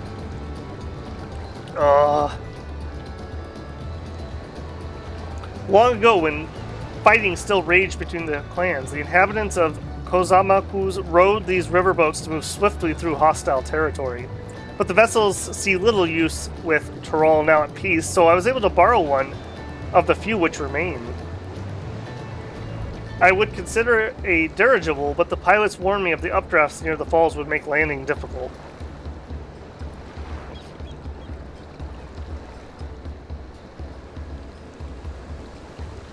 You said you borrowed one, yet there appear to be several on the water. Kona!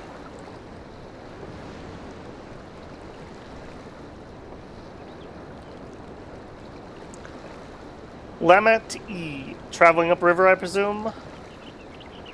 Seems that way. Does that mean you've earned 2 keystones already? I can't believe how well you've managed despite undertaking the contest alone. I was never alone. I've had my own entourage with me since the beginning. My friends, it's been, well, not that long. Thancred, Urionche, what are you doing here? Escorting a promise, same as you. I'd heard much of the incomparable Archons during my time in the Studium. As such, as soon as the contest was confirmed, I thought who better to recruit to my cause. I contacted the Scholarch, who arranged the introduction to these 2 gentlemen. The second promise has specified requirements. They who would be his assistants must both proven survival skills and mastery of the arcane arts. Thus did Thancred and I receive summons. My own studies concentrate on technology which our people could readily use, such as inventions born of magitech and clever engineering. Where magic was concerned, I only covered the foundation. Knowing you 2, I expect you had other reasons for accepting the job. A few. A nation like Toril spans an entire continent. Depending on who wins the throne, the world may be plunged into instability once more. Ever have we striven to preserve peace? Where is our place if not here and now? We did our due diligence, of course, and made sure who we were working with before agreeing to this endeavor. He's even more opaque than Urianger at times, but is surprisingly... That's quite enough of that. We'll be on our way. Wait, I have one question before you leave. Koana and Wuklama are vying for the throne. As Koa's entourage, does that mean you're resolved to defeat all his opponents, including us? We've sworn to do all in our power to win this contest for Konoha, even if that means competing against our own comrades. We intend to hold nothing back and expect you to do the same. And we won't disappoint you. I mean, they're not going to stab us in the back or anything, so that's fine. I thought you were taking a boat.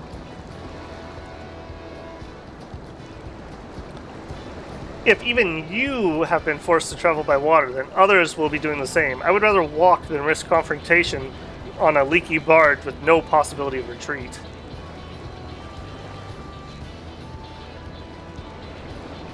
If that's true, it's true. I can't stand boats. But I trust the route Ehrenval has chosen for us.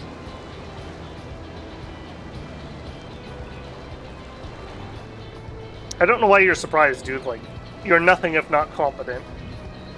Leave the handling of the Funinity to me. Should other wildlife attack us, however, I may have difficulty keeping her under control. Do your best to draw them away, as far from the front of the boat as possible.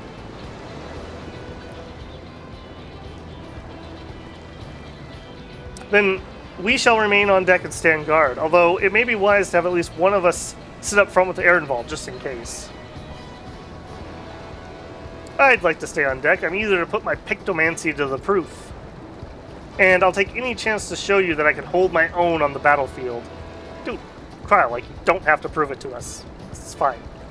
Then Cryle will stand guard with Babel.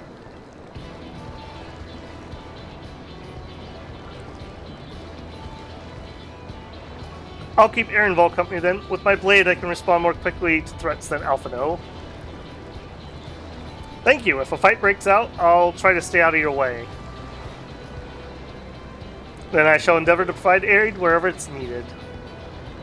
I can do that as well.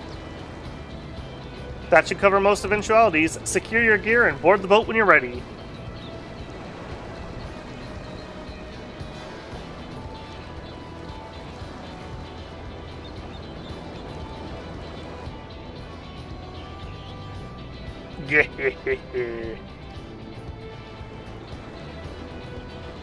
Let the hunt begin.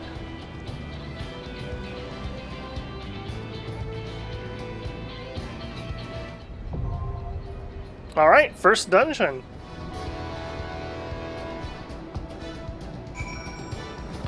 Alright, I am very realistic about what the DPS queues are going to be. Let me see if I can recruit a tank to give me a queue ride, and if I can't, then we will go in with NPCs.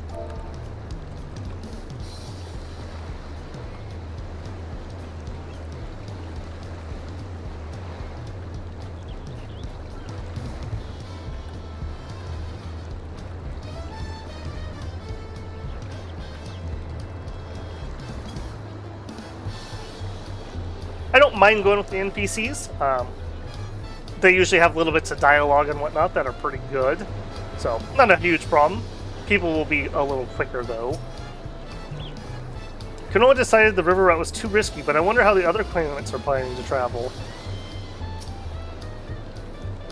We'll take the smaller boat to board the big vessel with the Puninity.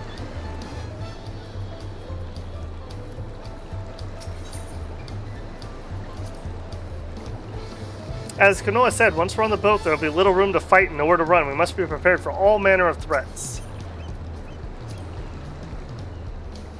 This should be a good opportunity to see how far my training has progressed. We can't stand here all day debating the dangers ahead. We have a contest to win. Alright, well, I'm not catching any fish, so we are going with our NPCs. And we don't have a lot of choices for this first one. So we will have Uklamat, we'll have Alphino and Kryl, so that's a fine party.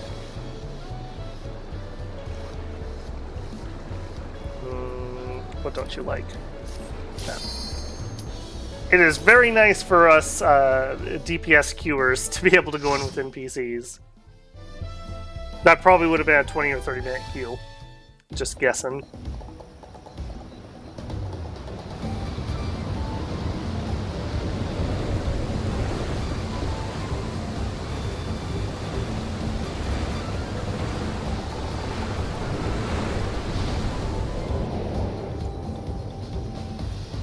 Well, we got the lazy one or something here?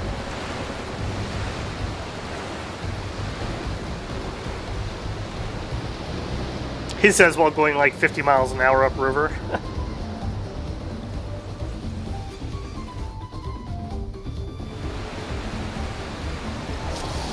Alright.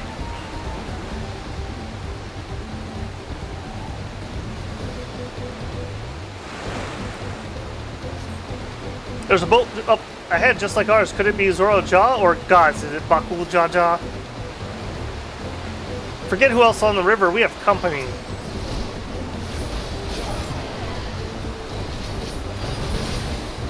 The NPCs do a decent job. They're just definitely not as quick as players. They don't tend to AoE enough.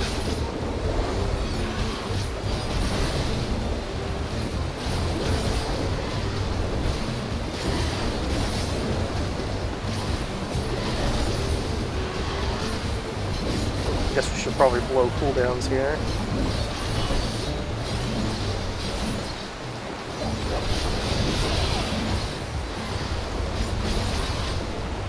Yeah, you can see that they're targeting that boil right there with their single target.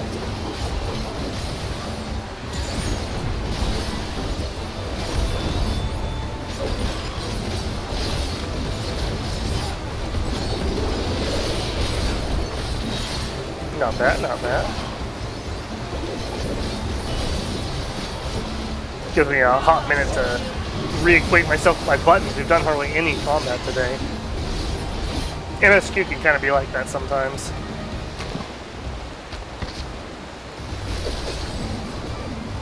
Alright, fishies, you're next.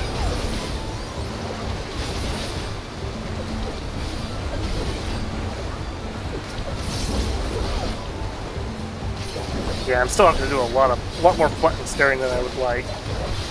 Probably going to be that way for a little bit until I memorize what the positionals all are.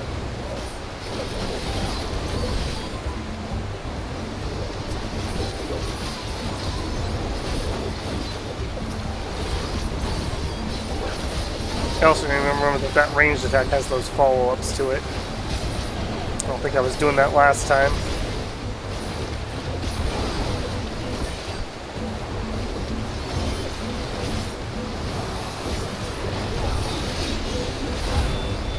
Probably not worth blowing that big cooldown on. Although I guess we did learn that we can hold this for a hot minute, so. We're in for some rain, it seems. Yes, it does seem to be a rather rainy place. Is that Baka Juju ahead of us? Be ready for anything. He's gonna like throw monsters at us or something. Yes, come closer. I have something for you. A gift courtesy of the blessed siblings. He just threw dinosaurs at us. Ahaha, enjoy our present.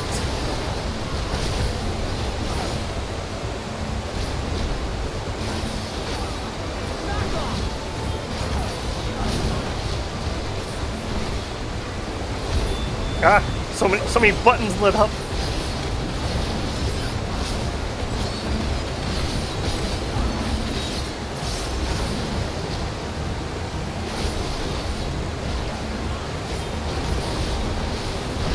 I missed one set of the combo there. Yeah, it's kind of weird. It bounces back and forth depending on which one starts it, even for the AoE combo. Need to remember that.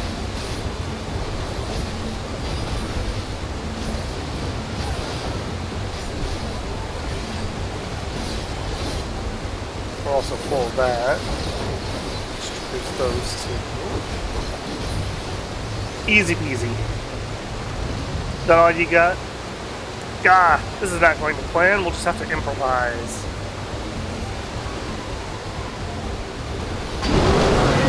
Hey! Hey! Not cool, man. See if River can make it that far.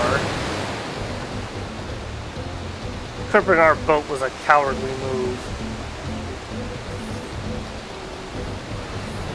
Airval, we're losing speed. I mean, we aren't going to be able to go up here anyways. I'm sorry, but we're going to have to pull over at the bank. We won't be going anywhere until we make repairs. See if there's a route overlay. We'll try to catch up to you later. Alright. Getting off here.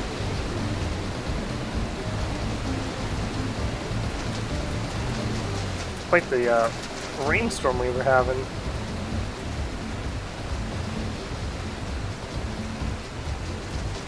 Hello, first bought the prime punity. Alright. The mother of all punity, it's huge! Let me not put up my debuff correctly to get this started here.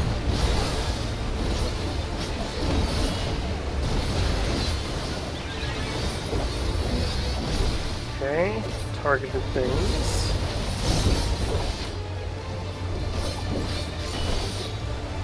Rear, side.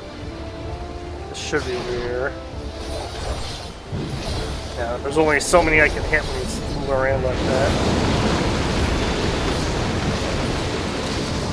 Okay, so the cone is a suck attack. And he's gonna spit it back out. In multiples.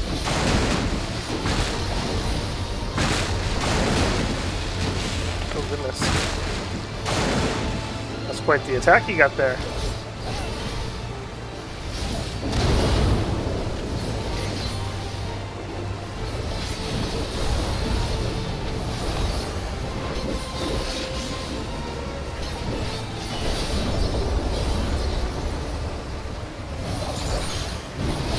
Side, rear, up a big one. Hold still for just a second longer. What are you targeting? Oops. Gotta remember I don't have any defensives. I guess we could do our life steal.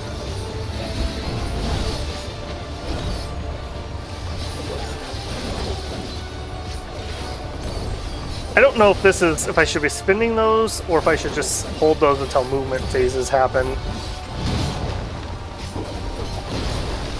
Also, not keeping my debuff up properly. There we go.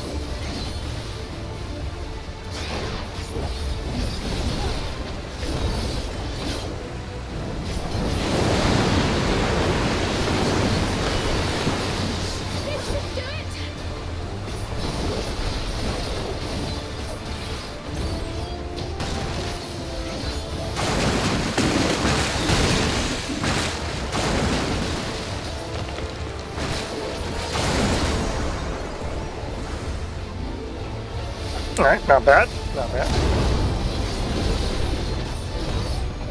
Alright, you gonna hold still for a hot minute?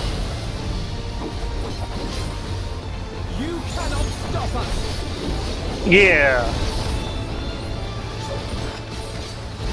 Aggressive manatee creature.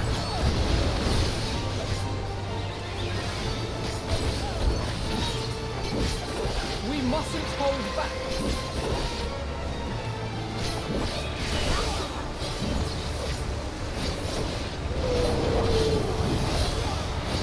Hold on. Just a second longer.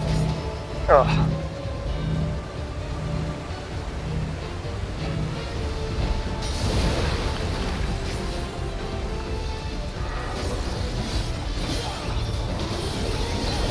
Alright, that was a pretty decent one.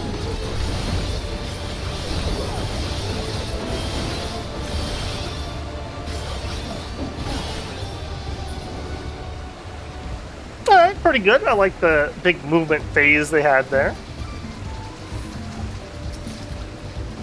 Goggles of healing.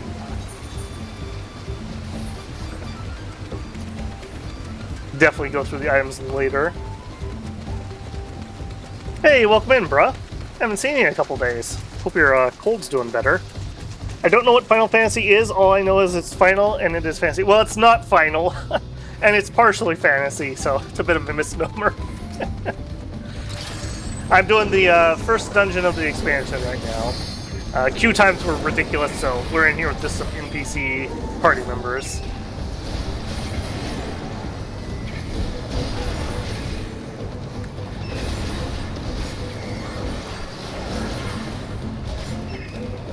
Yeah, it's quite the little anteater looking creature thing they have there too.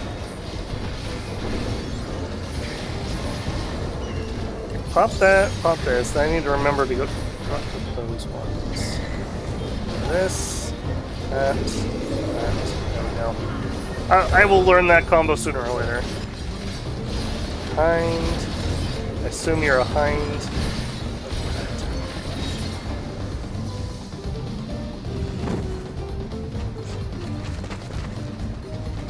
Alright, kind of moving into like some cave terrain.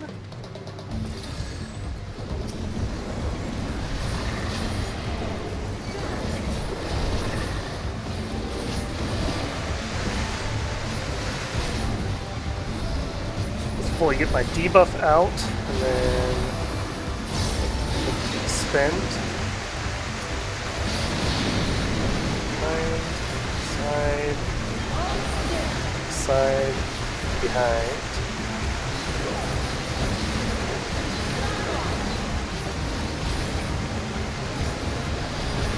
Yeah, these are definitely slower than with humans. Humans would pull all the mobs between every obstacle that they could, instead of just one group at a time like this. It's alright. Beats having to sit in queue.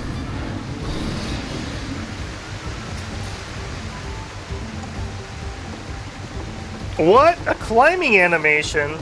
Is this where the budget went? Getting high tech here. What strange happen chance? Hath some misfortune befallen thy vessel? No, that's not cool, man.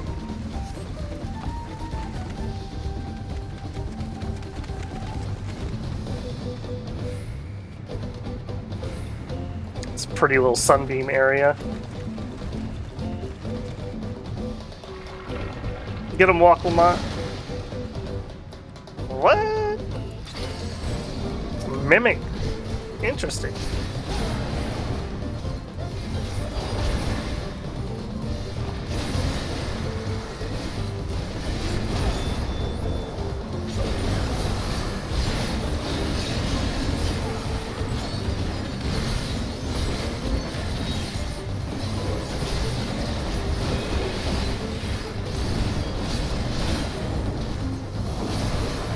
Yeah, this is a relatively early time for you, isn't it?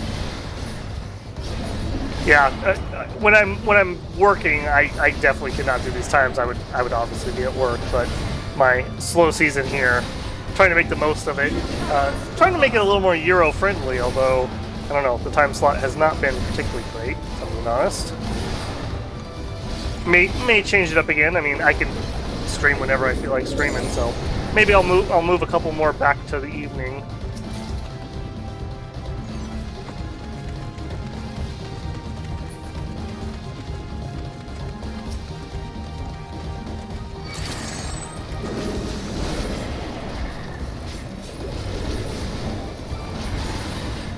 I'm liking that little anteater model they've got. That's a new one, if I'm not mistaken.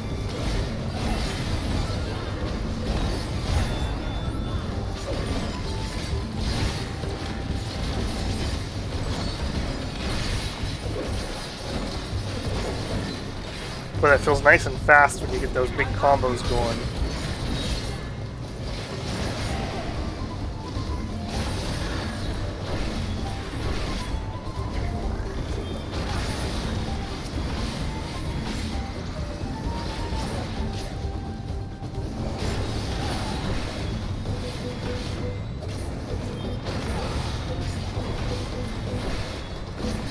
definitely be a lot easier if they kept that backside, backside, backside instead of there's like one point where the combo flips and you have to double up.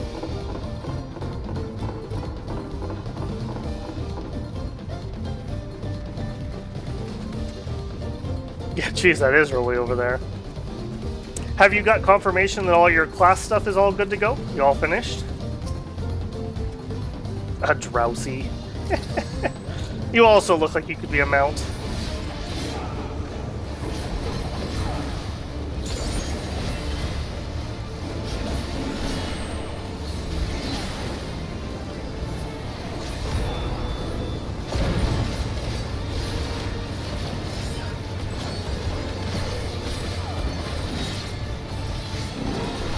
So,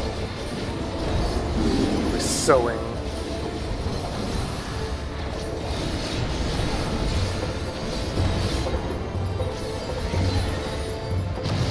Doing weird dances. Okay, so you're gonna do like cone attacks. Yep. Okay. Come on to you. This dancer invigorates the roots. Oh no. Not invigorated roots. Oh jeez. Especially when I'm not paying attention to dodge properly.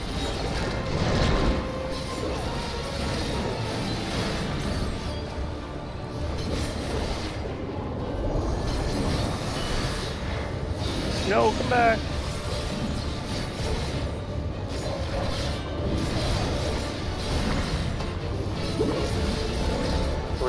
Will you sneeze out mimics? Ew. I don't want to have somebody look at that, man. That doesn't seem healthy.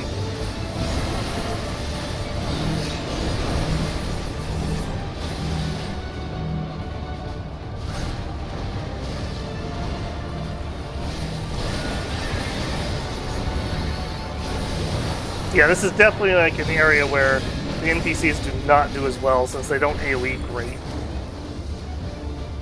Players would make that much quicker.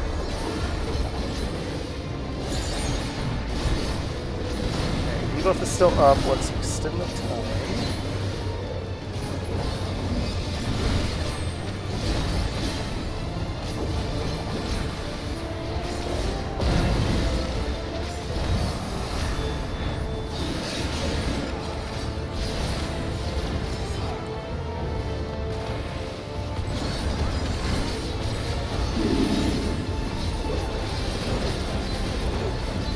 Okay, I think I'm on to you on this one. In fact, we also have a limit break. I should probably pop.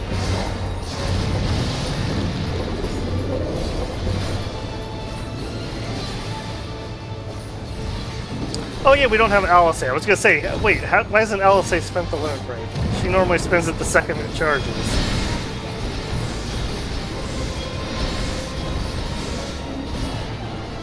Somewhere over here is gonna be safe. Okay.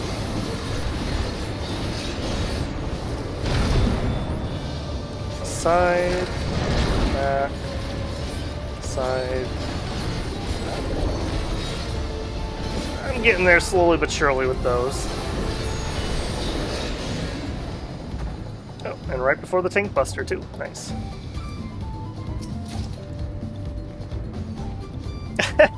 Yeah, I've done the face cam for a couple things. This is a super duper cheap. This was my like 2020. I need something, and nothing is available. It does not like OBS. It does not like OBS. It is like super low res, and I actually had to do some weird things with the audio to get it to line up because it takes so long to process the video. I had to delay the audio. That was a whole learning experience there too. So hopefully, at least on your end, it looks like the audio and the camera are relatively in sync. I got it as close as I could to about 100 milliseconds, but that was about as good as I could do.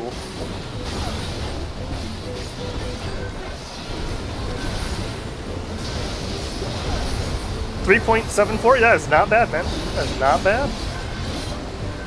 Congratulations, that's, you know, that's a major accomplishment to finish something like that.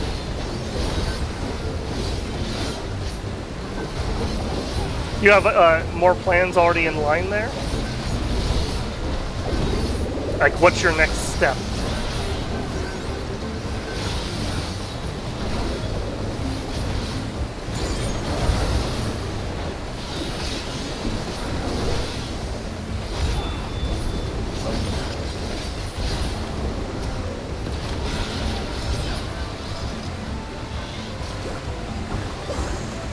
That's a colorful area. Oh no, not more Devil Joe lookalikes.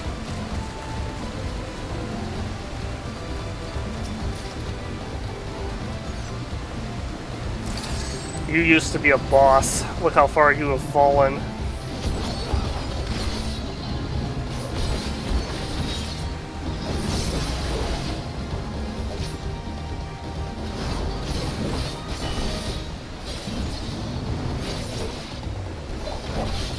This used to be in the treasure hunting maps. This was a pain in the rear when you get this guy.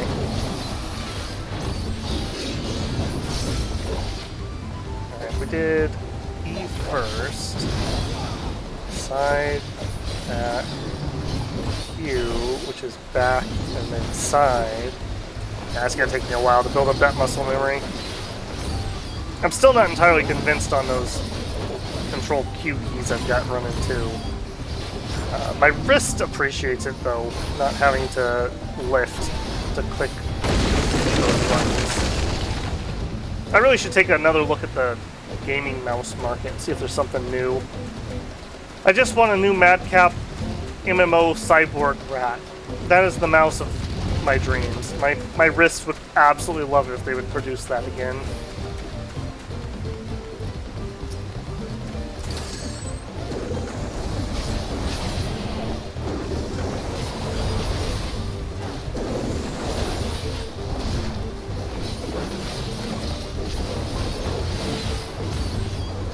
Okay, those are actually little AoEs, so that actually is not as bad as I thought it was for these pulls. At least I think that's a little AoE.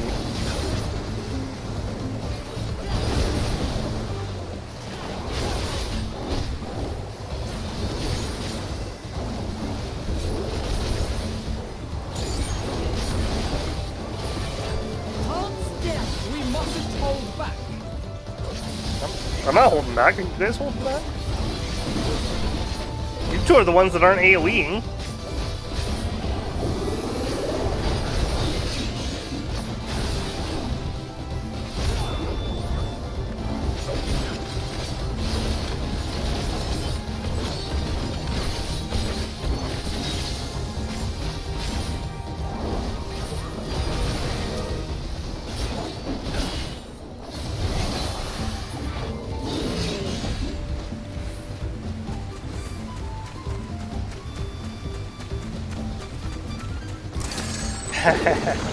Yeah, that's a lot of work. That's a lot of work. Do you already know what the topic of your thesis is going to be?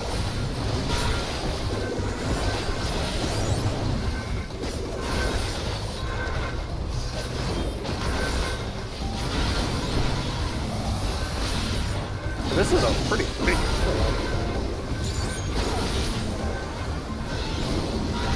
I guess one of the benefits of having the NPCs is they should be created in a way that they're not allowed to die, essentially, unless I, like, super duper mess up.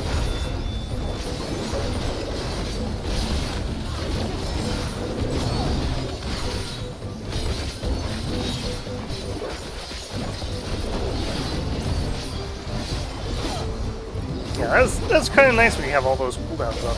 Have a quick little burst there.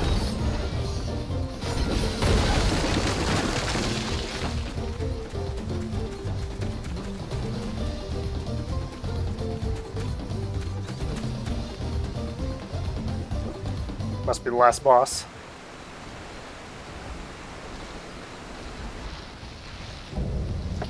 Apex Predator, Apollyon. Hey, you're a pretty creepy looking thing. Kind of looks like a giant anteater almost. Things are creepy looking. That being said, I wish antlions would come over to where I'm at and take out some of those stupid ants. Speaking of which, bruh, The earwigs have declared all-out war. I had one in my washcloth, and I had one climb up my sock while I was gaming and pinch me. That's the first time in my life I've ever had an earwig pinch me. So, it is now open season. I was willing to choose the path of least resistance, but they chose violence. I absolutely cannot stand those things. High wind. What are you gonna do? Okay, just an AoE. Oh, he killed those things and he's buffing or something off of them? His wings are enhanced. I don't like your enhanced wings, if I'm being honest.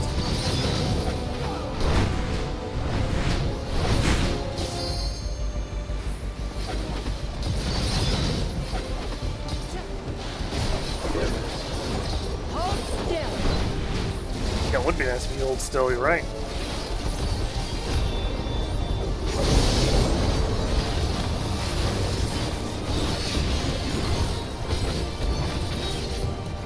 Oh geez, I missed the order. Oh, I got lucky there, I think.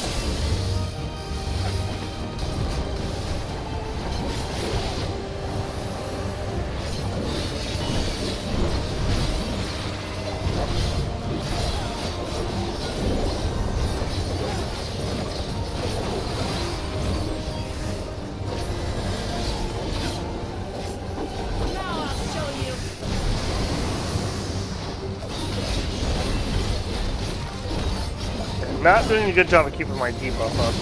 There's definitely a place I can improve. Feeding up the Sandal's strength has improved his scything forearms. Okay, well, all I can give you is a debuff.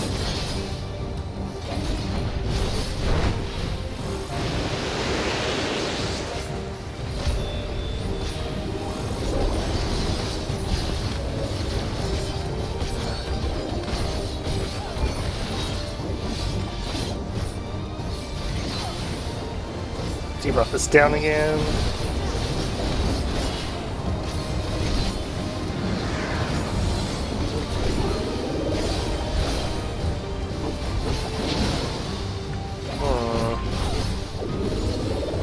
Okay, that is a little annoying. Ooh.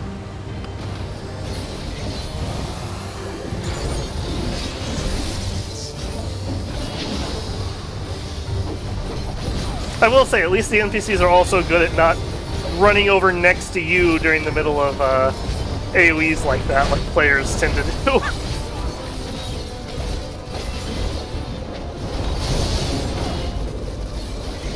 Okay. This is safe. I'm gonna trust you, Alfie. Alright, good job.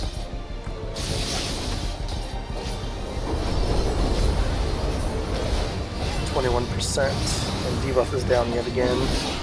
Yeah, I definitely have a ways to go on this rotation, for sure. Q, control Q, rear, side, E, side, rear. Alright, now if I could just do that consistently without having to stop and think about it.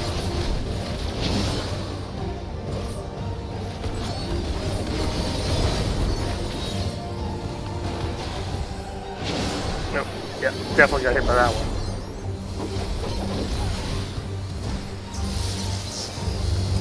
Guys. Oh, ow. Oh. Okay. I was just complimenting you, too.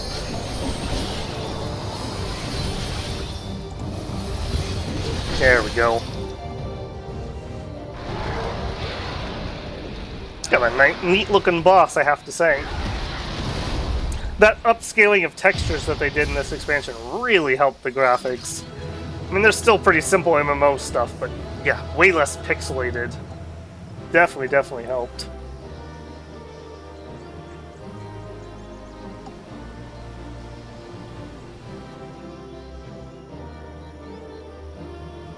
Introduce spider in your house. Don't worry, the spiders are coming in too.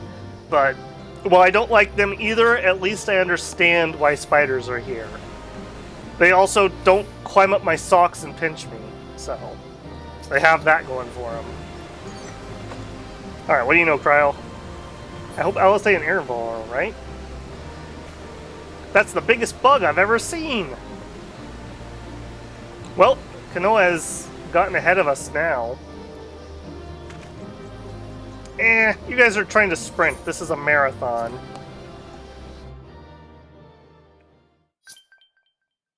Ah, yes, thank you for the feedback on that. It was as close as I could possibly get it. It's the video being slow is the issue, and it's because it's a cheapo webcam. This is as far as we can go on foot, it seems. We'll have to head back and see about fixing the boat. Or will we? Hey! Everyone all right? Yeah, we killed a giant bug.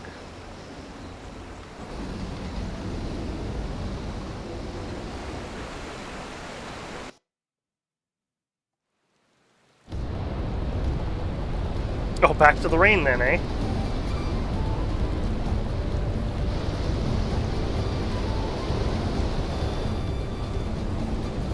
I was worried we might not catch up to you. Those caverns you traversed are dug by Yakui in search of gold. Remnants of their excavations can be found throughout the region. While I appreciate the lesson, O wise guide, we are landing this boat anytime soon. Our river journey is almost over. For proof of that, you need only look ahead.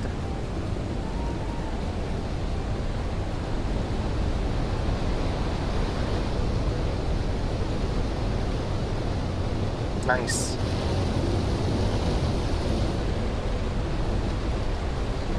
The falls were impressive enough from a distance, but it's almost too much now. Oh, that would be so loud. Yes, amazing. Now please let me get off. Yeah, before she yaks on the boat again, eh?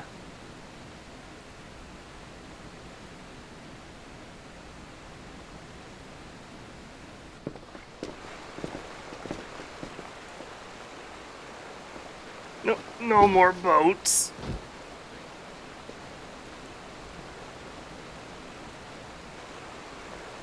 Are you? Oh, you're not all right.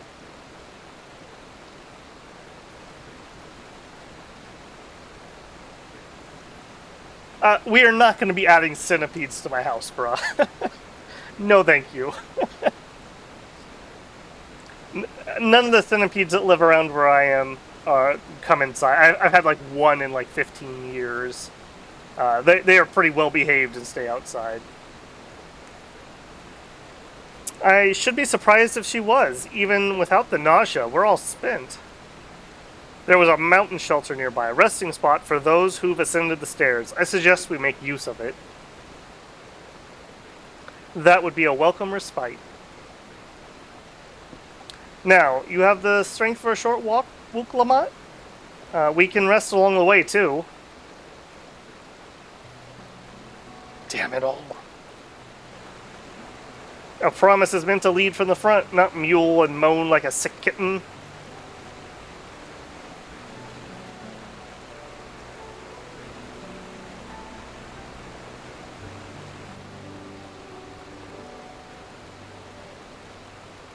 I mean, you can't help it if you get seasick. I mean, it's not really like a personal shortcoming.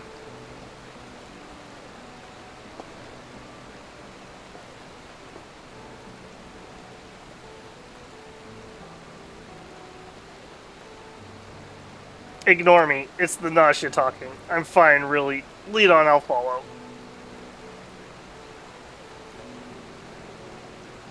I mean, couldn't we, like, get something for seasickness? Very well, but if I might say one thing, just because you're a promise or a claimant to the throne doesn't mean you can't be seen to struggle. You needn't bear this burden alone, so please don't hesitate to talk to us. We're willing to lend you an ear.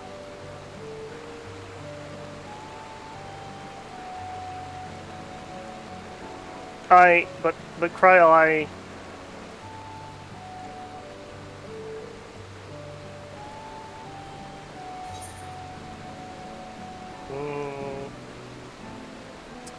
leaning on others is a skill that all leaders require.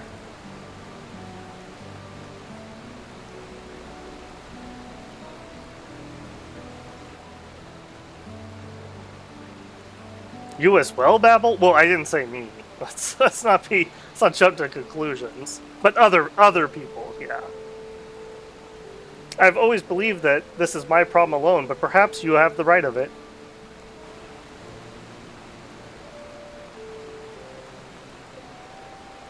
Nodders.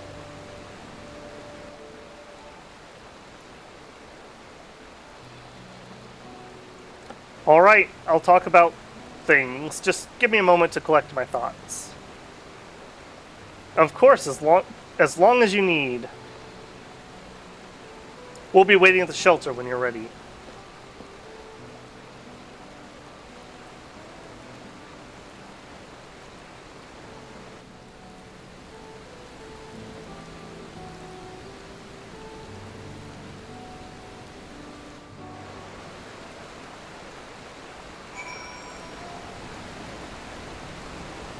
Alright, new zone?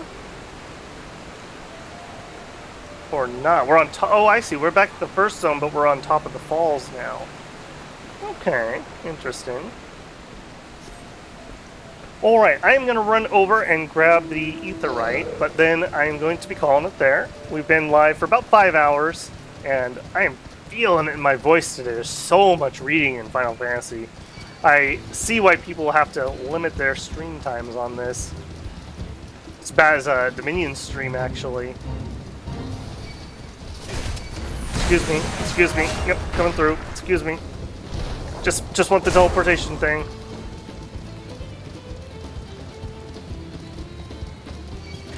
No, she was very sick on that ship too. They just didn't show it in the trailer. This has been an issue so far. Every time we've gotten on a watercraft, she has been very, very seasick. But she's kind of childish and won't admit it.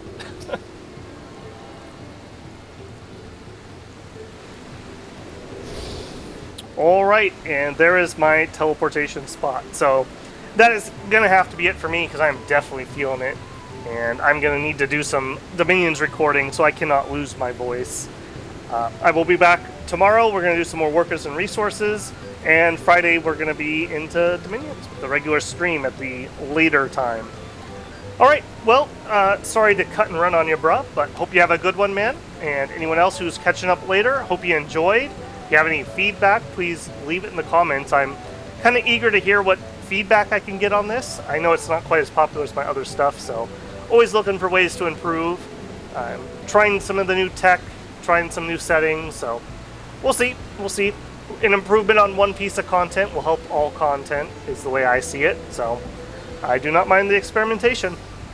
Alright, builders, I will see you in the next one. Have a great day. Last spell win? I do not know. It's not currently in rotation. I did quite enjoy it though, so I may add it back in. Maybe a day when I need to save my voice a little bit, we'll do some more last spell. We have not finished that for sure. Still have a couple more maps to do. Okay, and for realsies, that's going to be the end here, everybody. I will talk to you in the next one.